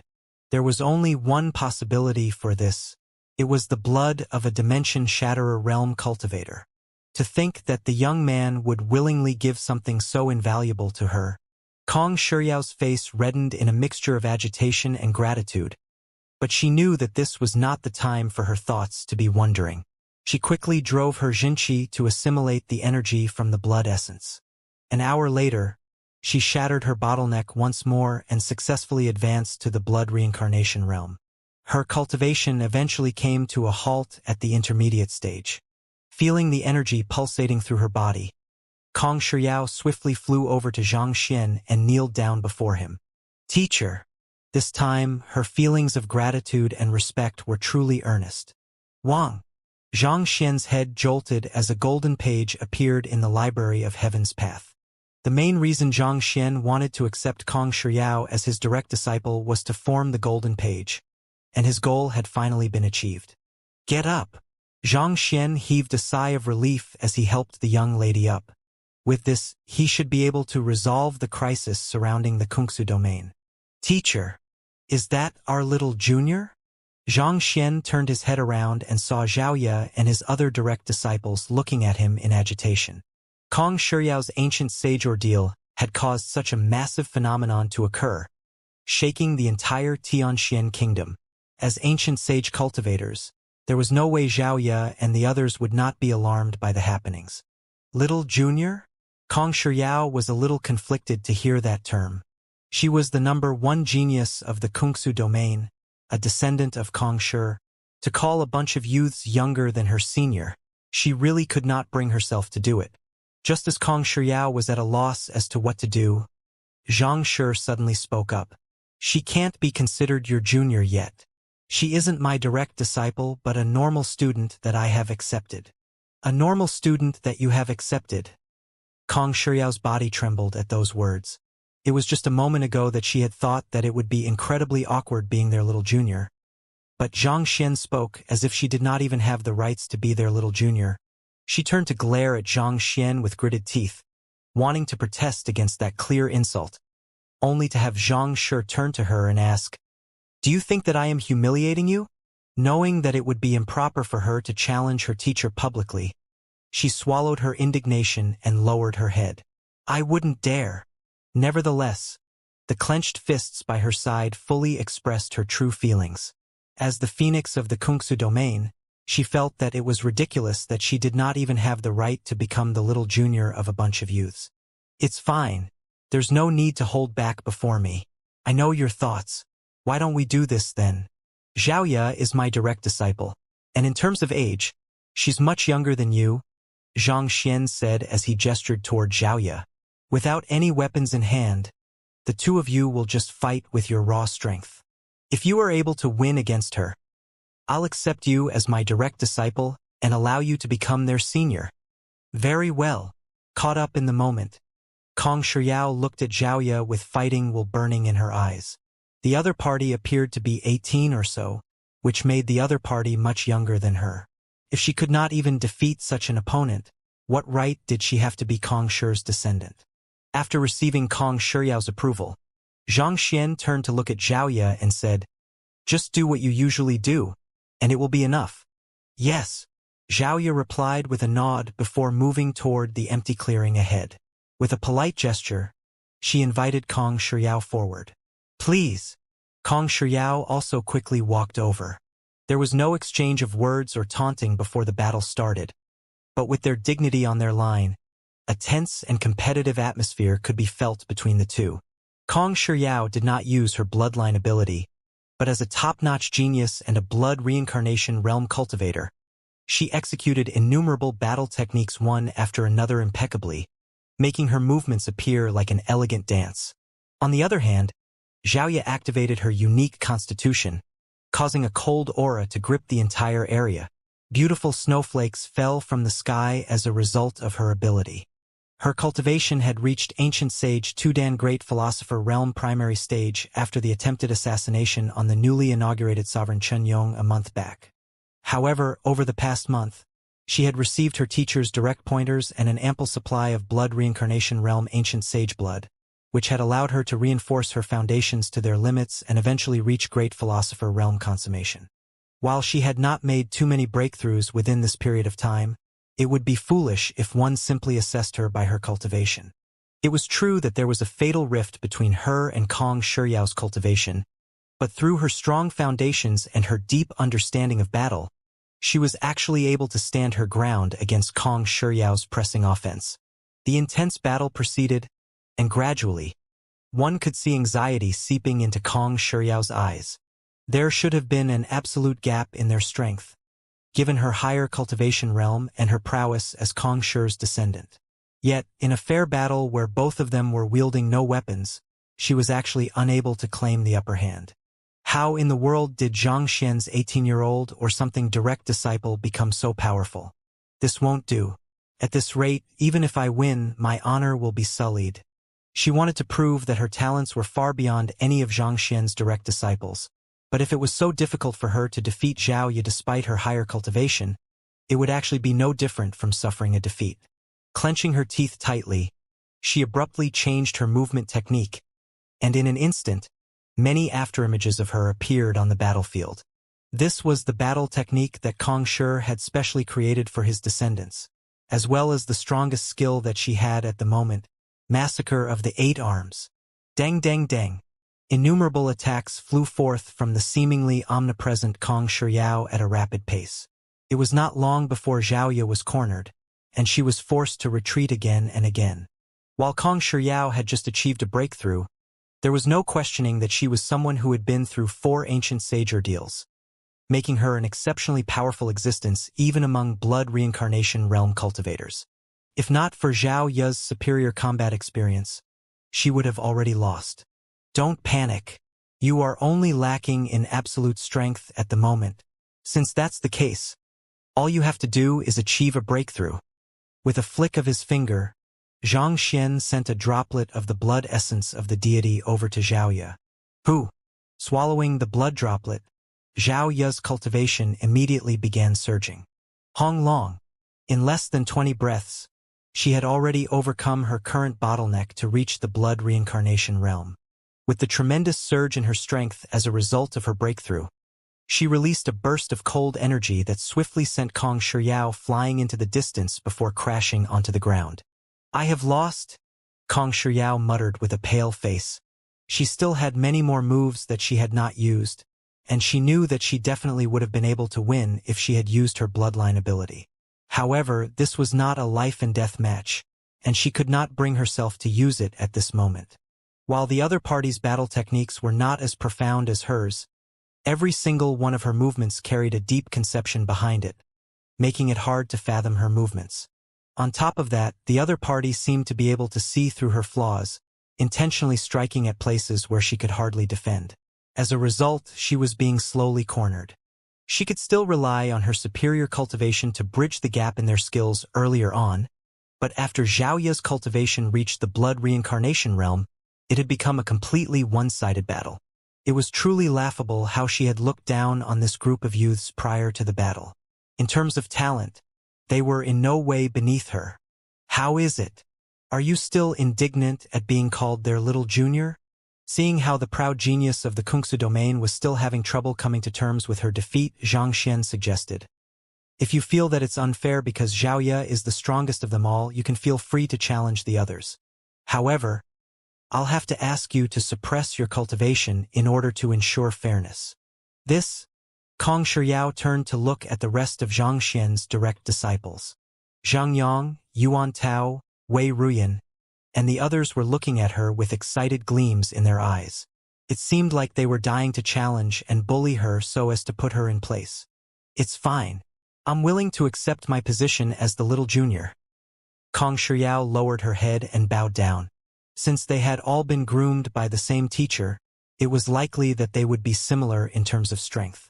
She had thought that she could suppress Zhao Ya with her superior cultivation, but that did not work in the end. She did not think that she would be able to best the rest of Xianxia's students. Since she was not confident in her strength, there was no need for her to go through with that and humiliate herself. It would be best for her to just acknowledge it. That would be for the best, Xianxia said. Zhao Ya, Zhang Yang, and the rest of you, from today on, Kong Shiyao will be your little junior, as well as my 9th direct disciple. You must take care of one another. Got it? Yes. We'll listen to your teachings. The others clasped their fists and replied resoundingly. Seeing that even a descendant of Kong Shi had ended up acknowledging Zhang Xian as her teacher, ancient sage Yanqing found himself rendered speechless. It was not until a long time later that he finally found his voice once more.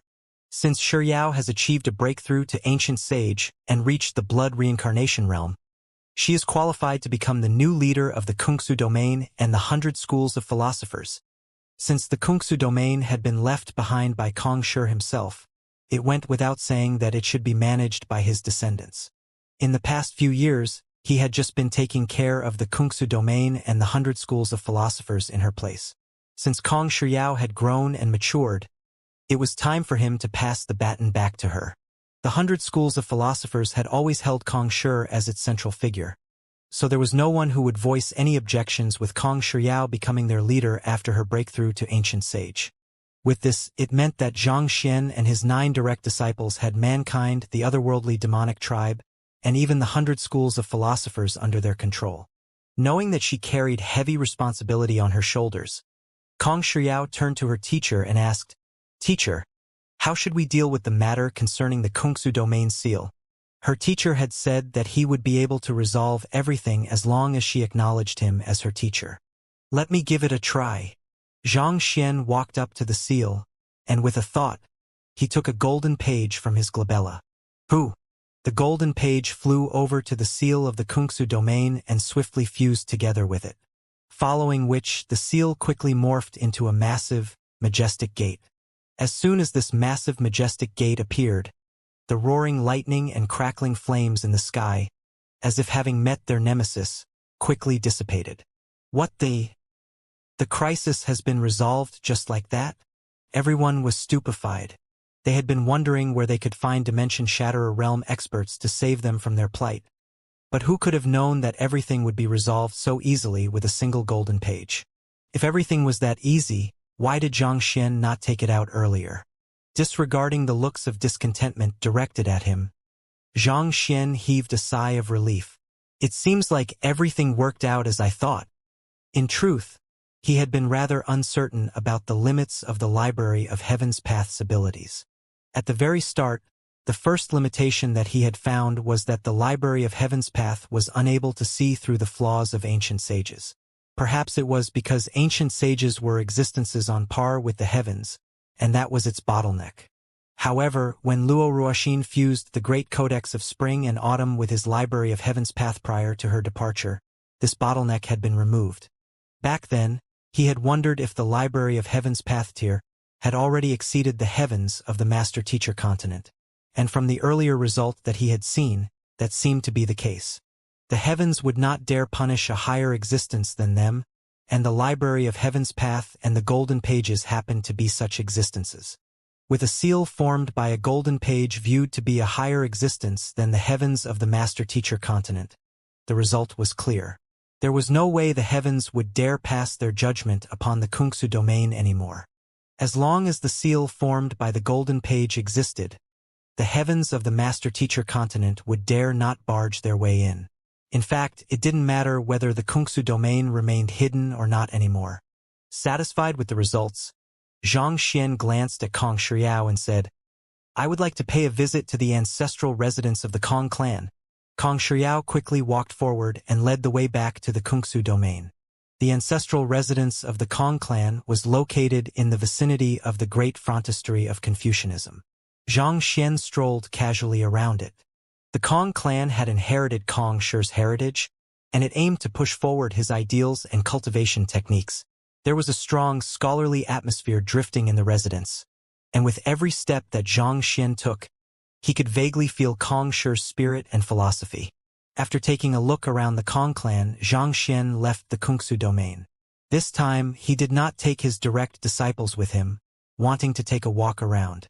Kong Shi had once toured around the entire Master-Teacher continent, and it had given him a much deeper comprehension of life. It was the spark that had led him to create the overpowered treasure known as the Great Codex of Spring and Autumn. Xianxia wanted to see the Master-Teacher continent as it was for himself as well, and through doing so, he hoped to rediscover who he was. Every city that he went to, he would stop for a period of time to experience the local culture. With the threat of the otherworldly demonic tribe resolved, the world was in a rare state of peace. The Master-Teacher Pavilion had also been reorganized according to Yang Shi's plans, destroying the previous aggregation of power through factions. At this moment, it had become an organization dedicated to imparting wisdom to the world. Under Xianxia's instructions, his direct disciples had scattered around the world to spread his teachings. Many of his past students from the Hongyuan Master-Teacher Academy had traveled around the world to lecture as well. Often, those who heard Xianxia's teaching through these indirect sources stumbled upon sudden bouts of enlightenment in the midst of the lectures, inducing a huge leap in their fighting prowess. As a result, their skills tended to surpass their peers. More often than not, those people would then become advocates of the Zhang school of thought. In a short period of time, Xianxia's reputation as the #1 master teacher of the world grew greater and greater, such that the significance of his name was almost becoming synonymous with that of Kong Shi's. There was no one in this world who did not dream of hearing a lesson directly from Zhang Shi himself. But it was as if the person in question had evaporated from the face of the world. No one knew where he was or where he had gone. It was not just the Master-Teacher Pavilion who did not know of his whereabouts. Even his direct disciples had no clue as to where their teacher had gone. No matter how they tried to contact him, there was simply no response. Just where has teacher gone? Zhengyang sighed deeply.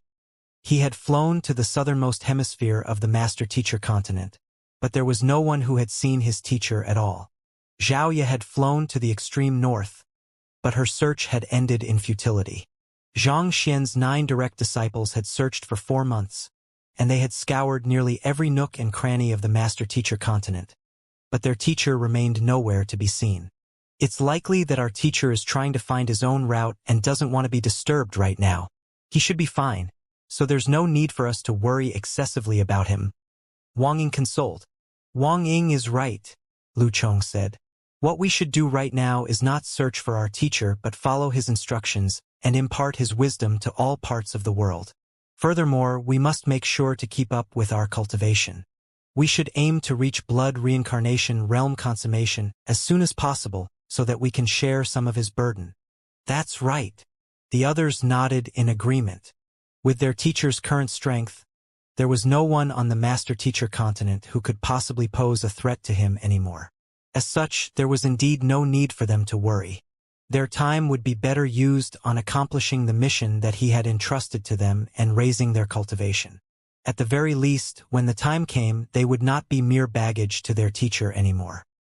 While the world was searching for his whereabouts, Zhang Xian was strolling leisurely in a remote town on the master-teacher continent.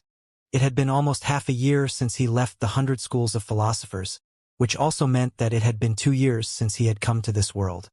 Over the past half a year, he had seen countless joys and sorrows, reunions and separations, the laughter of happiness, the cries of misery, the warmth of an embrace, the coldness of a rejection. Taking in the emotions and experiences of those around him, Zhang Xian felt as if he was living many different lives at once. Today marked the 3rd day since he had arrived in this little town, and going by his previous routine, it was about time for him to leave. Taking one last look at the small, peaceful town around him, Zhang Xian was just about to leave through the gates when a commotion suddenly broke out along the streets. Many people were rushing toward a common destination in agitation. Hurry up, hurry up. A master teacher is here to spread his teaching. It's said that the master teacher is here to impart Zhang Shi's wisdom. We have to make sure to record it well. As long as we listen carefully and learn well, we might get a chance to obtain green sprout wheat. Wow! That would really be great. Green sprout wheat is only cultivated only by the 100 school of philosophers, and it can't be grown on the master-teacher continent, right? Do you know that blacksmith in the other village? Just the other day, he ate a single stalk of green sprout wheat and immediately achieved a breakthrough to the Xianxia realm. That lucky bastard. If I could achieve a breakthrough to the Xianxia realm, I'd be laughing even in my sleep. Such discussions could be heard here and there. A lecture. Zhang Xian noted before shaking his head with a smile. He had seen too many of such scenes in his journey over the past half a year, so he had completely lost interest listening to such stuff. There were many master teachers who used his name to bulk up their reputation. Some of their lectures were highly profound and induced deeper thoughts in the listener, whereas others were riddled with flaws. However, Zhang Xian never stood up to intervene in any of those. He had chosen to take the role of a bystander in the world in order to witness the different aspects of the world with an open mind. So he had resolved himself to put aside his pride, beliefs, and even identity. I should move on to the next town, Zhang Xian thought as he walked out of the city gates. However, what he caught sight of with a quick glance caused him to stop in his tracks. It's her, Zhang Xian murmured as a beautiful profile came into his line of sight. Her demure silhouette remained unchanged even after the passing of 2 years, attracting eyes whenever she passed. However, she was no longer an ordinary teacher in a humble academy. She had become a true master teacher and a 3-star one at that. Pleased to meet you. I am Shun Bai Ru, a 3-star master teacher. Standing on the stage, the young lady faced the agitated audience before her and revealed a charismatic smile. Shun Bai Ru was the beautiful teacher working at the Hongtian Academy, whom Zhang Xian had met after he transcended over to this world. When he left the Tianxian kingdom, it had felt like their paths had begun to diverge from one another, and they would never intersect ever again. Half a year earlier, when he returned to the Tianxian kingdom, he had only met Lu Sun. He honestly did not think that he would meet Shin Bairu here, and he did not expect her to have become a 3-star master teacher so swiftly. Her presence made Zhang Xian halt in his footsteps as he turned around to look at the young lady on the stage. The young lady raised her hand and waited for the commotion amid the crowd to die down before continuing on. Zhang Laosher and I used to be colleagues. Colleagues? What? Is she saying that she knows Zhang Shi? She is bragging, isn't she? All those who claim to spread Zhang Shi's teaching say that they know Zhang Shi one way or another in an attempt to add credibility to their words. Isn't that so? I never would have thought that a lady as pretty as her would stoop to such a level. As Zhang Xian's reputation flourished, more and more people began passing themselves off as his students. Even a city as remote as this was not completely immune to this major trend. On the other hand, seeing the beautiful teacher who had always maintained a transcendental attitude toward worldly affairs talking about him in her first sentence, Zhang Xian could not help but shake his head as a hint of disappointment surfaced in his eyes. In his mind, she had always been a person who was driven by self-improvement and thought little of fame and glory. He did not think that she would use his name in order to elevate her own standing. Heaving a deep sigh, Zhang Xian was just about to leave when the young lady continued speaking. He has already become the world's teacher, and his teachings have spread far and wide. Many take pride in receiving the knowledge that he preaches, but I don't think that it's something enviable or particularly noble. Those words made Zhang Xian halt in his footsteps once more. Most of the crowd, who had planned to leave after seeing that it was just another fraud using Zhang Shi's name to her own advantage, quickly turned around with deep frowns on their foreheads. Zhang Shi's accomplishments and wisdom had struck a deep chord with everyone in the world, making him the next idol of faith since Kong Shi. Yet, she dared say that his work was not particularly noble? What did she mean by that? The atmosphere swiftly grew tense as displeased expressions appeared all over the crowd. The world is a diverse place. Take this little town that you live in, for example. While we need people standing above the clouds, we also need those whose feet are planted on the ground. The master teachers who spread their teachings and bring wisdom to the world are worthy of respect. But so are the butchers who slaughter pigs, the vendors who barter their vegetables, and the merchants who ship goods from one place to another. Every occupation in the world has its own reason for existence. There's no need to classify them by honor or prestige. What truly makes the difference is whether we are willing to put our blood and sweat into what we do and whether we truly love what we do as well. Zhang Shi loves the master-teacher occupation with a passion. He finds purpose in bringing wisdom to others, and he enjoys uncovering the secrets of the world. His diligence and passion paid off, allowing him to reach the peak of the master-teacher occupation. I am just an ordinary person. I have neither the talents nor capabilities that he possesses. However, that doesn't mean that I am a lesser being than him. I do what I can do to impart knowledge to my students and pass down the correct values to them. Unlike him, my lectures aren't great enough to reach every corner of the world. However, I can ensure that my own teachings will not lead my students down the wrong path, and whatever knowledge I pass down has been personally verified by myself. And I think that's enough. Living in this world, we must be cognizant of our own limits and walk down a path that is suited for us. Over the past 2 years, I have toured around the world and met many people. A lot of them take pride in living in the same era as the world's teacher Zhang Xian. Just like Kong Shi's era, they believe that this era will usher mankind to greater prosperity than before and that we are blessed to be living in such times. I don't disagree with what they said, but while we are living in the era of hopes and dreams, does it necessarily mean that we stand a chance of rising to the top and becoming a powerful expert of the world? Bleak.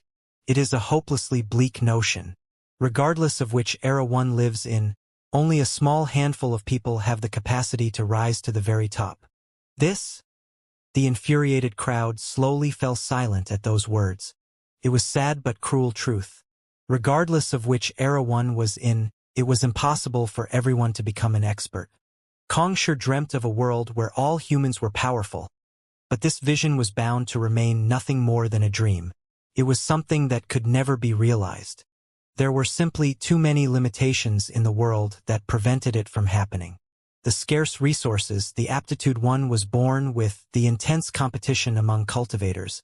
It was because power was always held in the hands of the minority that becoming an expert was something that so many desired. I never thought that she would come to such a realization. Xianxia was stunned as well. He had thought that Xianbairu was using his reputation to elevate her standing, but who could have known that she would be using this to tell a powerful story to the crowd? What was scary was not a lack in talent but the failure to realize one's limitations. If a person who only had the ability of an ordinary soldier forced their way to become a commander, they would be hurting not just themselves. Stop listening to her bullshit. I have heard that there are those who aren't too talented among Xianxia's students, but all of them eventually became powerful experts. Indeed, as long as we find a good teacher, we'll be able to rise to greater heights.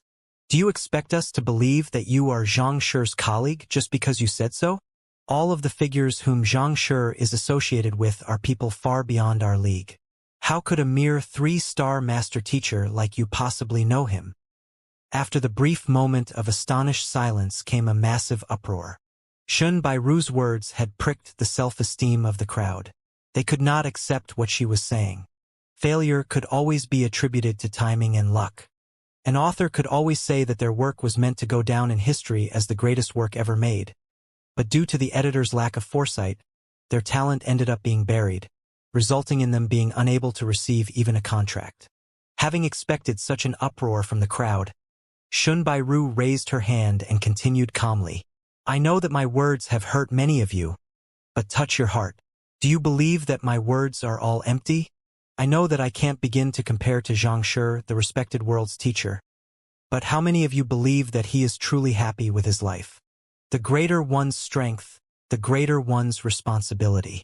Over the past year, he has changed the rules of the master-teacher continent, quelled the otherworldly demonic tribe, and subordinated the 100 schools of philosophers. But which of these accomplishments didn't require him to risk his life? If you were in his position, and all you wanted was to enjoy the luxuries of power, would you really have braved through danger to achieve all of that? Most of those who had spoken up against Xianbairu earlier were struck speechless once more. Indeed, if they enjoyed Xianxia's standing and talent, would they really have been willing to charge into the midst of the otherworldly demonic tribe to quell them or confront the legendary 100 schools of philosophers? You might think that Xianxia is a lofty figure far beyond any of you, but back when I was working in the same academy as him, he was a teacher who was despised and looked down by others. He scored a 0 for his teacher qualification examination, so he was nearly expelled from the school. Yet, despite these challenges, he never gave up nor shied away. A step at a time, he eventually rose to his current prominence. If you were in his place, would you have been able to overcome the odds? Xianbairu asked. Xianxia's life had already been compiled into books and spread across the entire world. His life had been fraught with danger, but none of the challenges that he had faced had ever convinced him to give up. If they had been in his place, would they really have been able to do the same? Most of those amid the crowd pondered the question, but they eventually shook their heads in response. For those who were weak-minded, the scorn that Xianxia had received at Hongtian Academy would have been more than enough for them to give up and drown their sorrows with alcohol. For those who were a little more strong-willed, the Tianwu Kingdom would probably have been where their journey ended. They would never have been able to overcome all of those obstacles that Xianxia had faced to live the brilliant life that he did. It was easy to envy others, but the experiences that others had gone through might have been something that they would not have been able to survive. Your own life, your own decisions. You have to recognize who you truly are in order to make the decisions that will make your life a meaningful one. Xianxia thought. Xianbairu's words had truly left a mark in him. It was as if someone had ignited all of the experiences that he had been through over the past half a year, causing a raging flame to burn within him. Be it famed mountains or beautiful lakes, the warmth and callousness of human emotions, everything that he had witnessed and been involved in had become a part of his memories. Those memories strung together to form a complete him. They drifted into the sky of the master-teacher continent and overlooked the world, as if a transcendent being. In an instant, Xianxia seemed to enter a deep state of concentration. A lot of the confusion in his heart vanished. and the cultivation that had remained stagnant over the past half a year abruptly surged forth like water charging through a collapsed dam. The reason Xianxia had chosen to cast himself aside and tour the world was due to the confusion in his heart. He had found himself lost, and he needed some directions. He had looked at Kong Shi's records, but their lives had been vastly different. As two completely different people, he could not hope to experience the same things as Kong Shi even if he forced himself to retrace Kong Shi's footsteps. He knew that becoming the world's teacher was the way for him to become an ancient sage. But how could he do it? The world was such a huge place, and it was governed by its own laws. It was not as if his words could reach the heavens. So how could he become the world's teacher? Unable to make sense out of this, he had found himself falling into a stalemate. No matter how he struggled, he had been unable to advance any further at all. Of course, he knew that this confusion was something that all cultivators had to eventually face in their lifetime, but this was a hurdle that he had no idea where he could begin to work on. All along, he had been reliant on the Library of Heaven's Path for his cultivation. He would collect books and compile them together, and if required, he would edit them accordingly. All in all, none of what he had practiced so far could be said to be his own creation. While he had been able to advance swiftly through this manner, it had also become his limitation. He was able to modify any cultivation technique until he had ensured that it was completely flawless, but the reliance on this ability had made him unable to cultivate without any cultivation technique to refer to. This was his greatest flaw, and he was suffering as a result of it. Even the heavens were flawed, so there was nothing in this world that came without compromise. Thus, he had set out on his journey to see the world. He did not know how long it would take, and it did not know where it would lead him to, but it was all he could do. This journey had been an eye-opener. It had allowed him to understand many aspects of the world that he had never noticed before. However, when he heard Xinbairu's words, it made him realize something. The answer that he had been searching for over the past half a year was not something that he could find anywhere else in the world. It existed only in himself. All he had to do was be the best him. Why should he be so bothered with the experiences of others? Everyone in the world had their own path to tread on, so there was no need for him to conform to others. What he had to do was stay loyal to his own heart and continue paving his path forward. That would be enough. Even if there was no perfect cultivation technique for him to cultivate and he could not truly become the world's teacher, he would just have to ensure that he remained the perfect him, and that was enough. Thank you, Xinbairu. Feeling the changes in his body, Xianxia smiled.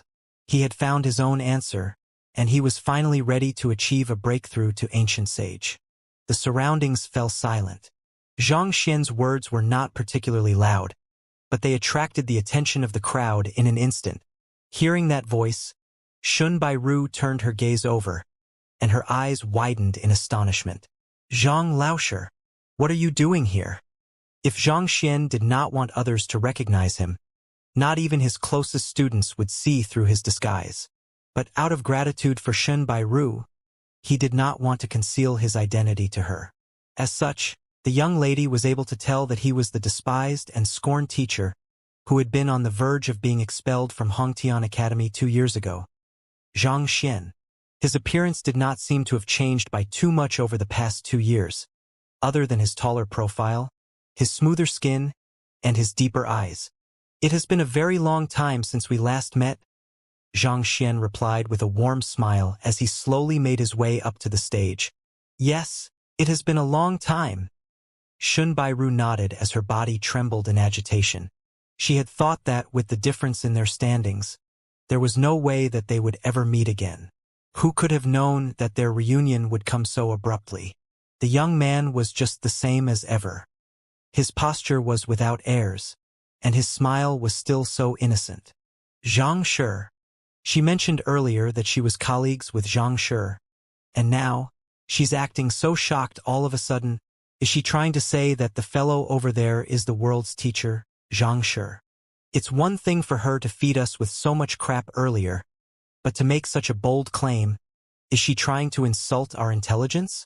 She really is trying to grind our tolerance down to the very last bit, isn't she?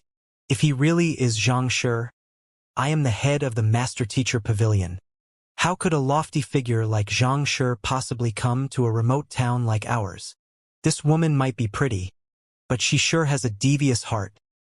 The two of them did not try to conceal their words, and their exchange caused the crowd below to explode, as if someone had thrown gunpowder in the midst of burning flames. While Xianxia was a figure whom all of them respected, they also understood that the other party was a figure extremely far away from them. It had never crossed their minds that they would ever be able to meet Xianxia in person. Yet, that young lady had actually called out Zhang Laoshi so abruptly after making such a speech. Was she trying to say that this humble-looking fellow was actually Zhang Xian? You must be trying to make a monkey out of us. We can accept your bragging, but to sully Xianxia's honor, unforgivable. Don't you know that passing yourself off as Xianxia is a taboo of the Master Teacher Pavilion? You must be punished for your insolence, or else how can the Master Teacher Pavilion establish its credibility in the world? A master teacher amid the crowd cried out in fury. Indeed! Catch those two despicable scoundrels! Catch them and skin! Another person amid the crowd shouted. But before he could finish his words, a quivering voice suddenly echoed in the air. Shut up! What's going on over there? The infuriated crowd looked at the stage, and what they saw nearly blew their minds. The young man passing off as Xianxia, with a gentle smile on his face, was slowly rising into the air. It was a common fact that flight was an ability exclusive to cultivators who had reached the saint realm. Could the imposter before them actually be a saint expert? But before they could figure out what was going on, a loud rumbling echoed in the air as countless ominous clouds gushed over. The span of the ominous clouds was massive. It swiftly covered the entire town, but it still continued to grow relentlessly into the distance. It did not take long for it to extend all the way to the horizon, plunging everywhere into darkness. This is a cultivation ordeal? How could there be such a massive cultivation ordeal? It's rumored that even the most formidable ancient sage ordeal only covers up to 100,000 mu. But this is at least 1,000,000 mu, right? The crowd below was completely stunned. To be able to summon such a huge cultivation ordeal, could that young man really be Xianxia? As this doubt was raised, the crowd swiftly fell silent. Indeed, other than Xianxia, who could cause such a spectacular uproar in the world? At the Glacier Plain Court, Mother, rest assured. I'll take care of my body, and I'll make sure not to act recklessly. A young lady with features reminiscent of a delicate ice sculpture reassured a middle-aged lady with a gentle smile. She was the court chief of the Glacier Plain Court, Xianxia. The middle-aged lady before her was the holy maiden of the previous generation, her mother. Back then, after the conflict between her teacher and the other major powers was resolved in Empire Alliance City, she had quickly returned to the Glacier Plain Court to release her mother. She had brought her mother back to the Tianxian Kingdom to reunite with her father for a while before taking them all to the Glacier Plain Court. You keep going into seclusion to cultivate, neither eating nor drinking. A middle-aged man walked over as he shook his head disapprovingly. Your mother and I are afraid that you are pushing yourself too much. He was Xiaoya's father, the lord of Tianxian Kingdom's Bayou City, Zhao Feng. After Xianxia disappeared, their daughter had gone around the world searching for him desperately. When she was unable to find him even after some time, she had finally decided to return to the Glacier Plain Court. But as soon as she returned, she had devoted her time to cultivating, neglecting to sleep and everything else. It pained his heart to see his daughter living in such a manner. While their daughter had reached a level far beyond what they could imagine, their daughter's attitude of recklessly plunging into any danger as long as it could raise her cultivation was a cause for concern. They felt that she would eventually come to harm as a result of this. I'm fine. I just wish to be able to stand before my teacher proudly when he finally returns, so that he won't be disappointed in me. Xiaoya replied with a smile. The memories that she shared with her teacher flashed through her head and filled her with strength once more. She was just about to placate her parents before returning to her cultivation when her eyebrows suddenly shot up. She hurriedly raised her head, only to see that the distant sky had already been covered by large swathes of ominous clouds, and it was swiftly creeping toward the Glacier Plain court. This is... Xiaoya immediately shot to her feet in shock. This was because she realized that even with her current cultivation, she was unable to see the entire span of the ominous clouds. Due to her hard work over the past half a year, her cultivation had already reached blood reincarnation realm consummation. Of course, she was still nowhere close to pushing for a breakthrough to the Dimension Shatterer realm, but there was no doubt that her strength was more than enough to put her at the top of the world. Despite that, she was actually unable to see the end of the ominous clouds. Did this not mean that the ominous clouds extend over several 100,000 li? What in the world is this? How could there be such a huge congregation of dark clouds here? Zhao Feng and his wife also swiftly noticed that something was amiss, and they were horrified by what they were seeing. It seems to be a cultivation ordeal. Teacher. That's right. My teacher must be back. Xiaoya's eyes lit up in excitement. Not in the mood to cultivate anymore, she quickly rushed in the direction of where the ominous clouds had come from. Other than her teacher, there was no one in the world who was able to summon such a huge congregation of clouds. He was the one and only one in the world. A teacher seeks to impart knowledge and clarify doubts. While our combat master hall does not have the capacity to impart wisdom, we can still demystify combat techniques and fighting skills. This is aligned with the responsibilities of a teacher, and that's also why we are a subsidiary of the Master Teacher Pavilion instead of a separate organization. Standing in front of an army of 10,000, Zhang Yang looked at the newly recruited combat masters sternly as he spoke. Over the past half a year, the combat master hall had grown significantly stronger, especially after Zhang Yang passed down the knowledge that he had received from Zhang Xian. The members of the Combat Master Hall were stronger than ever, each of them wielding the strength to fend off hundreds of cultivators simultaneously. We understand. The crowd nodded in agitation. All of them had heard of the incredible deeds of the Hall Master and his teacher, and they looked forward to becoming a part of the legend they were creating. It was their dearest wish to follow behind this esteemed young man, and their wish was coming true. Seeing that everyone was pumped up, Zhang Yang stopped his speech right there. All right, we shall start the training for today. He was just about to gesture for the instructors to begin when he suddenly raised his head and saw darkness creeping in from afar. Those dark clouds. Is it a cultivation ordeal? Zhang Yang was stunned for a moment before realization struck him. It's my teacher. He's going to achieve a breakthrough to ancient sage. With a slight push against the ground, he vanished right from the spot.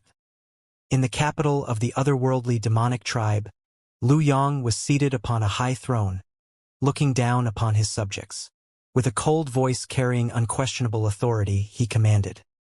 I have mentioned this far too many times, and it bores me to repeat myself time and time again. All otherworldly demons are to maintain friendly relations with the humans, and conflicts are to be avoided at all costs. Anyone who infringes on this will be killed without fail. Do I still have to teach you what to do? The otherworldly demons quickly kneeled on the ground fearfully and replied, Yes, your majesty. We'll carry out your will. Shortly after his inauguration, the new sovereign Qinyong had implemented a series of swift but severe reforms. Under his efforts, the otherworldly demons were starting to accept their coexistence with the humans, and the initial tension between the two races was starting to calm down. Of course, a feud that had lasted over tens of thousands of years could not be halted so easily, but at the very least the battles had stopped for the time being. Eventually, time would wash away the hostility between the two races, ushering in an era of stability and harmony. Not to mention, coexistence with the humans was not without benefits for the otherworldly demons either. The otherworldly demons gained access to the precious resources traded on the Master-Teacher continent, and they were also able to develop their industries through implementing the technologies of the humans. Having experienced the benefits of coexistence, there were some factions among the otherworldly demonic tribe who were starting to openly support the new sovereign Qinyong's policies.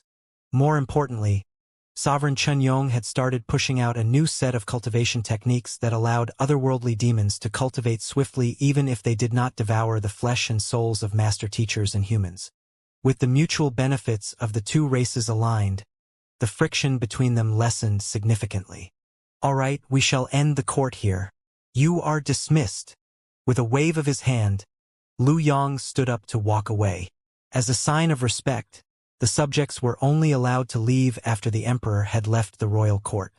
However, at that moment, ominous clouds suddenly swarmed over from afar, covering the sky in a flash. "Teacher?" Lu Yang's eyes reddened in agitation at this sight. Without any hesitation, he flicked his wrist and tore open a spatial passageway. He walked into the spatial passageway and disappeared from the astonished eyes of his subjects. After his hard work over the past half a year, the situation in the otherworldly demonic tribe had finally stabilized. He finally had the rights to pursue his teacher once more. The same situation was occurring in the 100 schools of philosophers' Kungsu domain. Kong Shiyao looked at the gloomy sky as her body trembled in excitement. Was her teacher finally appearing once more after his long absence? "I'll leave the Kungsu domain to you for the time being. I'm heading out to take a look." Without waiting for the other party to respond, Kong Shiyao rushed toward the master-teacher continent. After spending 6 months in anonymity, Xianxia finally caused a huge uproar in the world with his breakthrough. "It's him. It really is him. There's no doubt. There's no one other than Xianxia who could pull something like this off. To think that we wouldn't be able to recognize him when he was right before our eyes. And we even attempted to capture him. My gosh. I actually got a chance to see Xianxia's splendor with my own eyes. Now, I can die with no regrets." As the truth dawned upon those in the little town, countless silhouettes gathered around the stage stiffened in shock. Previously, when Xin Bairu mentioned that she was Xianxia's colleague, there had not been a single person among the crowd who believed her. When she said that the young man standing before them was actually Xianxia, they had scoffed at her words, thinking that they were utter nonsense. All of it turned out to be real. The incredible figure who had won the world's respect and admiration was really standing right before them in the flesh. "He's just the same as ever. He's always the brightest one in the crowd," Xin Bairu remarked with a helpless smile. For as long as she had known this young man, he had always caught everyone's gaze. She had thought that he would tone down after coming this far. But the other party turned out to be the same as ever. It was as if he did not know the concepts of humility and low profile. Xianxia was oblivious to the uproar among the crowd. He was carefully ruminating over his new enlightenment, and it felt as if the rays of the dawn sun had pierced through the darkness in his mind, showing him a new route. This feeling was so strong that it touched even the depths of his soul. "So, this is what I've been pursuing all this while?" Xianxia muttered with a faint smile as he looked at the endless dark clouds and lightning bolts gathering around him. It was apparent that the cultivation ordeal that he was going to go through this time would be highly destructive, commanding a might far beyond what he had ever experienced before. Sila, lightning bolts and heavenly flames condensed together to form innumerable massive weapons, and each of these weapons darted right toward Xianxia. Just from the sheer momentum, it felt like not even Dimension Shatterer realm experts would stand a chance against this fearsome might. In fact, it felt like it had far exceeded everything in the world. It was a transcendental force that was bound to bring destruction upon its target, and not even the newly enlightened Xianxia would stand a chance against it. But, since he did not stand a chance against it, why should he bother fighting against it? Without the slightest change in his expression, Xianxia parted his lips. "Dissipate." His voice pierced through the void, echoing into the high heavens. Voila! As if they had encountered their greatest nemesis, the weapons made of lightning bolts and heavenly flames swiftly disintegrated into nothing. At the same time, under his command, the ominous clouds slowly scattered, returning a clear sky to the world. Previously, he would still have had to utilize all kinds of techniques in order to overcome his cultivation ordeal, but with his current ability, he was actually able to resolve it with a single word. It was as if the heavens of the master-teacher continent had submitted to him. He had become the ruler of the world, and his words dictated the future course of the world. This was the ability of the word of law. A breakthrough to ancient sage meant surpassing the world in a certain law, but the current Xianxia had gone far beyond that. His entire existence had surpassed the limitations of the world, making him a being who stood above the heavens. He had become a transcendental being that existed beyond the three realms, one, unrecognized by the five elements. As the ancient sage ordeal vanished, overwhelming energy gushed out from his body and pierced into the heavens, suppressing everything in the area. Boom! Unable to suppress his Jinqi any longer, Xianxia's aura began surging forth. In an instant, from sempiternal realm consummation, he had already reached Ancient Sage. Ancient Sage 1 Dan Bloodline Continuance Realm. Ancient Sage 2 Dan Great Philosopher Realm. Ancient Sage 3 Dan Blood Reincarnation Realm. All of the accumulation prior to his breakthrough was showing its effects now. In less than 10 breaths, he had already pushed through 3 realms, rising all the way to Blood Reincarnation Realm Consummation. In a sense, his achievement was even more fearsome than Kong Shiyao's. In fact, not even Kong Shi's breakthrough had been so swift. Feeling vigorous energy coursing through his body, a smile slowly etched itself onto Zhang Xian's lips as he gazed down upon the world as if an immortal of the heavens. At that moment, his profile looked ever so inviolable and authoritative. A long silence lingered in the world as the sky cleared up completely, following which a majestic voice boomed across the world. From this day onward, I am the world's teacher. From the moment he achieved a breakthrough to Ancient Sage, Zhang Xian realized that he was already an existence that towered above the master-teacher continent's heavens, becoming the world's teacher in reality. Every word and action from him could influence the will of the heavens and even correct them.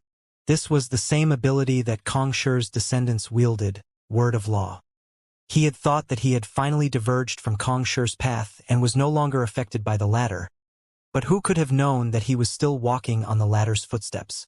It was as if every step that he took brought him closer to becoming the next Kong Shi. Kong Shi must have reached such a realm in the ancient era for him to bestow upon his descendants the ability to warp the laws of the world through their words. Zhang Xian sighed deeply before shaking the matter out of his mind. It should not matter whether he was tracing Kong Shi's footsteps or not. As long as he was giving his all in everything that he did, what was the point in frustrating over such matters? With clenched fists, Zhang Xian began to carefully sense the changes in his body. Even though he had only reached the blood reincarnation realm thus far with his current strength, he was confident that he could crush the deity that had appeared previously in the Kungsu domain with a single finger. It seemed like the many times that he had suppressed his cultivation had not been in vain. The strength that he had acquired as soon as he made the breakthrough was really beyond imagination. Kacha! The painting that Zhang Xian was holding tightly in his hand suddenly disintegrated into ashes. In order to fuel his previous breakthrough, not only did he use up all of the aeon of ancient sage contained in the painting, he also devoured all of the ancient sage blood that he had acquired from the 2 deities that he had killed. At that very moment, he felt like he had reverted to his usual poor self. Wealth sure was transient. Farewell. With a tap of his finger, he imparted a modified cultivation technique into the head of the young lady before turning around and vanishing from sight. Farewell, Zhang Xian. Shun Bairu's eyes reddened as her body shook non-stop. She knew that this parting truly represented the divergence of their pathways. They would never meet one another ever again. Meanwhile, after confirming the identity of the young man in the sky, the crowd in the town swiftly got to their knees and kneeled down, paying respects to Zhang Shi. As expected of the world's teacher, every action that he did was a legend in itself. Flying to a private location where ordinary cultivators could no longer see him, Zhang Xian halted his flight and cast a cursory glance around him. With a smile on his lips, he said, "Come out, teacher." Xiaoya, Wang Ying, Lu Yang, Zheng Yang, Yuan Tao, Lu Chong, Wei Ruyan, Zhang Zhouxiao, and Kong Shiyao. His 9 direct disciples swiftly appeared from the shadows and bowed down to him. Over the past 2 years, he had accepted all 9 of them as his direct disciples. Each of them had eventually climbed to the top of the master-teacher continent, becoming figures that stood at the very peak of the pyramid. "Come at me all at once. I want to see how much you have grown," Zhang Xian said with his hands behind his back. The 9 direct disciples were stunned for a moment before they nodded simultaneously. Hoo. The 9 of them immediately encircled Xianxia before charging at him from all directions. Over the past half a year, all 9 of them had made significant advances in their cultivation. Even the one with the lowest cultivation in the past, Yuan Tao, had successfully reached Great Philosopher Realm Intermediate stage after his 2 ancient sage ordeals. As for the others, such as Zhaoye, Kong Shiyao, Zheng Yang, and Lu Yang, they had all reached the blood reincarnation realm. With their combined prowess, they wielded the power to seal even spacetime itself. Had the deity from before come under their collaborative offense, he would have found it hard to stand his ground. But when the target was Xianxia, their seemingly devastating attacks were easily kept at bay by the mere protective layer of Jinqi shrouding his body. In fact, as long as Xianxia willed it, he could move at a speed so quick that even they would be unable to perceive his movements. At this point, the Zhang clan's bloodline was completely useless to him. Time acceleration had become an ability that he could activate with a mere thought. The group fought for a while, and it did not take long for Xianxia to ascertain how powerful he and each of his direct disciples were. Feeling that there was no point in prolonging the fight any longer, he raised his forefinger and tapped it lightly in front of him. Break! Voila! All 9 of them were sent retreating simultaneously with pale faces. It was no exaggeration to say that they were the most powerful team of cultivators on the Master-Teacher continent at the moment, but to think that they would not be able to withstand a single strike from their teacher's finger. Zhaoye and Zheng Yang, you have worked hard. I can tell that you have improved a lot over the past half a year. The rest of you too. Well done. However, Shiyao, you will have to work a little harder. Even though you aren't the weakest at the moment, your advancement is sorely lagging behind, Xianxia pointed out. He could tell that his students had been working extremely hard based on their improvements. In contrast, the one who had been growing the slowest turned out to be the last direct disciple that he had accepted, Kong Shiyao.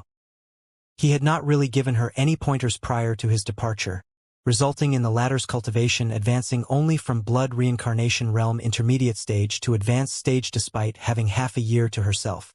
As one of Xianxia's direct disciples, such a rate of progress could be said to be abysmal.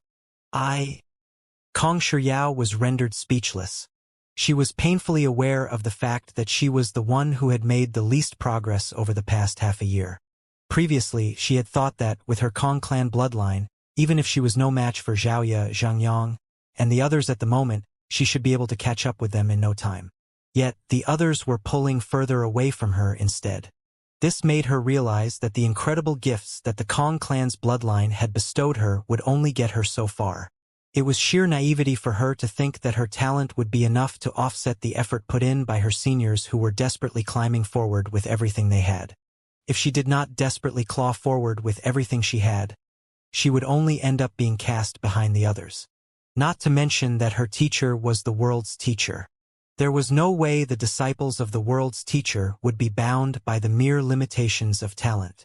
Alright, this is what I have comprehended over the past half a year. I'll impart everything to you now.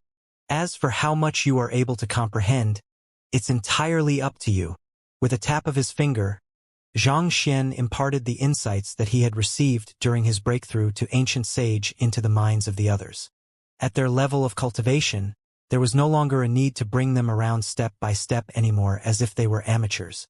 Rather, all he had to do was grant them the resources and allow them to reach enlightenment on their own. One's cultivation lay with oneself. As a teacher, his role was just to bring them through the doorsill and point out plausible paths to them.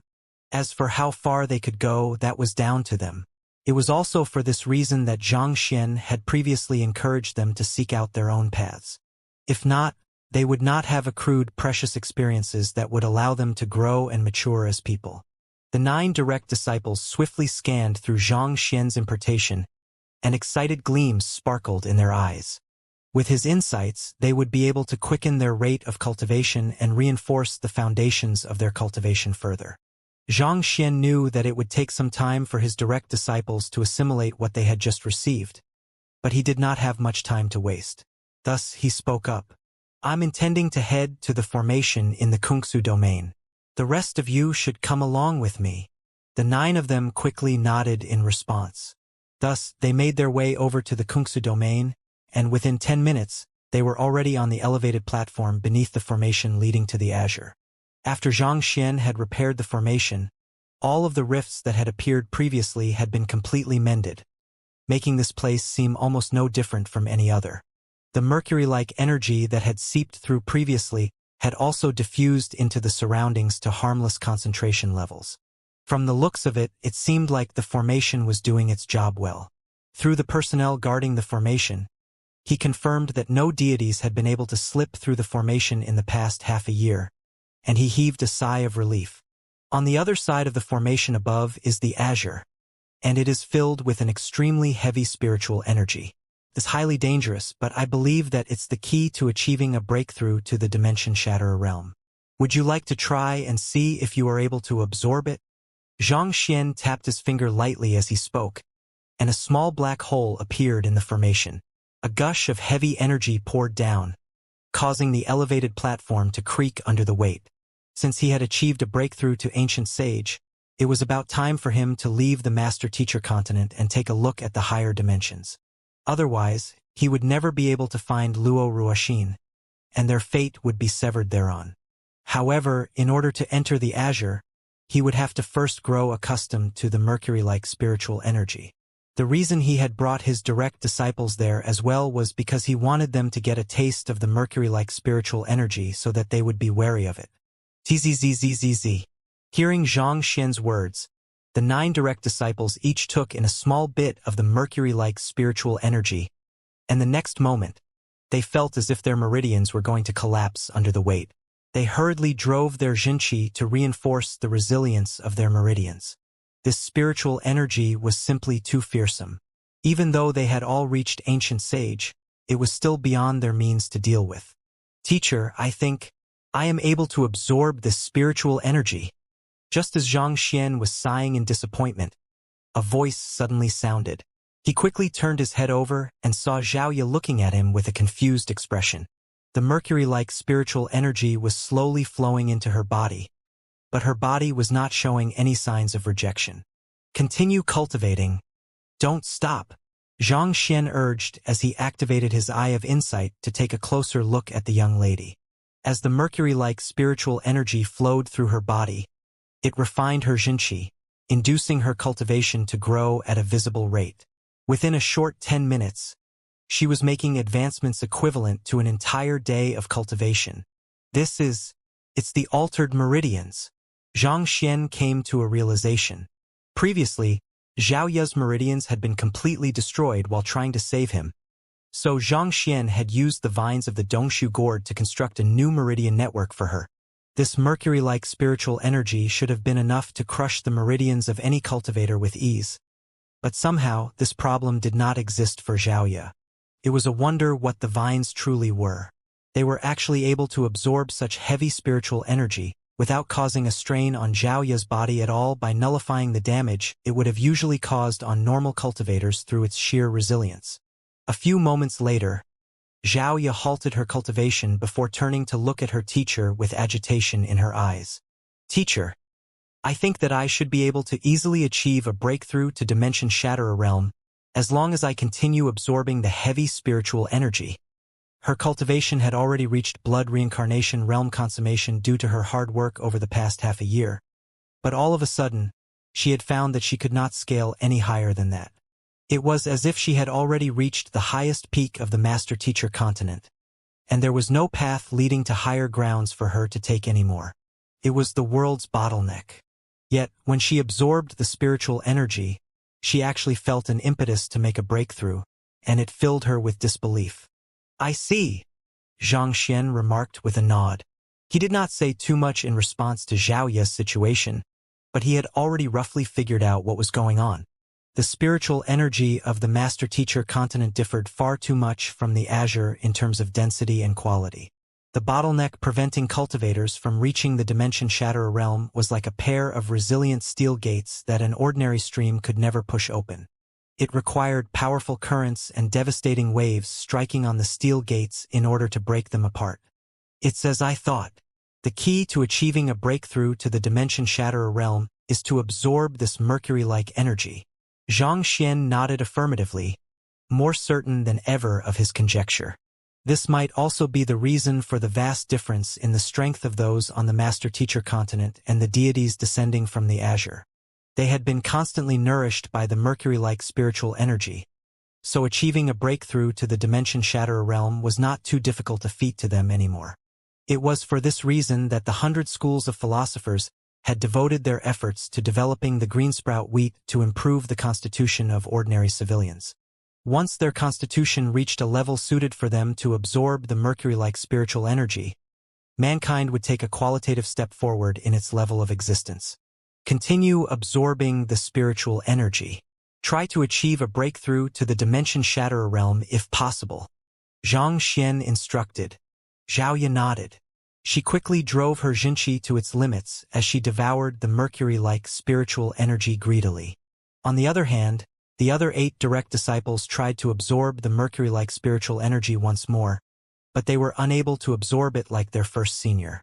Thus, they could only sigh deeply and look at their first senior in envy.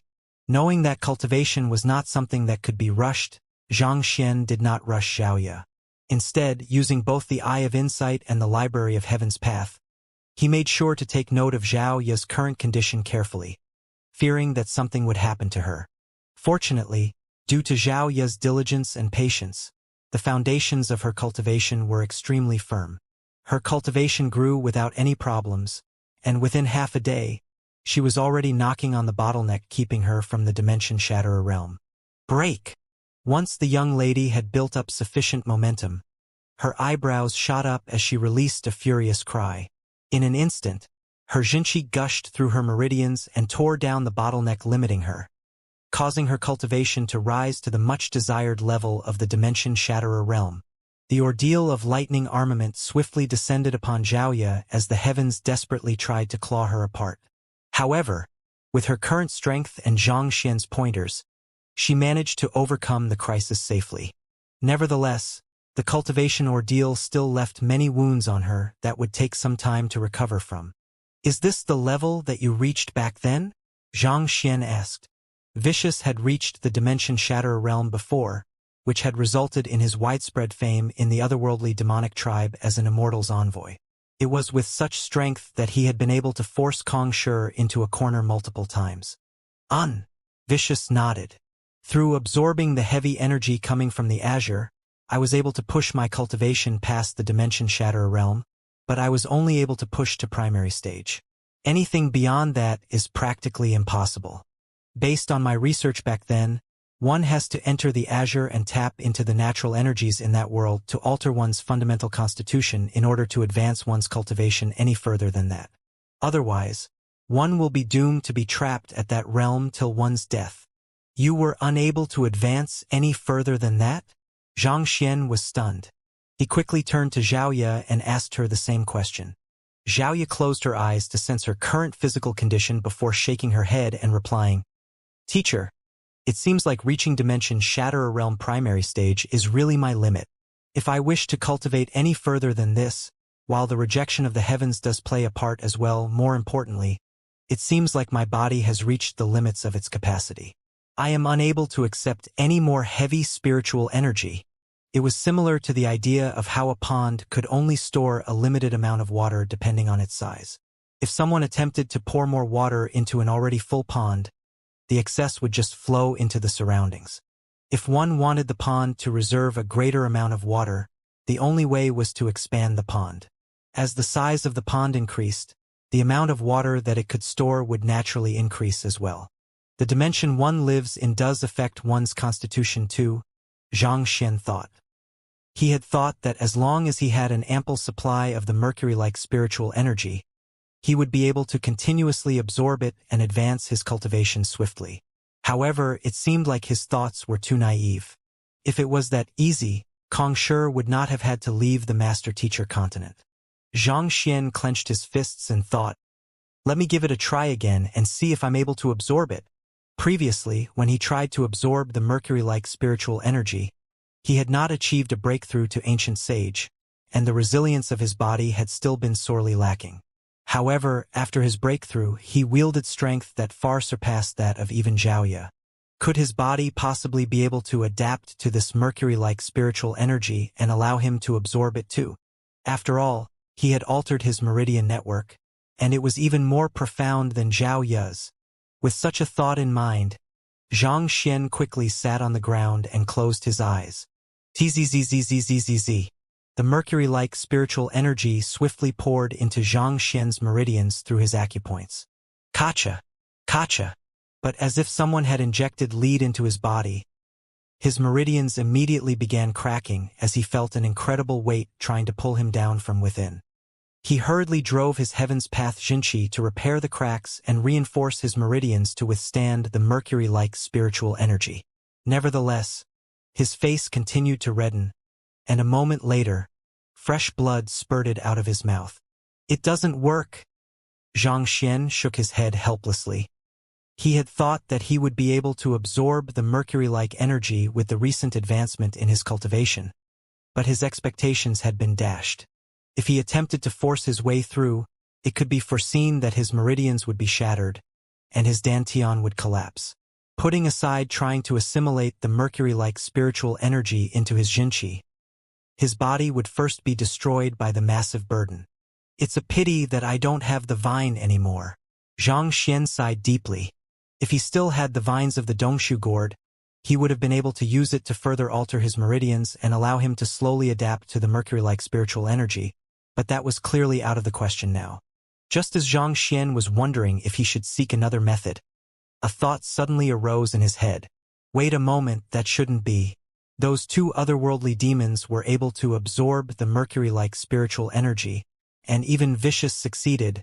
Ancient sage Yanqing had once experimented with the mercury-like spiritual energy, and of the initial 10 subjects, 2 otherworldly demons had eventually survived the crushing pressure from the mercury-like spiritual energy. Vicious definitely did not have the vine of the Dongshu gourd, but he had succeeded as well. Considering that his meridian network was even more perfect than the otherworldly demons, it did not make sense for him to fail. There had to be something else that they had that he did not that resulted in such a massive difference in results. Could it be the Xianxia of slaughter? If I alter the attribute of my Xianxia to that, will I be able to absorb the mercury-like spiritual energy more smoothly?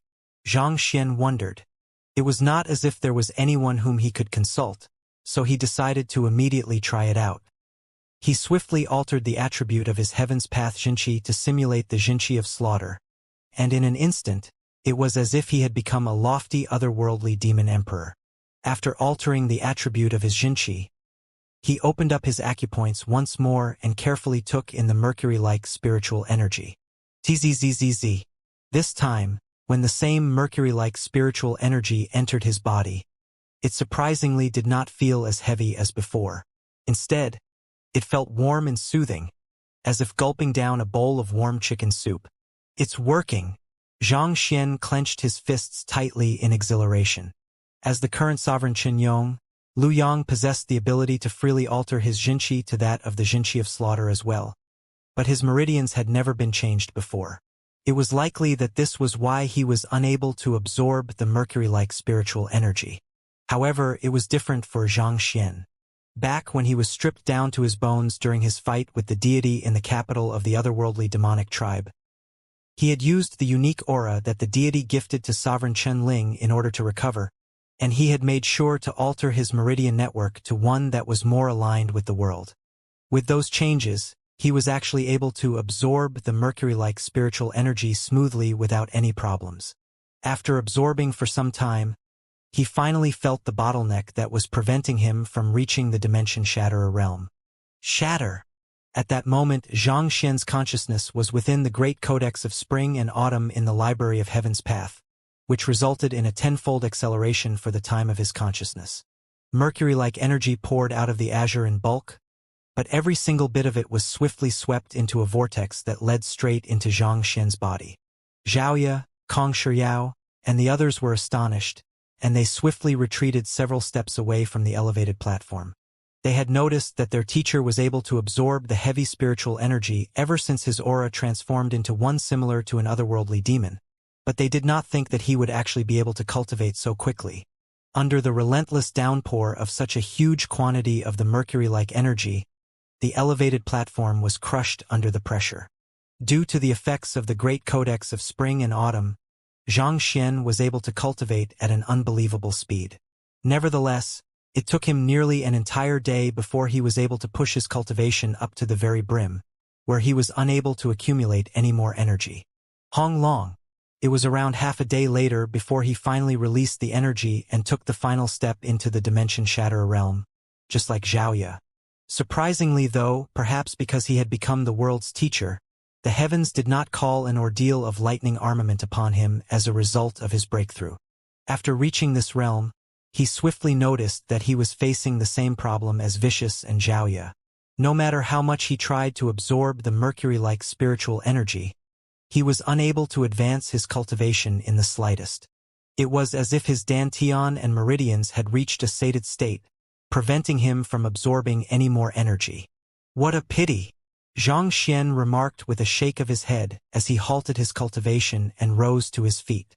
The advancement in his cultivation had given him a deeper understanding of what the mercury-like spiritual energy truly was. Simply put, it was spiritual energy condensed to the extremities, resulting in its unbelievable weight. As the meridians of ordinary humans were simply too weak, it was impossible for them to adapt to it.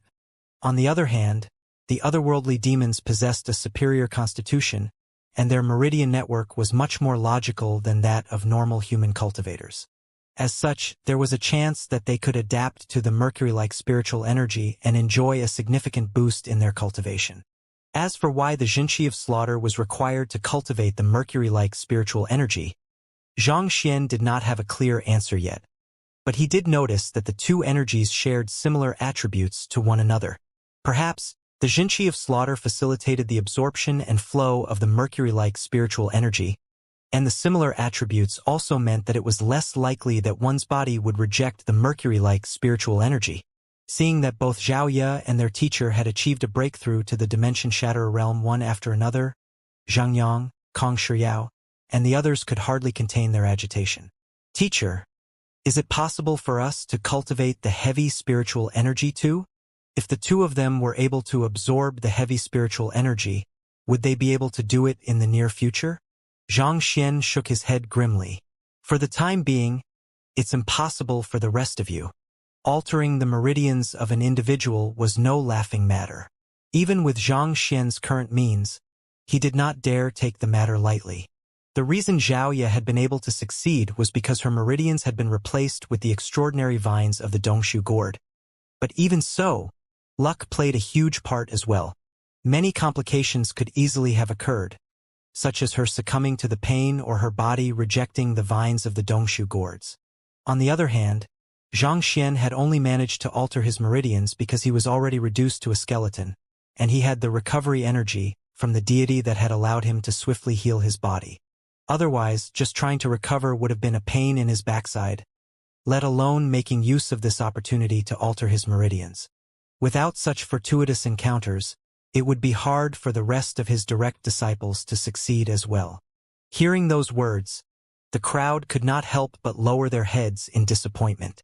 It's indeed impossible for ordinary humans to absorb this energy. The 100 schools of philosophers have tried many times, but not even the most talented geniuses were able to adapt to it. Kong Shiyao added with a bitter smile. There was no one on the master-teacher continent who knew more about the mercury-like spiritual energy than the 100 schools of philosophers. For many generations they had guarded this seal, and within this period of time, they had already fully familiarized themselves with the nature of the mercury-like spiritual energy. With so many talented individuals failing in the past, it did not seem likely that they would all be able to overcome this limitation anytime soon. Even though you might not have succeeded thus far, with time, your body should gradually get used to the mercury-like spiritual energy, Xianxia said. Based on the records from tens of thousands of years ago, the population then couldn't even survive 3 seconds in the face of the heavy spiritual energy before their meridians ruptured completely. However, the current population, including those who have yet to cultivate, can last for at least 10 minutes in the face of the mercury-like spiritual energy, as long as they don't absorb it into their body. Kong Shiyao nodded in agreement. Those words brought a frown to Xianxia's face. Why would that be? Allow me to take a look. By right, the situation for ordinary humans should not change by too much. Even if the green sprout wheat altered the constitution of ordinary humans, a fighter 8-dan cultivator should still be as powerless in the face of the mercury-like spiritual energy as a fighter 1-dan cultivator, but there was actually such a huge difference over time. Could it be that the green sprout wheat had altered something else? Xianxia swiftly spread his spiritual perception across the entire great frontistery of Confucianism, and he swiftly located some of the ordinary citizens. The green sprout wheat has not only enhanced their constitution, it seems like their meridian network has also developed in a much different manner compared to the cultivators of the master-teacher continent. Xianxia was shocked. He did know that the green sprout wheat had strengthened the bodies of those living in the Kungsu domain, granting them the strength of Zhongshe realm at maturity, but he had never thought of checking their meridians. Over many years of development, the meridian network of the local population was starting to show some similarities to that of the otherworldly demonic tribe. This explained the significant increase in the duration that they were able to withstand the mercury-like energy. Perhaps this is the path that mankind is destined to walk on in order to advance further. Xianxia sighed deeply. Initially, Xianxia had intended to find a different way for Zhangyang and the others to adapt to the mercury-like spiritual energy, but the sight that he had just seen changed his mind altogether. It felt like the only way to truly adapt to the mercury-like spiritual energy was through altering one's meridians, and if Zhangyang and the others were to go around it the normal way, it would be impossible for them to succeed in their lifetime. However, in order for them to alter their meridians, they would have to first destroy their meridian networks. But the aeon of ancient sage that they would require to make a full recovery was so massive that it was not an amount that he could procure. Furthermore, what if they were unable to reform their meridians after shattering them? Xianxia pondered deeply for a moment before asking, Shiyao, where are ancient sage Yanqing and the others? The battle with the deity had reduced ancient sage Yanqing and the others to mere skeletal wrecks. With all of them on the verge reaching the limits of their lifespan, it would simply be a waste of resources for them to recover anymore. Nevertheless, before Xianxia left on his self-discovery journey, he saw Kong Shiyao sealing them in ice to preserve their conditions. Half a year had passed since then, but it should be likely that they were still alive. Kong Shiyao also nodded in response. They are currently in hibernation. Bring me to them. I just might have a way to save them. Xianxia instructed as he gathered a bundle of the mercury-like spiritual energy in his hands. Those words made Kong Shiyao widen her eyes in excitement. Knowing the conditions that ancient sage Yanqing and the others were in, all she could really do was to delay the inevitable. She thought that it was really the end of these great men who had devoted their lives to protecting the 100 schools of philosophers. But Xianxia's words sparked a glimmer of hope in her eyes. She immediately led the way forward, and they soon arrived in a sealed room. In the room, the bodies of ancient sage Yanqing and several other ancient sages were placed side by side along a round elevated platform. Beneath the platform were various artifacts that constantly supplied the ancient sages with the vitality required to sustain their lives as long as possible. Such a method couldn't increase their lifespan, but at the very least it was able to delay their deaths as much as possible. This was also the method they had used in order to last the past 10,000 years. Xianxia walked right up to ancient sage Yanqing's skeletal rack, and with a snap of his finger, he released the seal cast around him. The skeletal rack slowly roused to consciousness. Xianxia! The skeletal rack swiftly rose up and bowed deeply. I have found a way that could potentially save you. However, as I have never tested it before, I can't guarantee its success. If it works out, your lifespan will be extended, and you will enjoy a huge leap in your cultivation. However, if it fails, you'll lose your life right away. Are you interested in taking this gamble? Knowing that the other party's time was limited, Xianxia got straight to the point. I want to give it a try, ancient sage Yanqing replied decisively. Since he was doomed anyway, there was no reason for him to clutch onto this straw of hope, even if the chances were slim. Good. I have a Xinqi circulation method over here that I need you to practice right now. Furthermore, while you are reforming your physical body, I want you to create your meridians according to this map I have over here. Xianxia tapped his finger and imparted the reverse method of the simplified Heaven's Path divine art and the meridian network mapping he had drawn a while ago into ancient sage Yan Qing's head. It took ancient sage Yan Qing 10 minutes to fully comprehend the meridian network and the Jinqi circulation method. He wasn't too sure what Xianxia was exactly up to, but he was confident that the latter wouldn't harm him. Thus, he took in a deep breath before driving his Jinqi in accordance to the Jinqi circulation method. Zzzzzzz. With a snap of his fingers, Xianxia released the mercury-like energy he had gathered previously, causing it to swiftly suffuse the surroundings. The presence of this energy caused ancient sage Yan Qing to tense up in anxiety. Nevertheless, he gritted his teeth and resolved himself to push it through. He began absorbing the surrounding mercury-like energy using the Jinqi circulation method Xianxia had provided, expecting to feel a crushing pressure anytime soon. But as some time passed, an uncomprehending look appeared on his face instead. When he absorbed the mercury-like spiritual energy based on the Jinqi circulation method provided by Xianxia, he felt that the mercury-like spiritual energy was nourishing his body instead of crushing it. Delighted, he continued absorbing the energy excitedly, and within 4 hours, his physical body was already fully restored. Due to the changes in his meridian network, his body was emanating an overpowering killing intent, making him seem like an otherworldly demon from afar. Seeing that the first phase of his plan had worked, Xianxia's eyes glowed in delight. He quickly issued the next set of instructions. Good. Now, try to push for a breakthrough to dimension shatter a realm. Ancient sage Yan Qing nodded as he continued absorbing the mercury-like spiritual energy. As his accumulation over the past 10,000 years was far greater than Xiaoya, it took him only 2 hours to reach ancient sage Fordan. As a result of his breakthrough, his lifespan increased as well.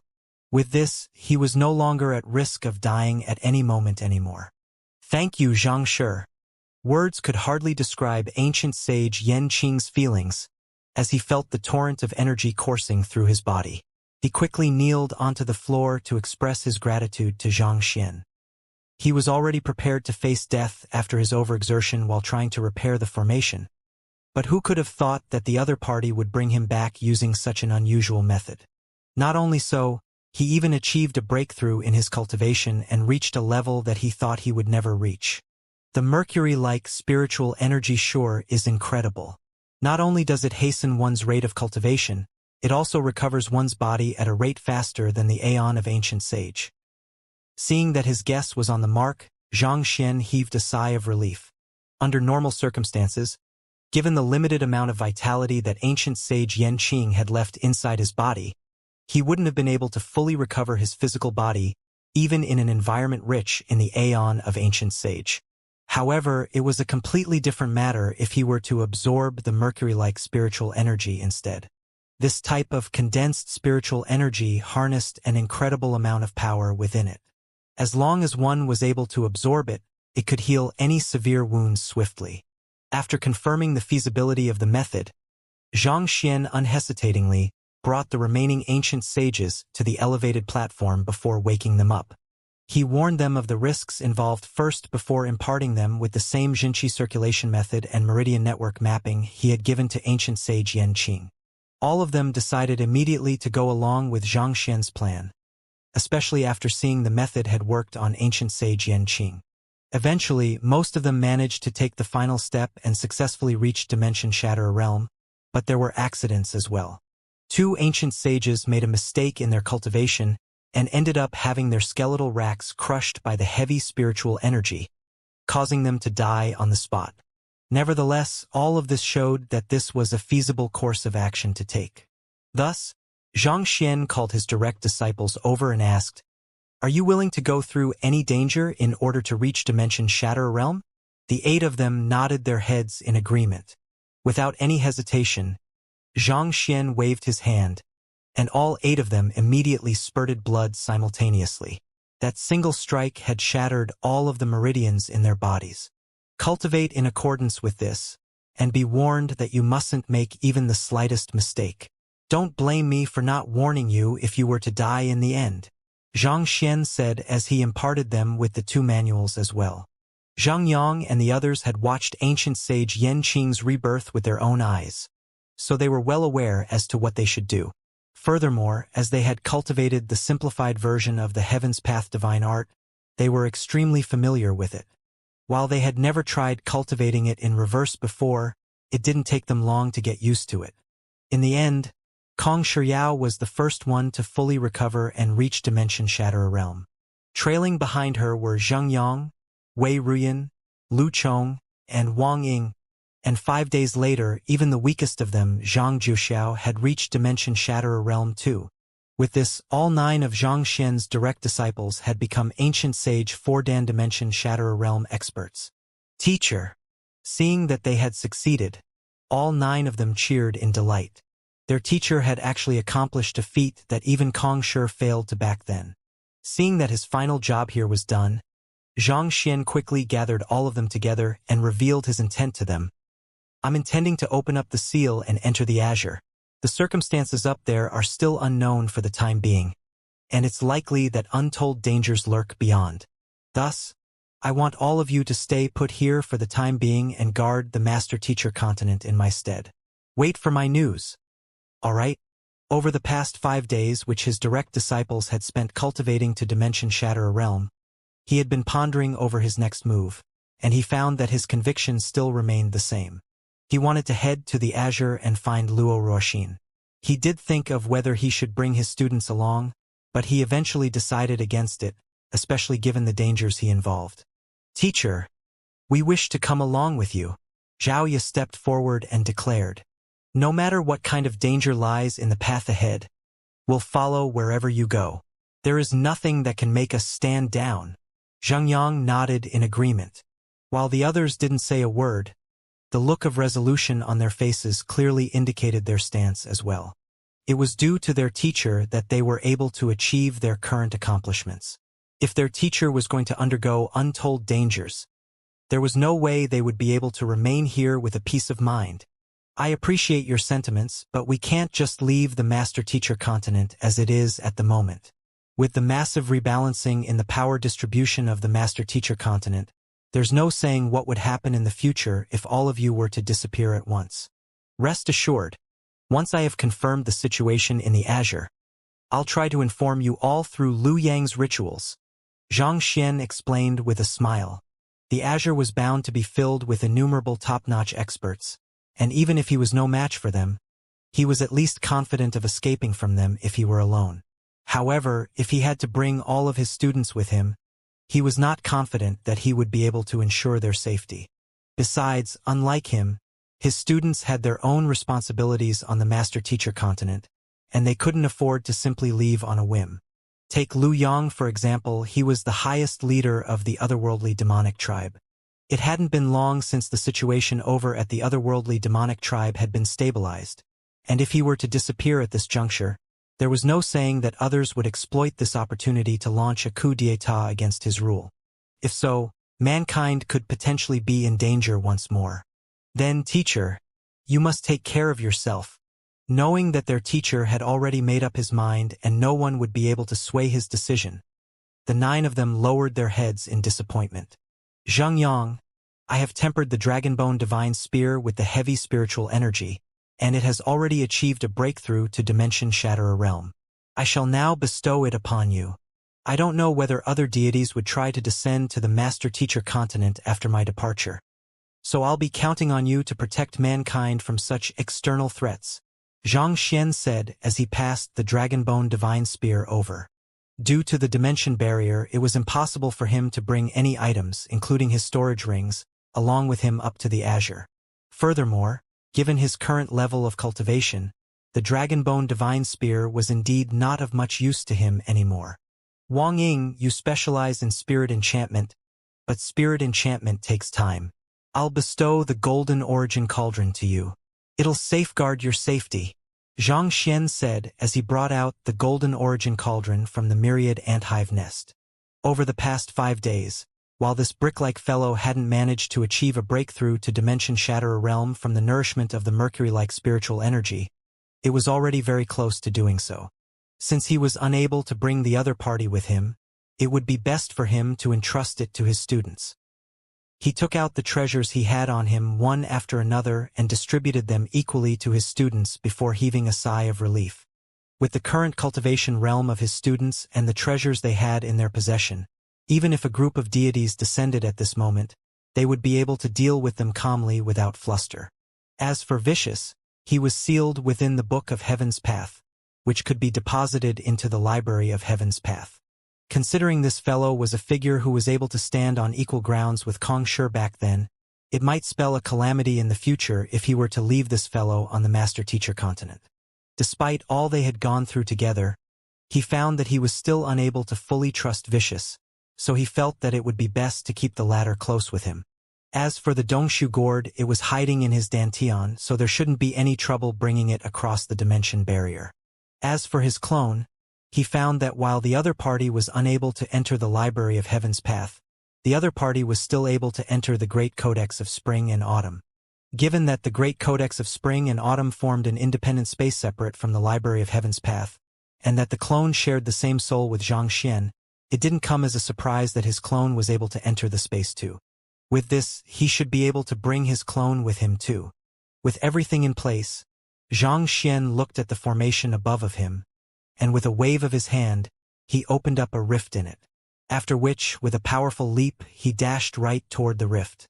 Previously, the downpour of mercury-like spiritual energy would cause a huge burden to both his physical body and his soul, but with his cultivation reaching Dimension Shatterer realm, he no longer felt any discomfort from it anymore. On the contrary, he felt like a traveler stumbling upon an oasis in the desert. It was invigorating. Kacha! Kacha! Beyond the formation, he saw innumerable black patches of void. The shattered space between the two dimensions formed powerful spatial turbulence that tugged at him from all directions. It's fortunate that I have reached Dimension Shatterer realm, or else this spatial turbulence would have torn me to shreds. Xianxia thought grimly as he trudged his way through the spatial turbulence with difficulty. This spatial turbulence was truly far more powerful than whatever he had experienced in the past. Putting aside blood reincarnation realm cultivators, even ordinary Dimension Shatterer realm cultivators could succumb to the spatial turbulence and end up being torn to shreds in a moment of carelessness. If not for his incredible accumulation and superior strength, even he would have difficulty trying to get past this. Nevertheless, the spatial turbulence still inflicted many glaring lacerations on his body, causing blood to flow endlessly from his body. There was no road in this passageway, and the entire passageway consisted of nothing but collapsed space. It was only through the Library of Heaven's Path that he could discern a safe passageway, or else he could have easily lost his way in this desolate space. Hong long long. Just like that, he traveled for nearly half a month. Gauging by the distance he had traveled so far, he figured that he should be reaching his destination very soon. But at this moment, a massive bolt of lightning suddenly appeared before him, sealing his pathway forward. Just as Xianxia was wondering how he could overcome this obstacle, another flash of lightning bolted down and struck Xianxia before he could react, causing him to black out. With a splitting headache, Xianxia gradually regained consciousness. The first thing that came into his line of sight was a white ceiling. Swiftly scanning his surroundings, he found that he was lying on a bed in a relatively spacious room. My strength. Slowly sitting up, Xianxia winced from the excruciating pain with every inch he moved. He took a look at his own body and found that it was wrapped tightly in bandages. He tried to drive his own jinqi, but he realized that the jinqi that remained in his body had become pathetically low. Why is my jinqi so heavy? Taking a closer look, he noticed that his jinqi had become incredibly heavy. Even slightly driving it created a huge strain on him.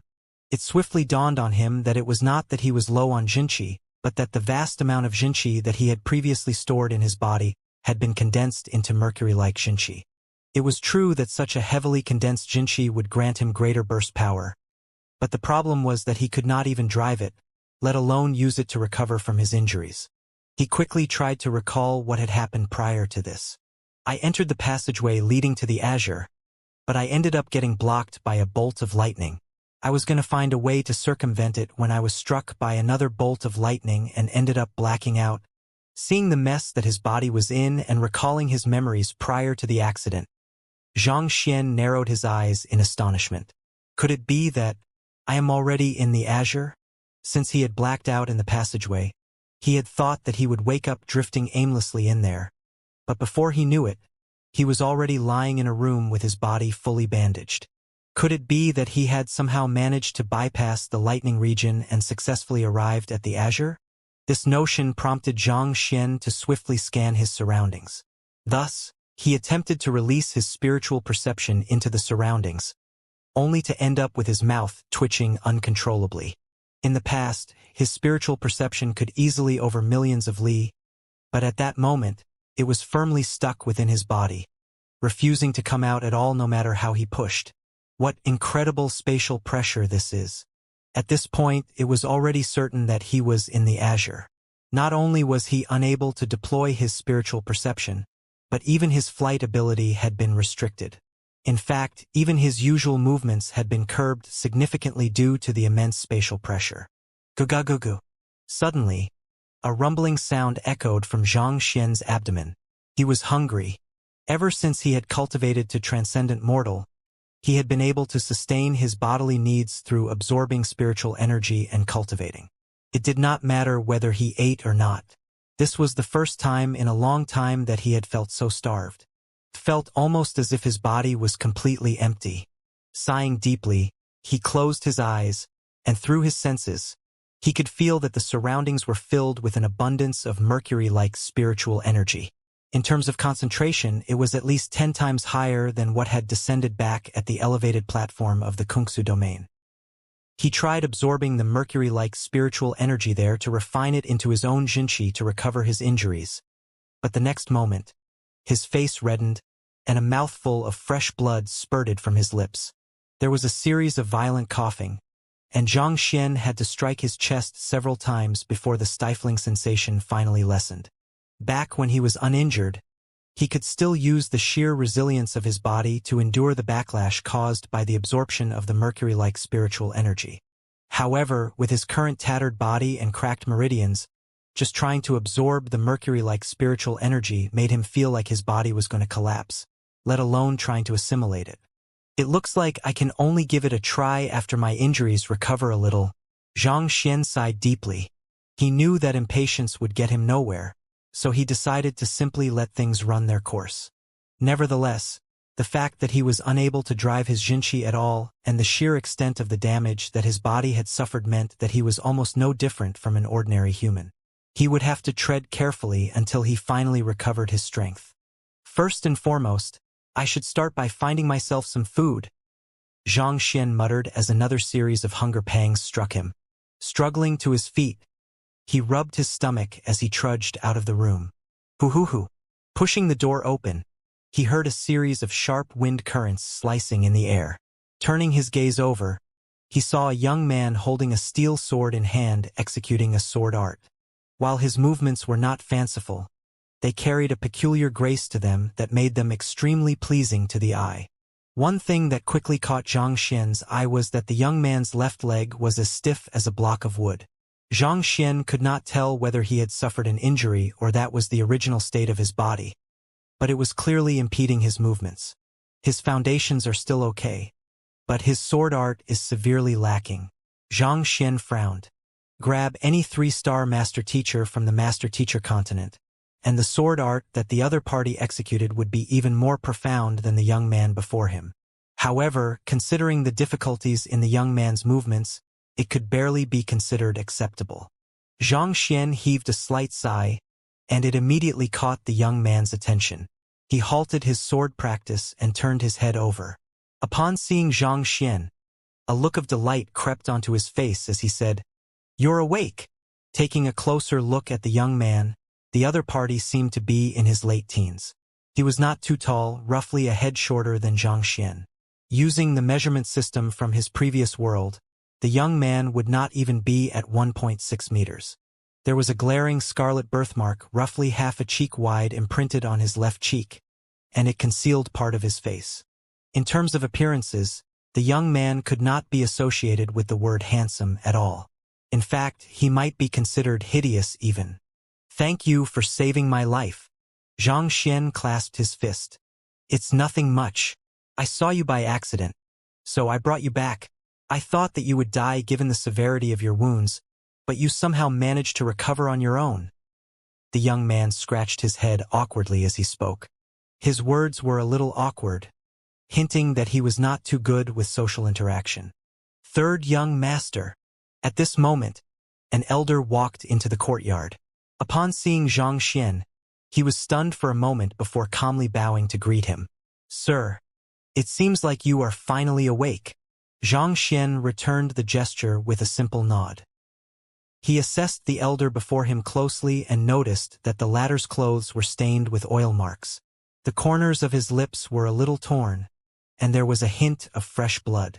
His cheeks were also bruised. It was apparent that he had just been beaten up by someone else. The crippled young man known as Third Young Master turned his gaze over as well, and as soon as he saw the current state of the elder, his face warped in astonishment.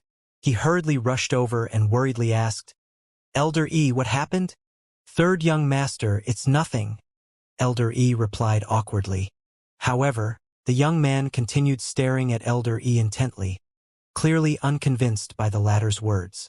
Eventually, under the persistent stare of the young man, Elder E relented and said, "The second young mistress of the City Lord Manor is here. Xue Qin is here?" This news caused the eyes of the crippled young man to glow in excitement. "That's right." Seeing the response of the young man, Elder Yi's face grew even redder. It was as if there was something that he wanted to say to the young man, but he had no idea how he should broach the subject. The crippled young man also swiftly noticed that there was something amiss about Elder Yi's expression.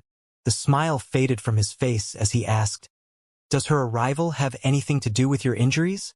Isn't the Ascendant Cloud Sword Pavilion coming to our town to accept menial disciples 3 days from now?"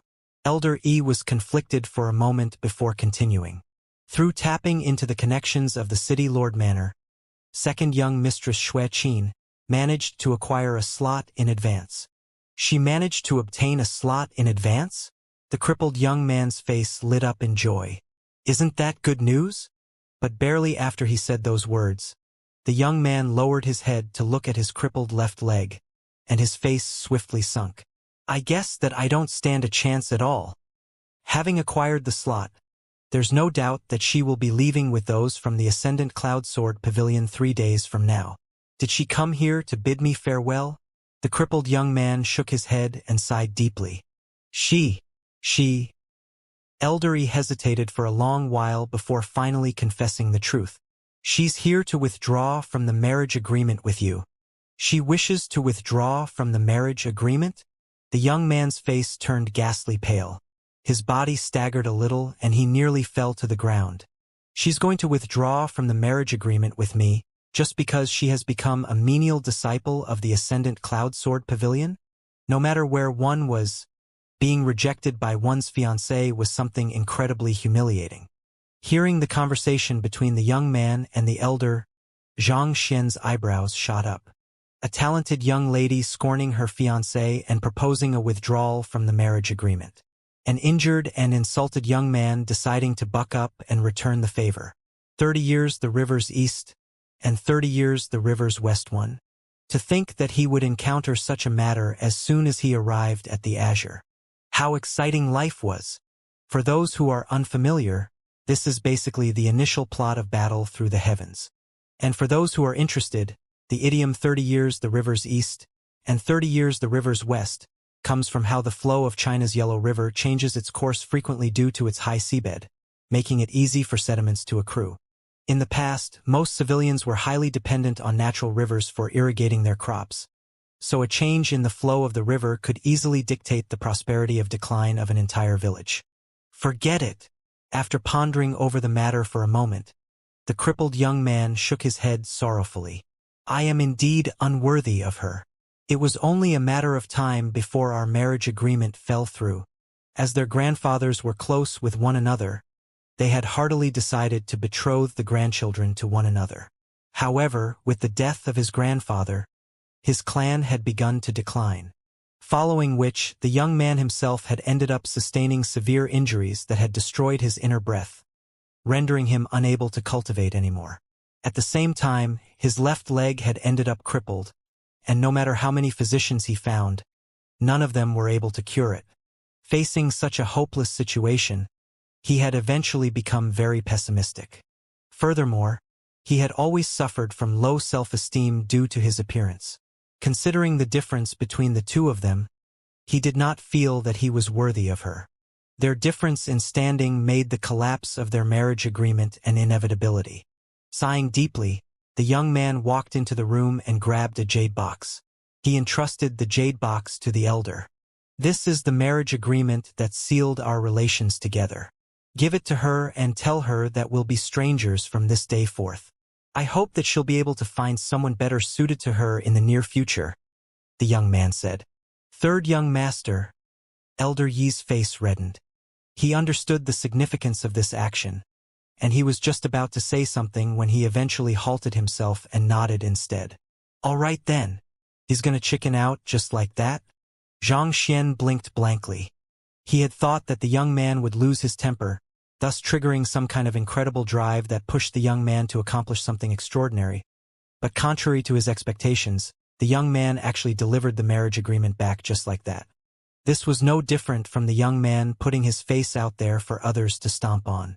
Even as an onlooker, Xianxia could hardly bear to watch. However, he had always maintained a low profile, and it had not been long since he arrived in the Azure. Thus, he eventually decided against speaking recklessly.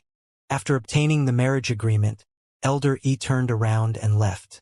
In the silent courtyard, the third young master abruptly raised his sword and hacked it down furiously on a nearby boulder, inflicting a deep cut on it.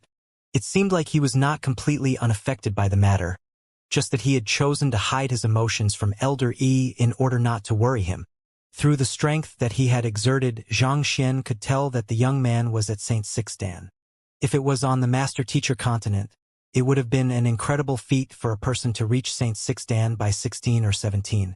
However, judging from the earlier conversation, it seemed such a feat was below average in the Azure.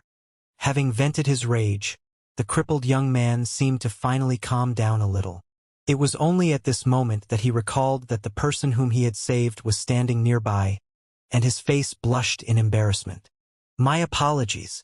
I have shown you an embarrassing side of myself. Right? I haven't asked you for your name yet." "I am Yao. Pui. I am Xianxia," Xianxia replied with a nod. "So, it's Brother Zhang," the crippled young man said. "I am Dan Xiaotian, the third young master of Bay City's Dan clan." "Brother Dan." Xianxia returned the greeting with a nod. "I heard you speaking about the Ascendant Cloud Sword Pavilion earlier, Brother Dan.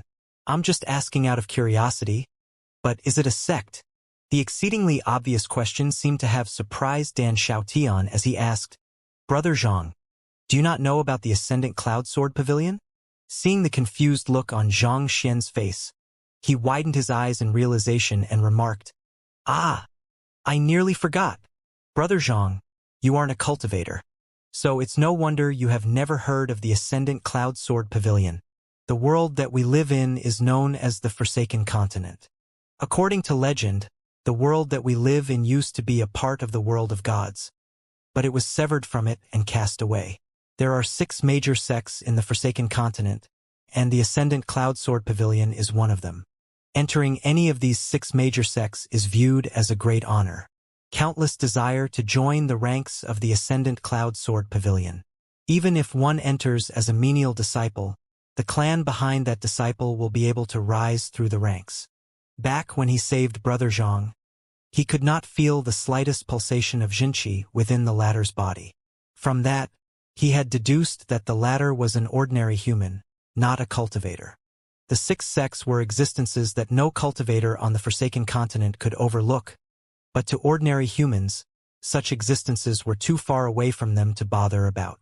Considering that Xianxia was not a cultivator, it was not too surprising that he had not heard of the Ascendant Cloud Sword Pavilion. 6 major sects. Is there no Master-Teacher Pavilion here? Xianxia asked in confusion. Master-Teacher Pavilion? What's that? Dan Xiaotian shook his head doubtfully. "Ah, it was just an inside joke." Judging from Dan Xiaotian's tone, It seemed like there was really no master-teacher pavilion on the Forsaken Continent.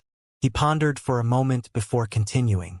So, the six sects are the de facto leaders of the Forsaken Continent? Exactly. Aside from the six sects, there's also a formidable power known as Ethereal Hall.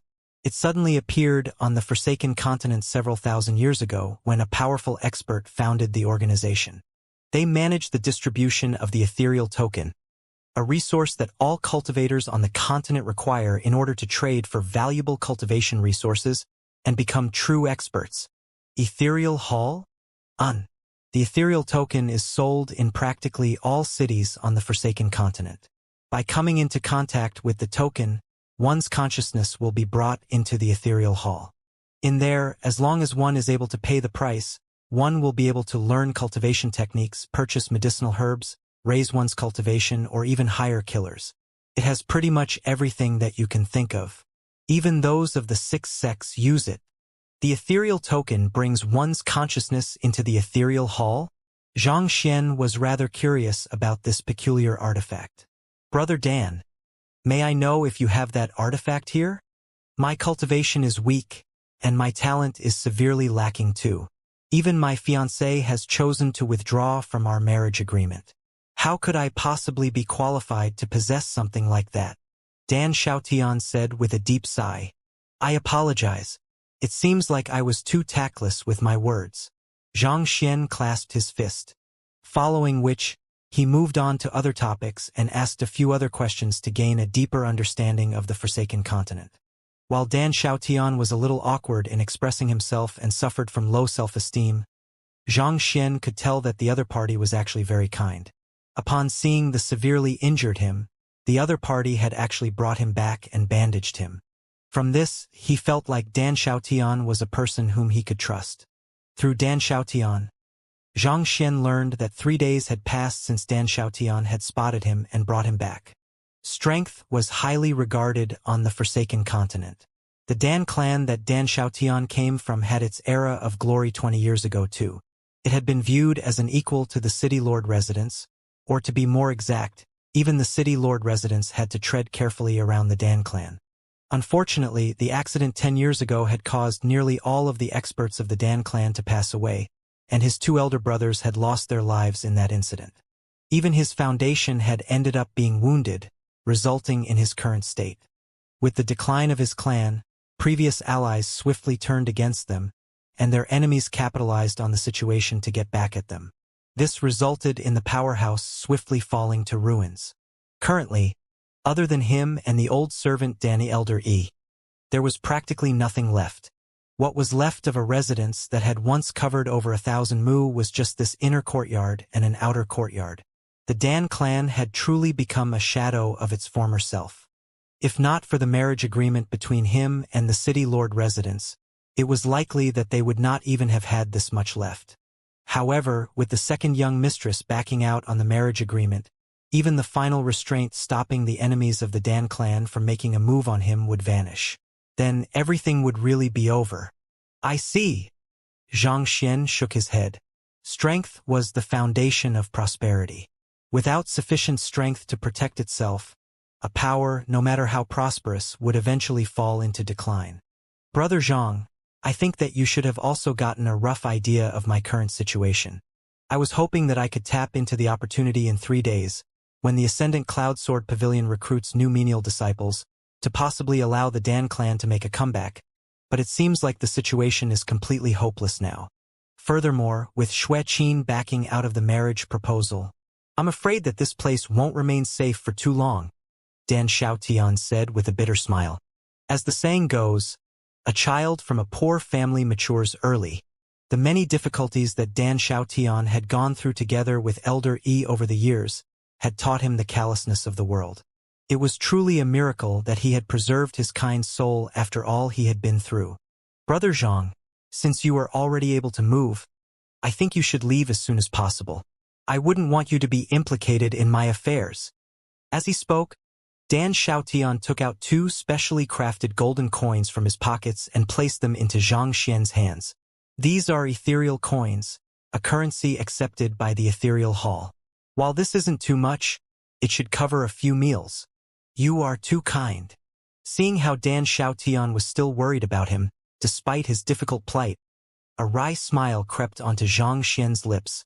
He looked at Dan Xiaotian intently for a moment before saying, Brother Dan, can you execute your swordsmanship for me once more so that I can have a look?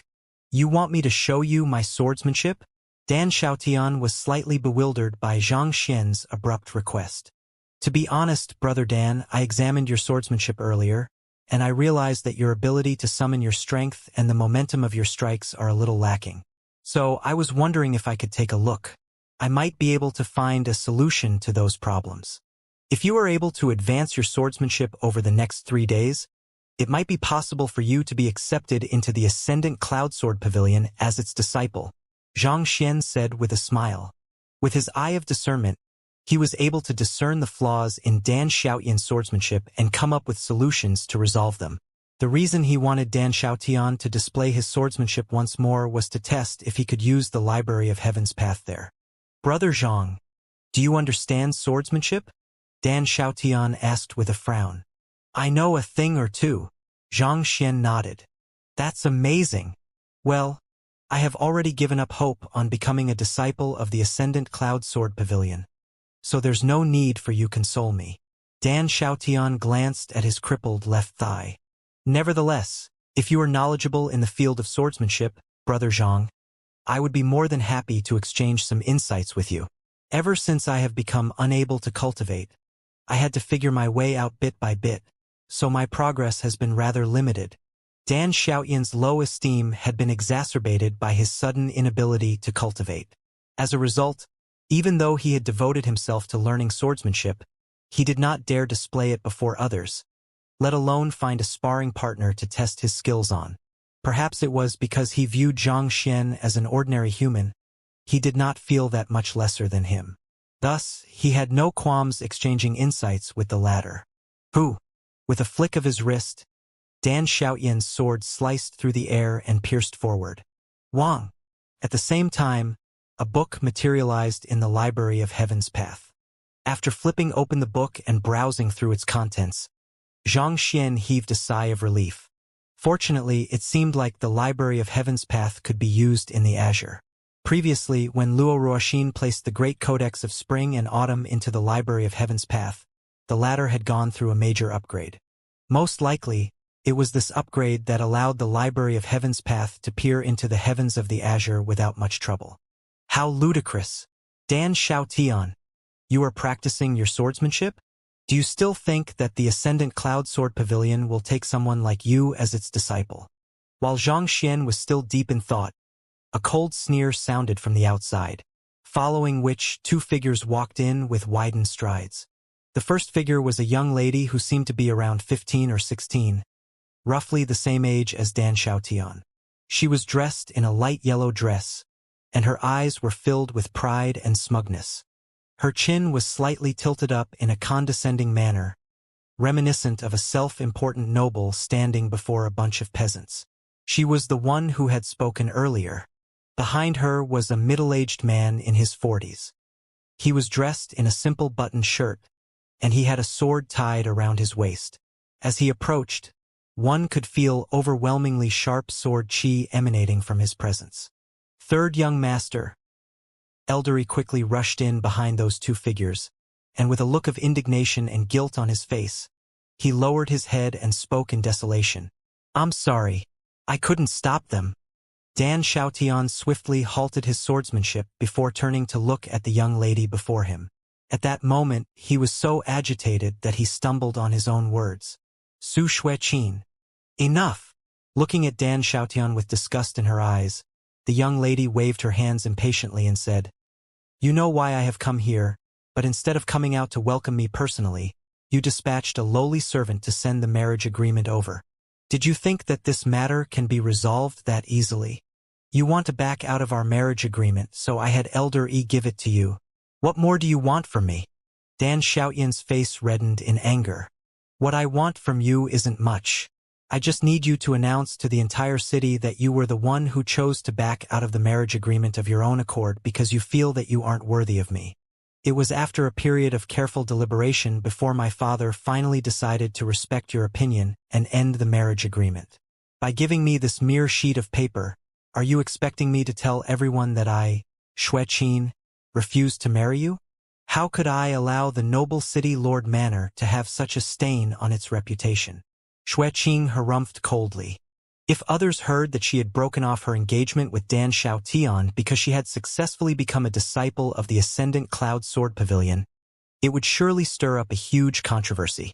This would be detrimental for her in building up her reputation. However, if she could get Dan Xiaotian to back out of the marriage agreement instead, she would not have to sustain the slightest smudge to her reputation. Seeing everything from the sight, Xianxia could not help but shake his head in disapproval. She sure is vicious. It was one thing for the Xueqin to back out of the marriage agreement, but to think that she would even want Dan Xiaotian to announce it to the entire city.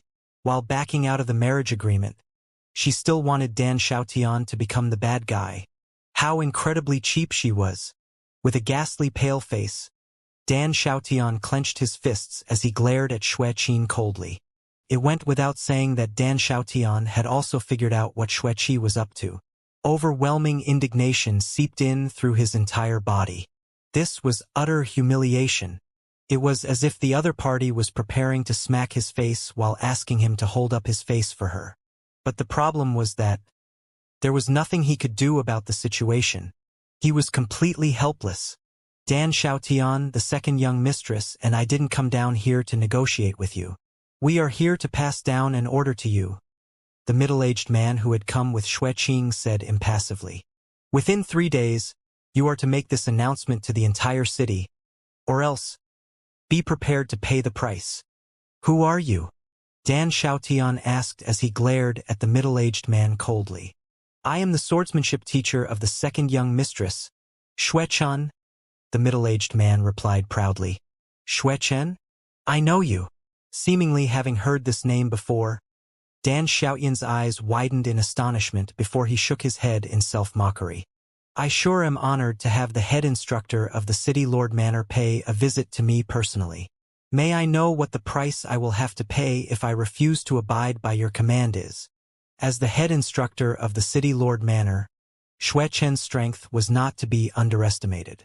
He was, in fact, an ancient sage 3-dan expert. Well, it's very simple.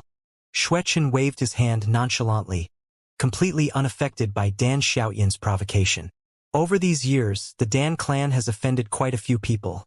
Isn't that so? You should also know that if not for your engagement with Xueqin, you would have already died many times over. Those words were hurtful, but Dan Xiaotian knew that they were the truth. Given his weak cultivation, if not for the marriage agreement, there was no way the enemies of the Dan clan would have allowed him to live so long. Well, if these men make a move against you, do you think that you and that old man over there will be able to stop them? Xueqin shrugged coolly. Realizing the hidden intention behind Xueqin's words, Dan Xiaotian's eyes widened in disbelief. Are you going to silence us? Aren't you afraid of the possible repercussions my sudden death would have on the City Lord Manor's reputation?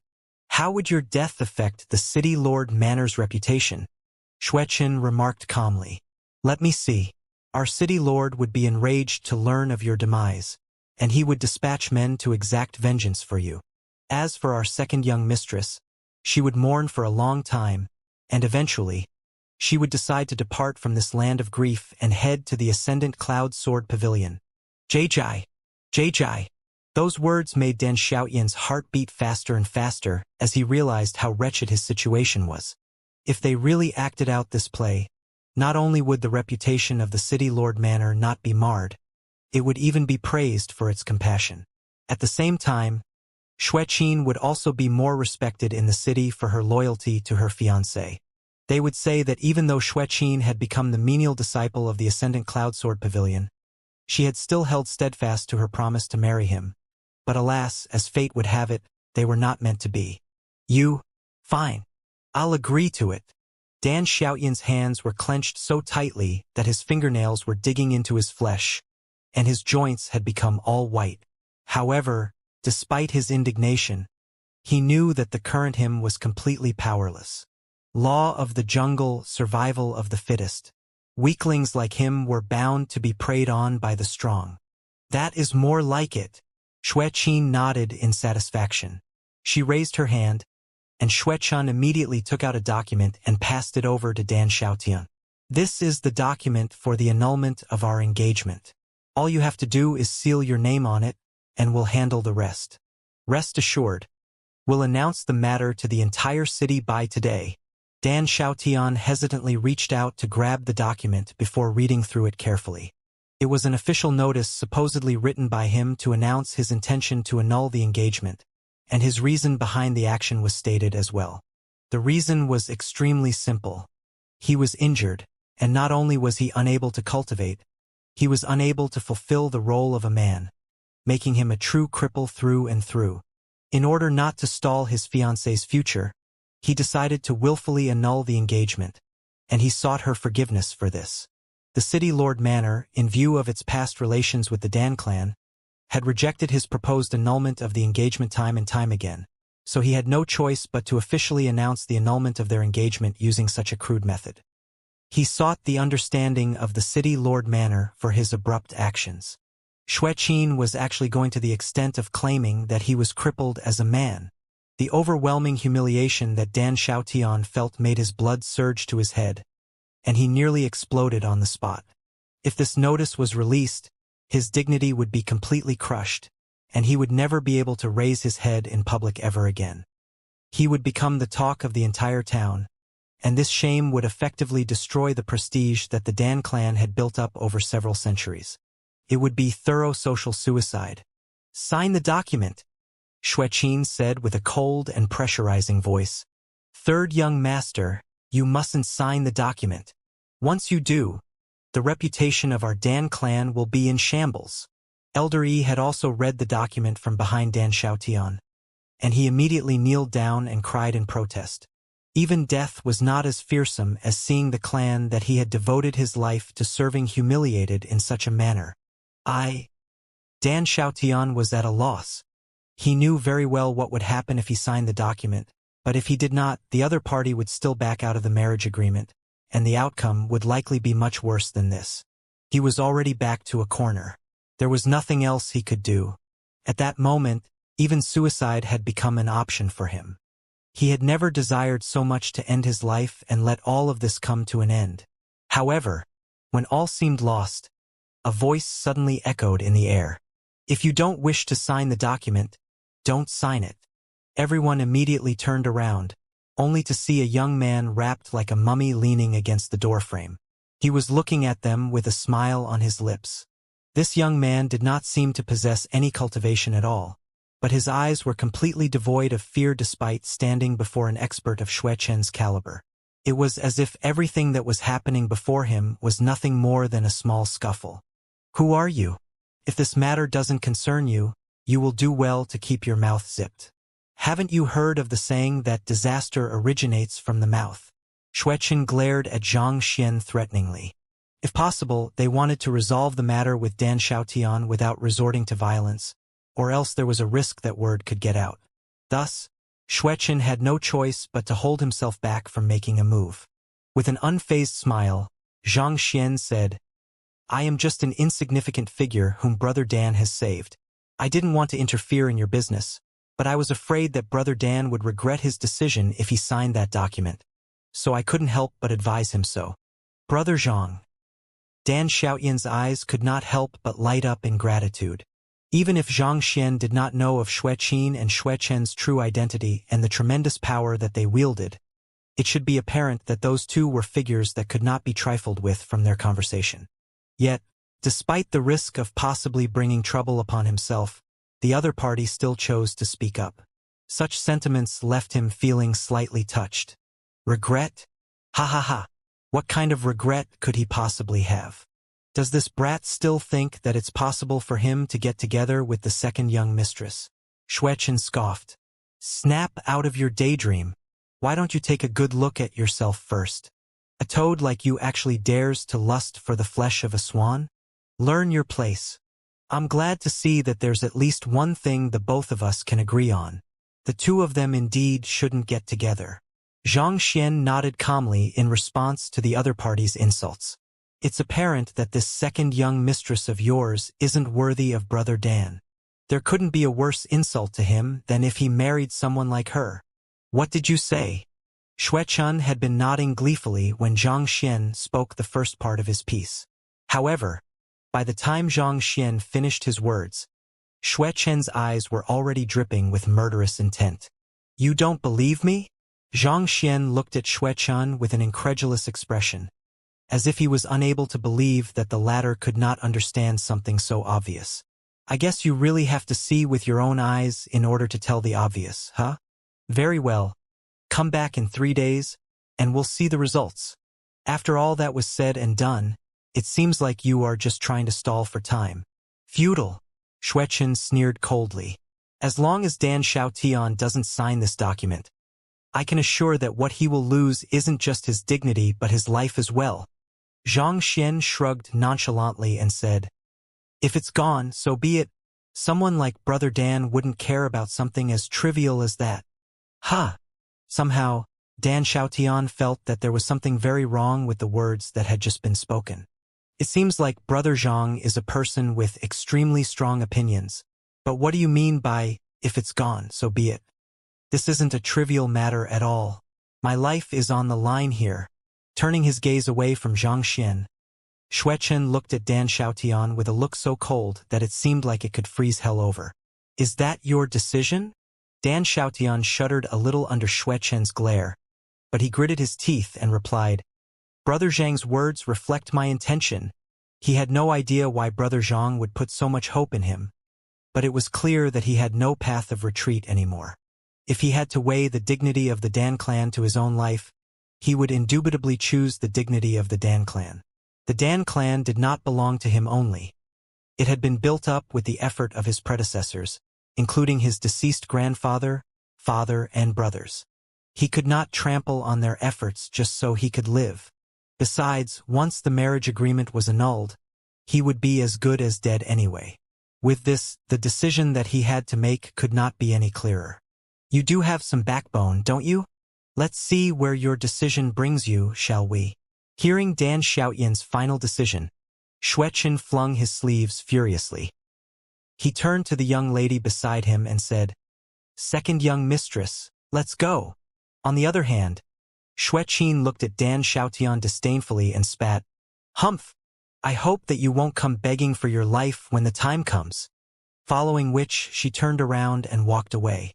Throughout this entire period, she did not even spare a glance at Zhang Xian, as if it would sully her eyes to look at an ordinary human. As soon as the two of them were out of the courtyard, Teacher! Xuechun looked at Xuechun worriedly. Xuechun quickly scanned his surroundings to confirm that there was no one around before reassuring the young lady. Don't worry, we won't even require 3 days to resolve this problem. The Dan clan is nothing at all. Let's see if they can even survive tonight. Those words made Xuechun heave a sigh of relief. I had a good impression of him initially, but who could have known that he would turn out to be such an arrogant brat? Let him die then. A person like him doesn't deserve to live in this world. The two of them got into a carriage, and it did not take them long to disappear into the distance. Shortly after Xuechun and Xuechun left the residence, there was a brief moment of silence before Elder Yi spoke up worriedly. Third young master, this won't do. We can't just blindly wait here for our deaths. Let's leave the city. He knew that the city lord manor was not as gracious and magnanimous as it seemed on the surface. In fact, he suspected that the massacre and eventual downfall of the Dan clan had been orchestrated by the city lord manor. Since they were willing to go that far, it was likely that they would have no qualms dispatching assassins against Dan Xiaotian, especially after his decisive rejection earlier. Furthermore, with the means of the city lord manor, it was likely that they would be able to erase all traces of their involvement. Since that was the case, the best thing they could do was run as far away as they could. Run away? Do you think that it's still possible for us to run away? Dan Xiaotian shook his head bitterly.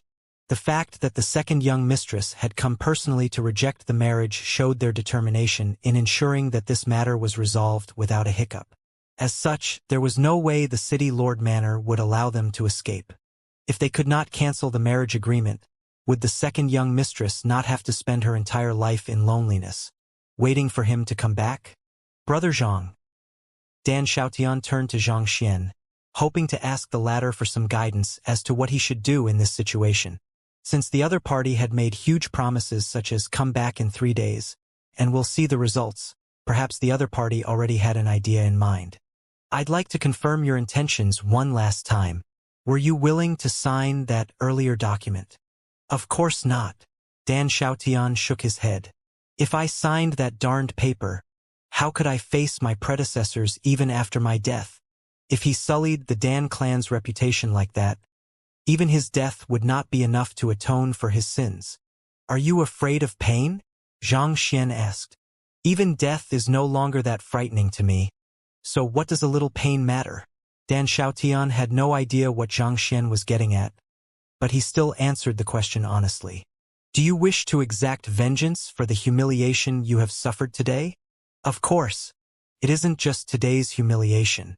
If I could, I would exact vengeance for all of the insults I have suffered ever since my parents' death. But Dan Xiaotian looked at his own leg with a crestfallen look. How could he possibly feel nothing when being insulted in such a manner? But with his leg in such state and his inability to cultivate, such intentions would only remain intentions in his head. They would never come to fruition. If he had still been that talented youth, he would not have to live his life so subserviently. Good. Since you have made up your mind, the last thing you have to do now is acknowledge me as your teacher, Zhang Xian said. Acknowledge you as my teacher? Did Brother Zhang's head bump on something that resulted in a concussion? What am I supposed to learn from an ordinary human? Could it be that your promise of come back in 3 days referred to this? Dan Xiaotian's lips twitched as he suddenly felt as if he had been bamboozled. Dan Xiaotian wasn't the only one who was bewildered by Zhang Xian's proposal. Even Elder Yi was taken aback. With twitching lips, Elder Yi said, Master Zhang, this is a very serious matter here. Pardon me, but I'll have to ask you not to mess around. Their lives were at stake, but the other party was still in the mood to make jokes. If he had known that this fellow was so unreliable, he never would have allowed the third young master to save him and bring him back. Looking at the expressions on their faces, Zhang Xian could tell that they doubted his abilities. Thus, he placed his hands behind his back with the intention of displaying the disposition of a true expert, but his movements only ended up tugging on his wounds, causing his lips to twitch hideously as a result. He had to wheeze a little before he managed to suppress the pain and proceed with his expert disguise. You injured your meridians back when you were younger, causing your body to be unable to drive Xianxia. At the same time, your dantian was also damaged, so you are unable to store any energy. As a result, you are unable to cultivate at all. Is my analysis right? Dan Xiaotian nodded in response. He had been 6 when that incident happened to the Dan clan, shattering his dantian and meridians. He had been unable to recover his dantian and meridians since then. So even though he spent every single passing day practicing his swordsmanship, he was unable to infuse Xianxia into his swordsmanship. In other words, his moves carried only the form but not the true essence behind them. He had consulted many physicians regarding his condition, but none of them had been able to cure him. In the end, he had given up and resigned himself to it. Then, do you know what the cause of the injury to your dantian and meridians is? Zhang Xian asked. Some kind of powerful Xianxia has slipped into my body, inflicting devastating damage all around. It's already a blessing that I'm still alive now, Dan Xiaotian replied. This was the diagnosis given to him by most of the physicians that he had met. Xianxia. Zhang Xian shook his head. If it was the result of another cultivator's Xianxia lingering in your body, considering how diligently you cultivate each day in hopes of improving your own condition, do you think that it's possible for you not to show the slightest improvement after so many years? That question left Dan Xiaotian stumped. That was also what had left him bewildered too. For 10 years he had met all kinds of famous physicians, and he had tried many different types of treatment, be it medicinal essence, pills, acupuncture, medicinal baths, None of them had worked. His body was like a tattered gunny sack. Any spiritual energy that he absorbed would eventually dissipate, making him unable to advance his cultivation. Many famed physicians had told him that it was the result of hostile Xianxia lingering within his body, undoing all of his efforts. They had assured him that their treatment would work, but none of them had been effective. With time, those physicians had eventually deemed him to be incurable and given up on him. Dan Xiaotian pondered for a moment before asking Xianxia, "If it's not the result of hostile lingering Xianxia in my body, what else could possibly be destroying my meridians and dantian and yet not cause my death?" What was truly bizarre about his condition was that, aside from his inability to cultivate, it did not affect any other aspect of his life. Xueqin claimed that he was unable to carry out the responsibilities of a husband, but that could not have been more incorrect. He knew better than anyone that he would wake up with a majestic pillar that rose high into the heavens every morning. "It's a goo," Xianxia stated.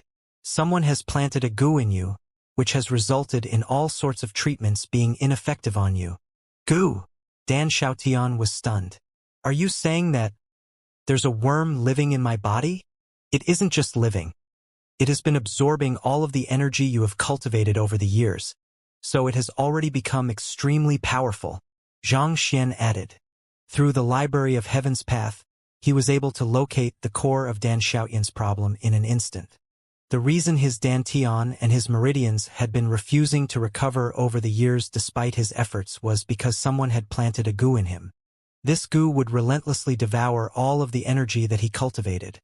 And this was the source of his cultivation failing to inch forward at all over the past 10 years. "A living worm actually exists inside of me." Dan Xiaotian turned to look at Elder E with a deep frown, and the latter contemplated deeply for a brief moment before shaking his head.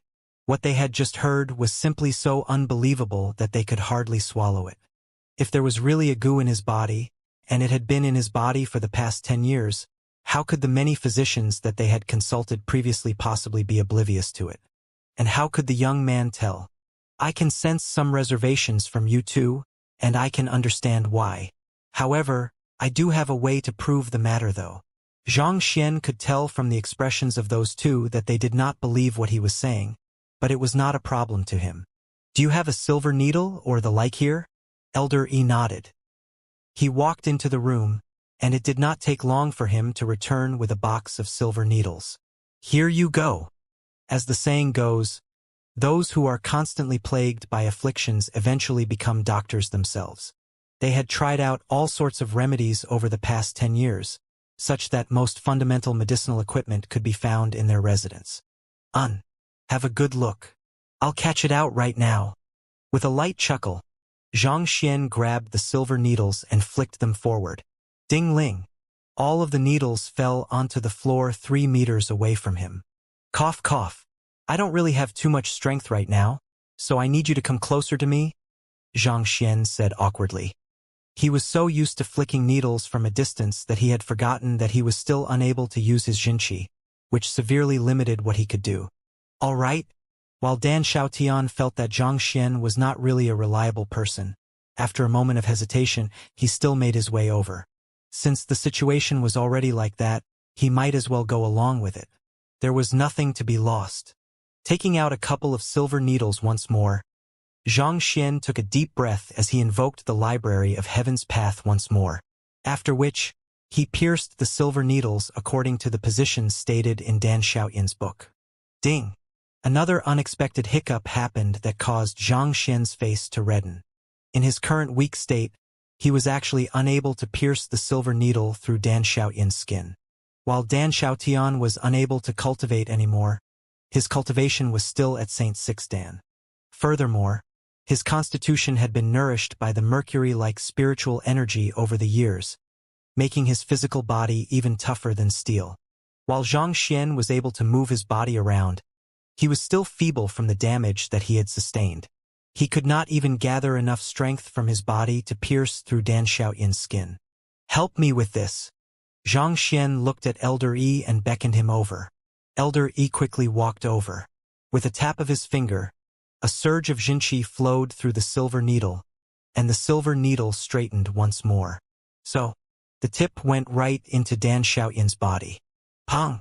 Xianxia was just about to control the silver needle when the silver needle suddenly flew out at an even faster speed, piercing right into the wall. Dan Xiaotian and Elder E widened their eyes incredulously, especially the former.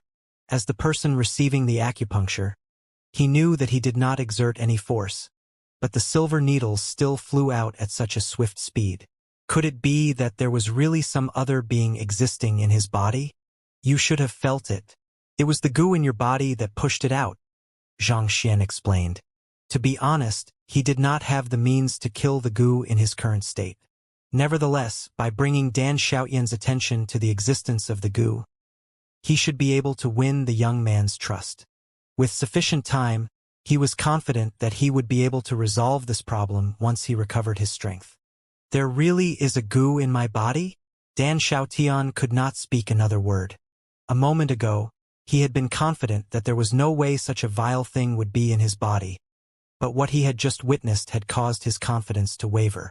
Putting aside the fact that he had not exerted any force, even if he did not have the ability to jolt the needle right into the wall.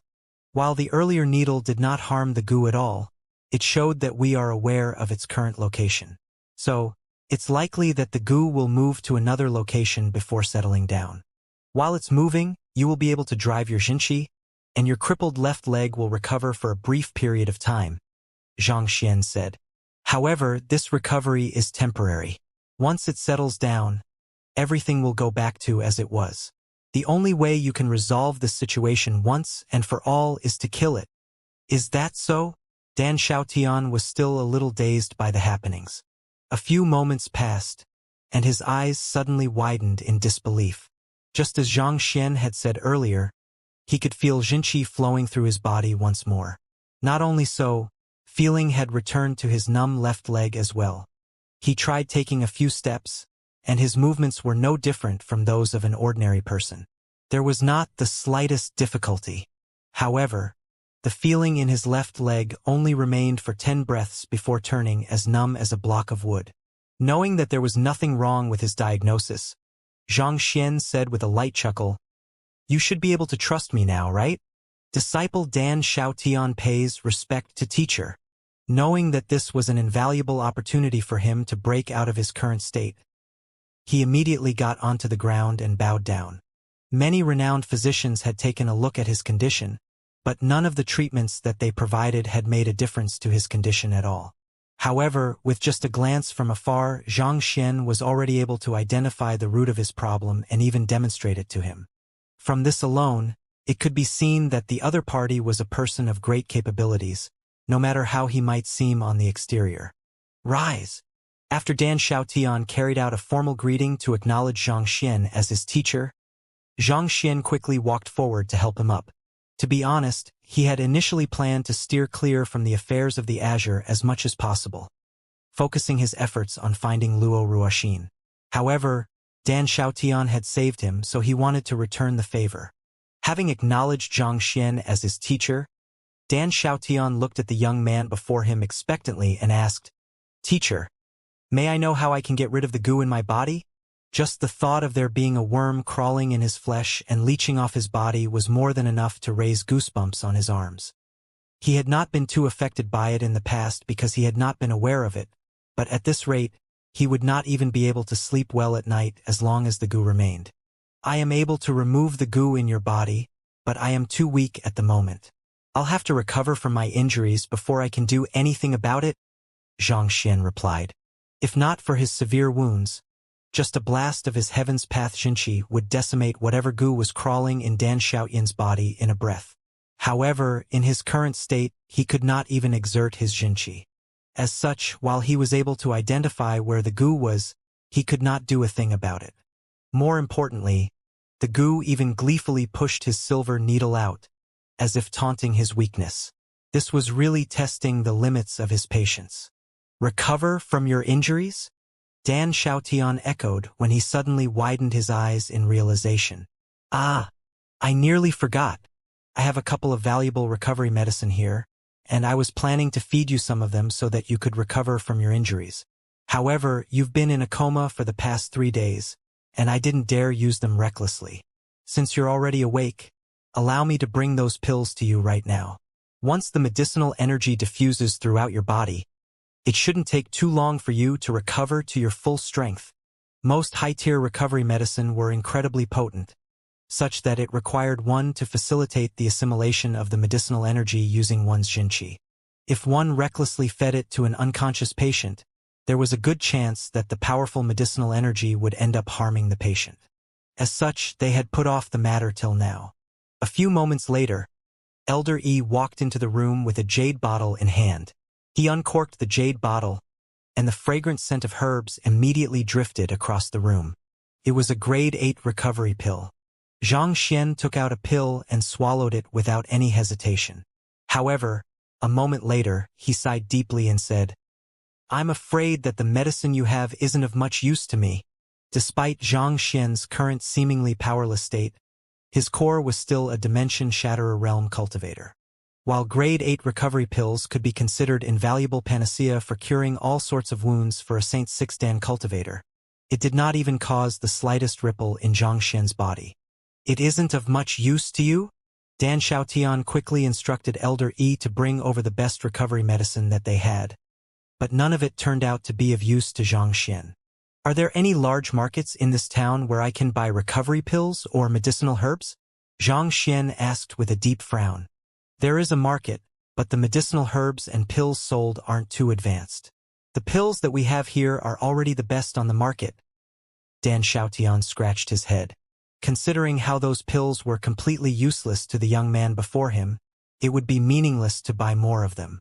"Is there any way to acquire higher-tier pills?" Xianxia asked.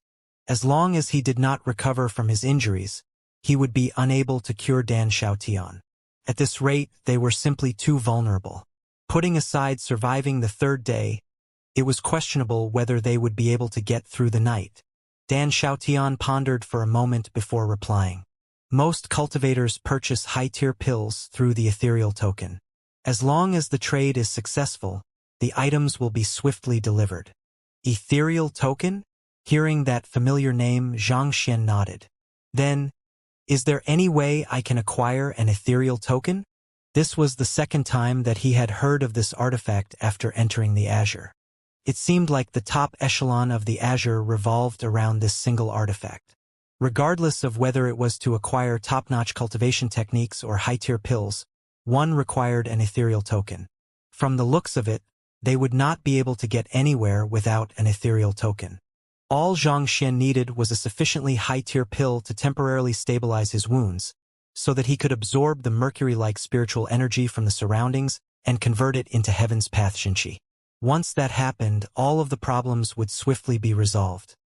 He would be able to remove the goo from Dan Xiaotian's body and teach him swordsmanship, thus saving the young man from his current plight. "The city we live in is simply too small, so there's no ethereal hall here. As such, there are no vendors selling the ethereal token." Dan Xiaotian frowned. "Is there no other way to acquire it?" Xianxia asked. "There is one way a person can get an ethereal token in our city," Dan Xiaotian said. "But it's simply so difficult that it's no exaggeration to say that it's completely impossible."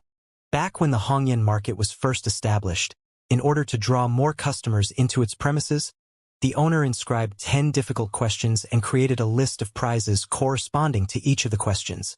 As long as one is able to solve a question, one will be able to acquire the corresponding prize. It successfully drew huge crowds to the Hongyan market, and 9 of the questions have been solved thus far. The prize of the final question remaining is an ethereal token, and there are many people who are dying to lay their hands on it. However, due to the sheer difficulty of the question, it remains undeciphered to date. "Bring me there," Xianxia said. Even if there was a vendor selling ethereal token there, it was not as if he had the money required to purchase it. Of course, with his means, he should be able to make money quickly, but that would be a great deal of trouble. Thus, it would be best if he could acquire the ethereal token like that. Knowing that there was no other way around this matter, Dan Xiaotian nodded in agreement. As Xianxia's injuries were simply too severe and even walking put huge strain on his body, They could only travel to the Hongyan market in a carriage. It took roughly 2 hours for them to finally arrive before a massive marketplace. Dan Xiaotian leaped out of the carriage before carefully supporting Xianxia. Together, they headed to the wall where the 10 questions were inscribed. As a popular tourist attraction site, there was a huge crowd swarming in the vicinity. The possibility of being able to obtain an ethereal token for free was too great a temptation, so it was understandable that people wanted to give it a try. "Sai, it's wrong again. You have been here 10 times over the past 2 months, but you still haven't succeeded. Why do you just keep coming back to embarrass yourself time and time again? What's wrong with that? It's not as if I'm embarrassing you. Besides, you came here many more times than me. If it's that easy to solve this question, it wouldn't have remained undeciphered even after all these years." The crowd gradually thinned as challengers failed one after another. The system that verified the accuracy of the answer was rather similar to the wall of dilemma that he had encountered in the past. Basically, every answer provided would be evaluated on the spot to determine whether it was right or not. This was also why it attracted a huge crowd every day. Perhaps one might just stumble upon the correct answer by luck. On the way here, Xianxia had learned from his conversation with Dan Xiaotian exactly how valuable the ethereal token was. Every single token was so precious that even ancient sage experts would have difficulty forking out the money for one. Judging from Dan Xiaotian's depiction, it seemed like even if he could bring out everything in his storage ring and sell his possessions there, he still might not be able to afford one. At the same time, he gained a deeper understanding of the Azure. As those living in the Azure had lived their life amid the Mercury-like spiritual energy, their constitutions were exceptionally resilient, surpassing even the otherworldly demons of the Master-Teacher continent.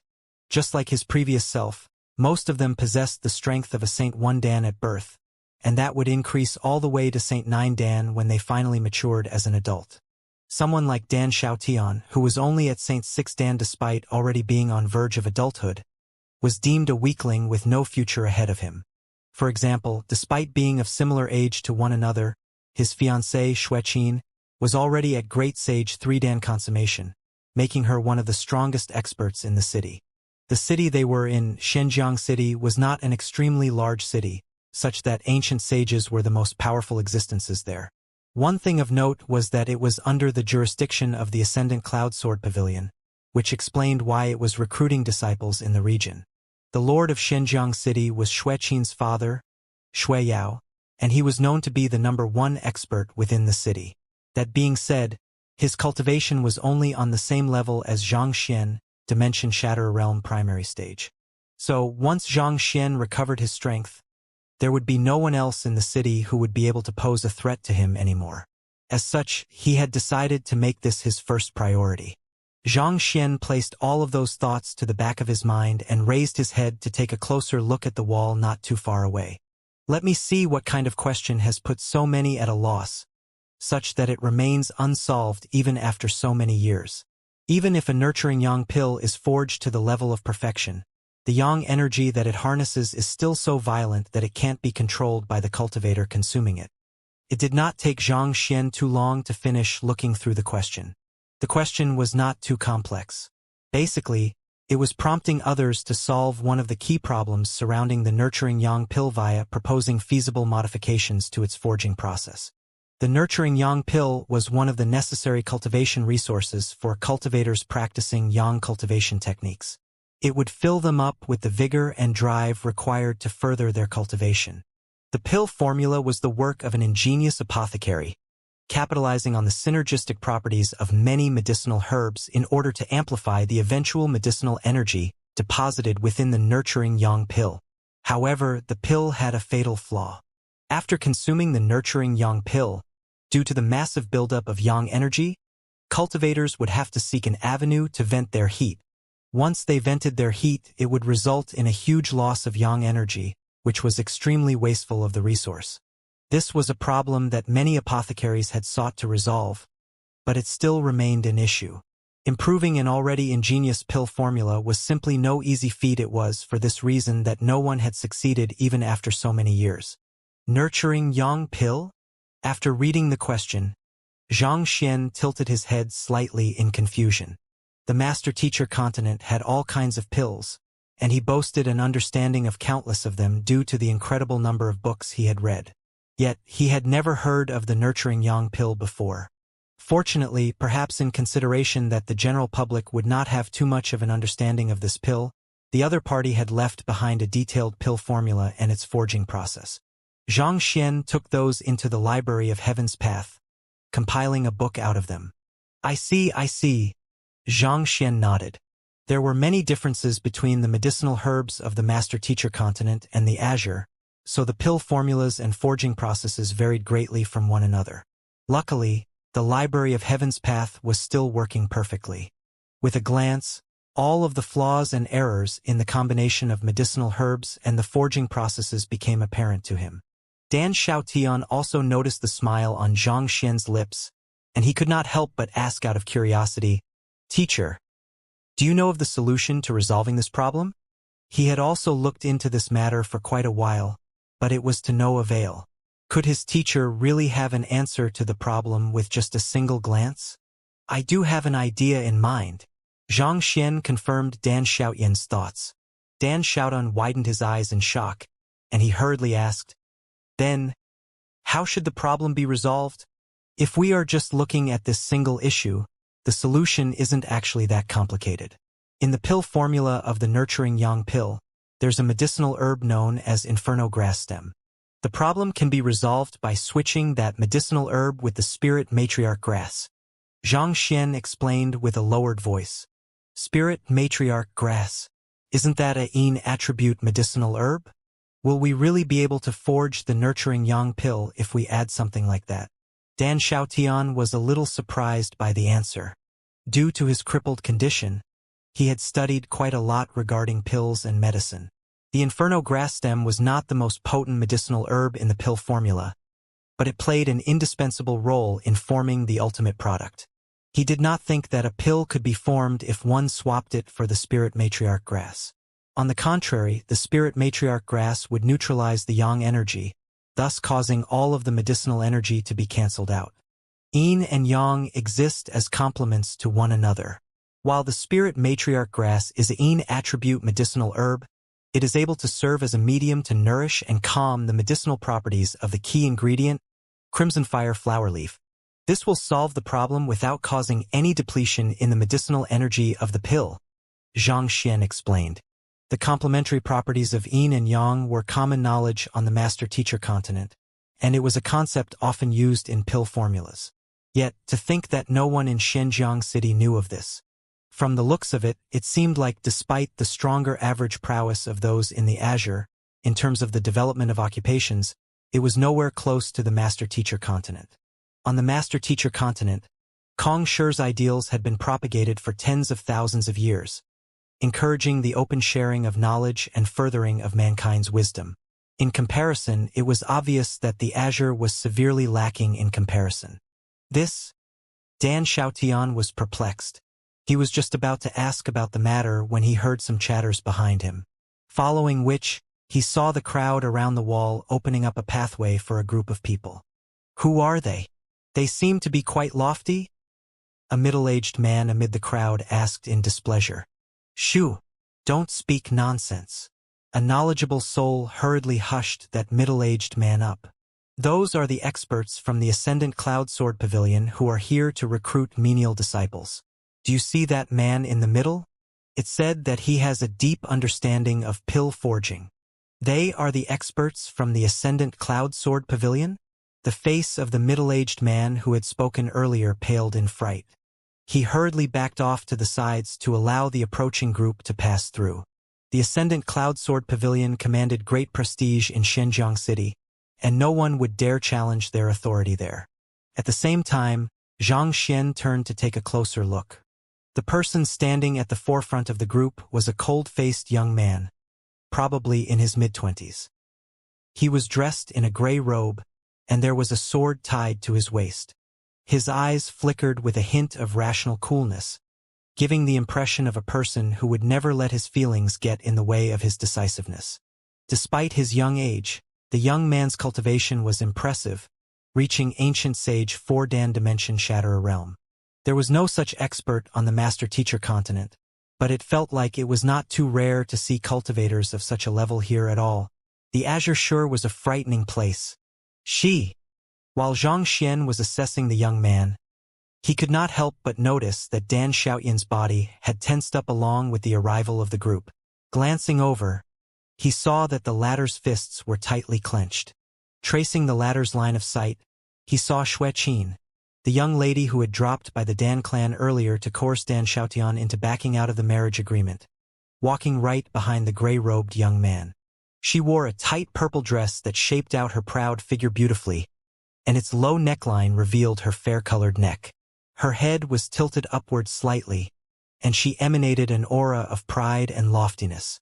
The fact that she was allowed to follow the experts of the Ascendant Cloudsword Pavilion around was more than enough to show that she had already been confirmed as a disciple of the Ascendant Cloudsword Pavilion, and for a small place like Xinjiang City, could indeed be considered an impressive feat.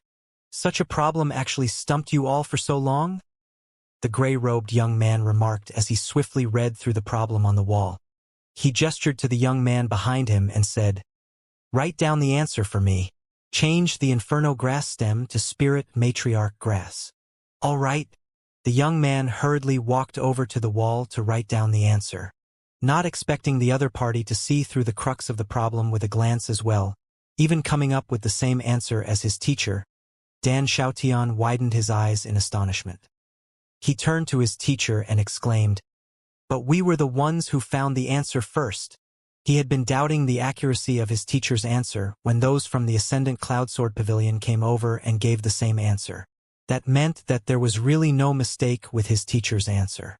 However, if it was the group from the Ascendant Cloudsword Pavilion who gave the answer instead, it meant that the ethereal token would go to them instead. Just as Dan Xiaotian was about to rush over, he felt someone grasp his wrist tightly. It was his teacher. "Don't bother, it's too late now." Dan Xiaotian turned his head over and saw that the young man from the Ascendant Cloudsword Pavilion had already written down the answer on the wall before pressing his palm down on it lightly. Wang! A brilliant red light flashed from the surface of the wall. "It's the correct answer?" As expected of an expert from the Ascendant Cloudsword Pavilion, he was actually able to solve the problem with just a swift glance. I have long heard that the experts of the Ascendant Cloudsword Pavilion were figures who stood at the peak of this world, and it seems like that's truly the case. Their reputation is not unfounded at all. The number of disciples accepted by the Ascendant Cloudsword Pavilion each time around is extremely limited. I wonder how many people from the Ascendant Cloudsword Pavilion will be able to meet the mark this time around. It might just be a mere menial disciple, but it symbolizes the opportunity to rise to become an outer disciple, then an inner disciple, and finally a direct disciple. My bet is that there will be just 3 people. It has always been like that. A huge commotion broke out amid the crowd. Even a question that had stumped the whole of Xinjiang City for more than a decade was solved so easily by the group from the Ascendant Cloudsword Pavilion.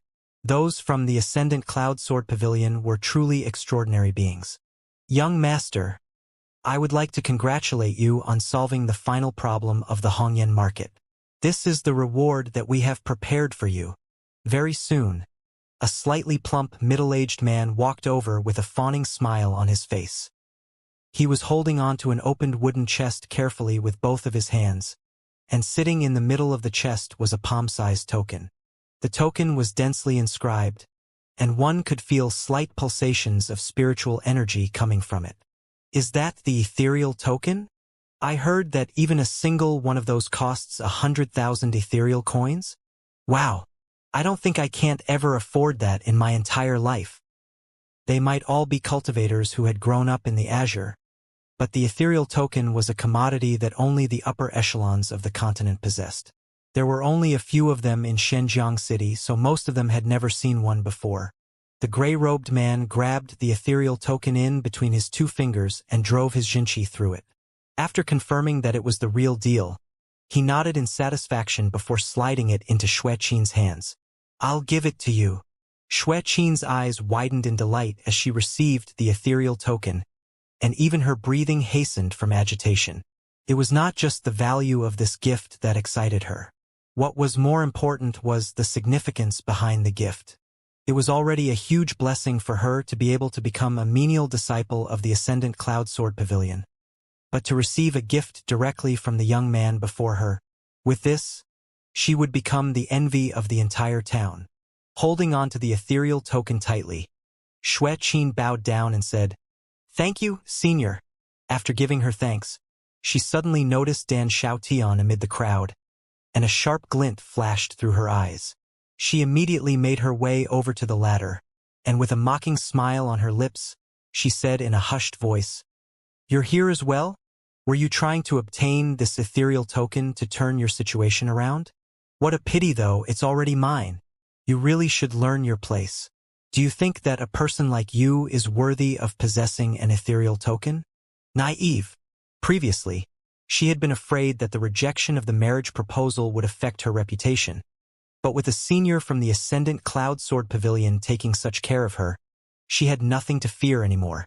What did Dan Xiaotian even count as? They were already in two different worlds, so what did she have to fear about him? Of course, there was also the fact that the area was filled with men from the City Lord Manor, so no one would dare leak the news out. Not even the wandering cultivators who had dropped by to try their luck would dare speak a word of the matter as long as they valued their lives. Besides, she was not speaking too loudly, so it would be hard to discern what she was saying. "You?" Dan Xiaotian's body stiffened at being humiliated once more. "Who is he?" the gray-robed young man suddenly asked.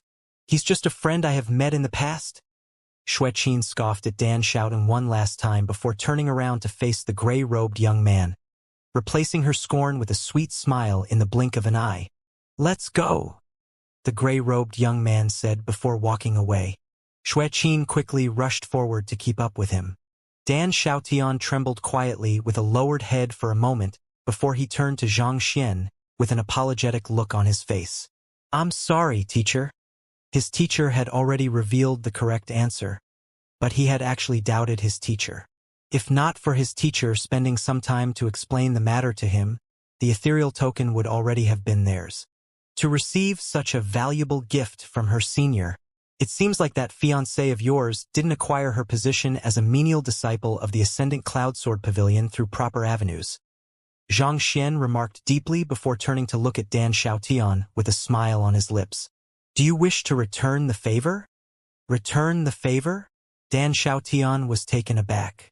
Xueqin already had the experts of the Ascendant Cloud Sword Pavilion on her side, so how could they possibly exact vengeance on her? "Watch closely." Without explaining himself, Xianxia walked forward and shouted, "That friend from the Ascendant Cloud Sword Pavilion over there. May I ask you to stop for a short moment?" The gray-robed young man continued walking away without any hesitation, as if not having heard Zhang Xian's voice at all. The edges of Zhang Xian's lips crept up as he continued. "Friend, the answer you provided is inaccurate. I don't think that it's very fair for you to leave with the ethereal token just like that." His voice was extremely loud, suppressing the surrounding voices in an instant. Everyone turned to look at him with stupefied looks on their faces. The other party was an expert of the Ascendant Cloud Sword Pavilion, and to actually claim that he was wrong so publicly.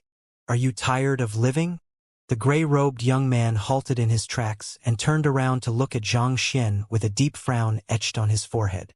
With an awful look on her face, Xueqin coldly spat, "Dan Xiaotian, if you don't want to die, you'd better keep your subordinate's mouth in check." She recognized the mummy standing before her as none other than the person who had spoken up against them earlier at the Dan clan. It was out of magnanimity that she did not pursue his insolence, but who could have known that he would dare to continue spout nonsense? He isn't my subordinate. He's my teacher." In a moment of anxiety, Dan Xiaotian began stuttering once again. "Teacher?" No matter what, the Dan clan was still once a formidable existence. "When did you fall so far such that even weaklings like him are worthy of being your teacher?" Xueqin remarked disdainfully. "I don't think it's any business of yours who Dan Xiaotian acknowledges as his teacher. Unless you are still dreaming of becoming his fiancé," Zhang Xian replied calmly. "You?" Xueqin's body stiffened upon hearing those words. Seeing Xueqin's response, A cold glint flashed through the eyes of the gray-robed young man. He gazed down at the mummy before him coldly and said, "You mentioned that my answer isn't correct?" "Indeed," Xianxia replied. "To show you that I'm not making things up, I am even willing to make a bet with you. The one who loses will be subjected to the other party's command." "You are courageous to speak to me in such a manner," the gray-robed man remarked as he assessed Xianxia nonchalantly. "Tell me, what is your basis for determining that my answer is wrong?" "There's no need for that. There's a much easier way to resolve this problem than with our mouths. All we need to do is find an apothecary to forge the nurturing yang pill based on the answer you have provided and feed that pill to someone. You will understand once you see it," Xianxia said. "You want to test the practicality of the solution I have provided?" The gray-robed young man frowned. The first response that came to his mind was to reject Xianxia's request because he felt that it was too troublesome. But when his gaze swept across the crowd, he noticed doubtful looks on their faces. So, after a brief moment of silence, he raised his hand and said, "Bring an apothecary over." The young man following behind him quickly left the group, and not long later, he returned with the plump, middle-aged man who had brought the ethereal token over earlier, as well as 2 apothecaries. The plump, middle-aged man snapped his fingers, and a large army of attendants immediately rushed forward to set up a table of medicinal herbs and 2 cauldrons. "I need the 2 of you to forge the nurturing yang pill according to the formula over there," the plump, middle-aged man instructed the 2 apothecaries. Nodding, the 2 apothecaries swiftly began forging the nurturing yang pill. They followed the instructions written on the wall precisely, adding medicinal herbs one after another with impeccable timing. When it was finally time to add in the inferno grass stem, they threw the spirit matriarch grass in instead. As soon as the spirit matriarch grass was thrown in, the 2 cauldrons immediately began rattling non-stop. One of the apothecaries could not contain the billowing energies within the cauldron, and eventually, the entire cauldron exploded deafeningly on the spot. It was fortunate that protective measures had been taken beforehand, so no one was hurt as a result of the accident. Nevertheless, the explosion still intimidated many people amid the crowd. They hurriedly backed a distance away as they continued watching the pill-forging process worriedly. The remaining apothecary was clearly more skilled as he controlled the responses of the medicinal herbs adeptly. An hour later, a set of freshly baked nurturing yang pills was finally delivered out of the cauldron. Its surface glistened beautifully with a natural shine. It seemed that their luck was not too bad. Not only were the pills formed, they had even reached the level of perfection. "Good." After seeing the pills, the gray-robed young man nodded in approval. He quickly scanned the crowd before beckoning a young man over. "The cultivation technique you practice seems to be yang attribute in nature. I need you to help me test the medicinal properties of the pill." Perhaps due to his trust in the Ascendant Cloud Sword Pavilion, the young man swallowed the pill without any hesitation.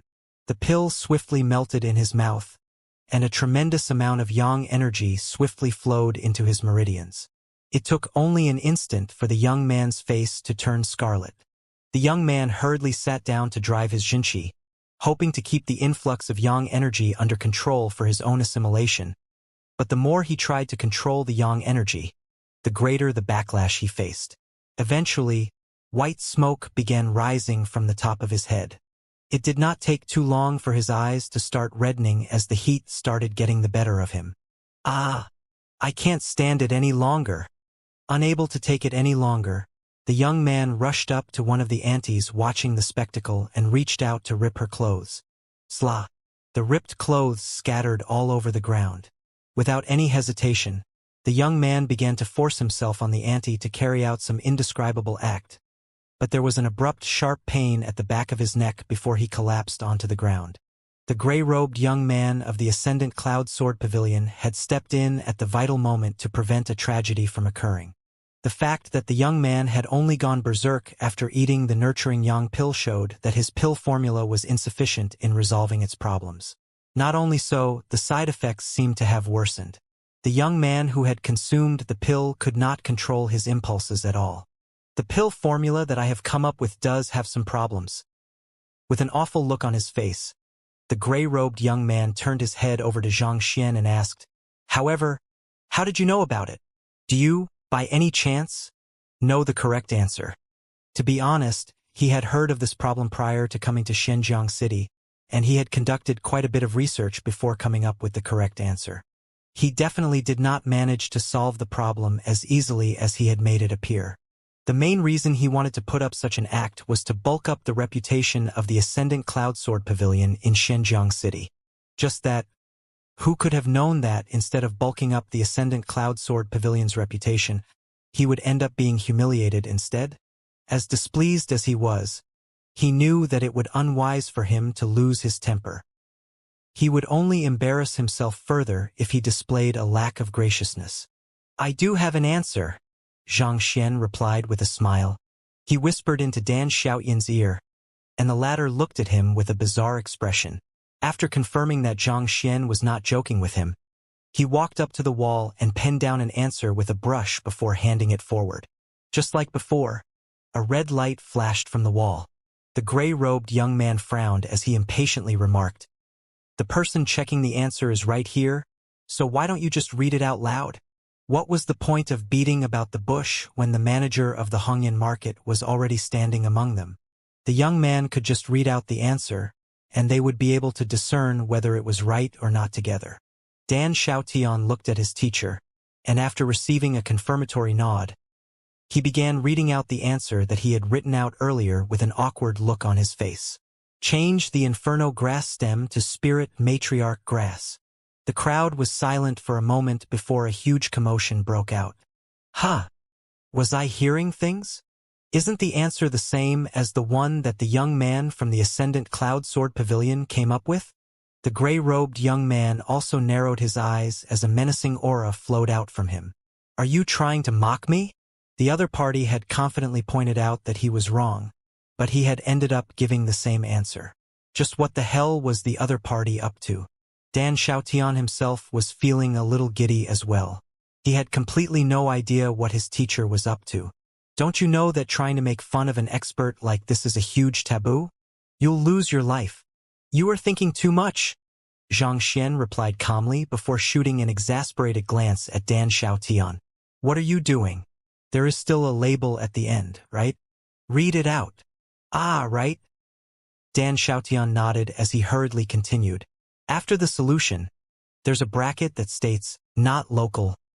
"Not local? Wait a moment. What does that mean?"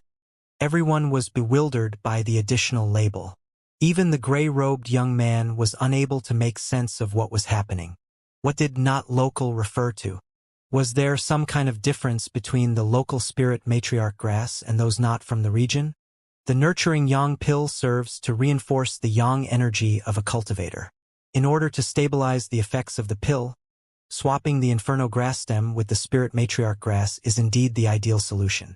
In fact, the solution you have proposed would have surely worked out if the pill forging was conducted anywhere else, Xianxia said as he slowly walked up to the cauldron and touched the medicinal sludge from the exploded cauldron earlier. However, the solution simply doesn't work here. Xinjiang City has its back facing the Xian River, and that's where its name originates from. This river originates from the sea, and what flows through it isn't freshwater but saltwater. The crowd nodded in agreement. While Xinjiang City was not located near the sea, it was connected to it through the Xian River. However, it was a pity that what flowed through the Xian River was saltwater, making it unsuitable for drinking or commercial activities. As such, despite its decent location, it had still failed to develop into a major city. Among the territories of the Ascendant Cloud Sword Pavilion, it could only be considered a third-rate city. Its economy was not doing too well at all. As a result, the farmlands in the area were irrigated with salt water, and the plants growing in the region carry some salt content. At this point, I would like to invite everyone to take a closer look at this medicinal sludge. Do you notice anything peculiar about it? Xianxia asked as he showed his hands to the others.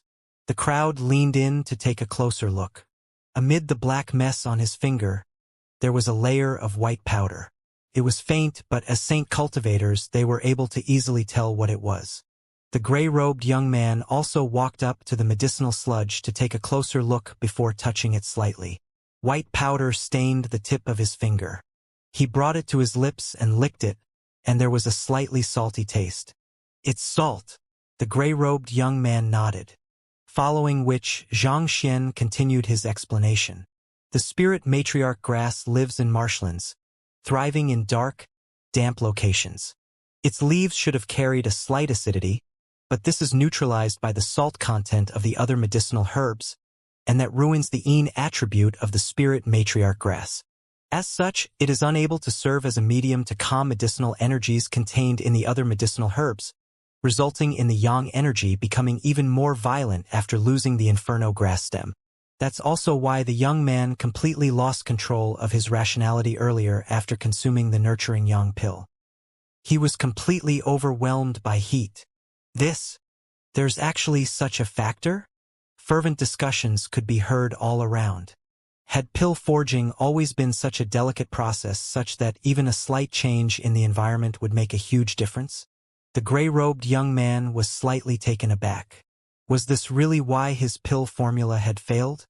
He swiftly examined the remaining medicinal herbs that had not been used for the pill forging.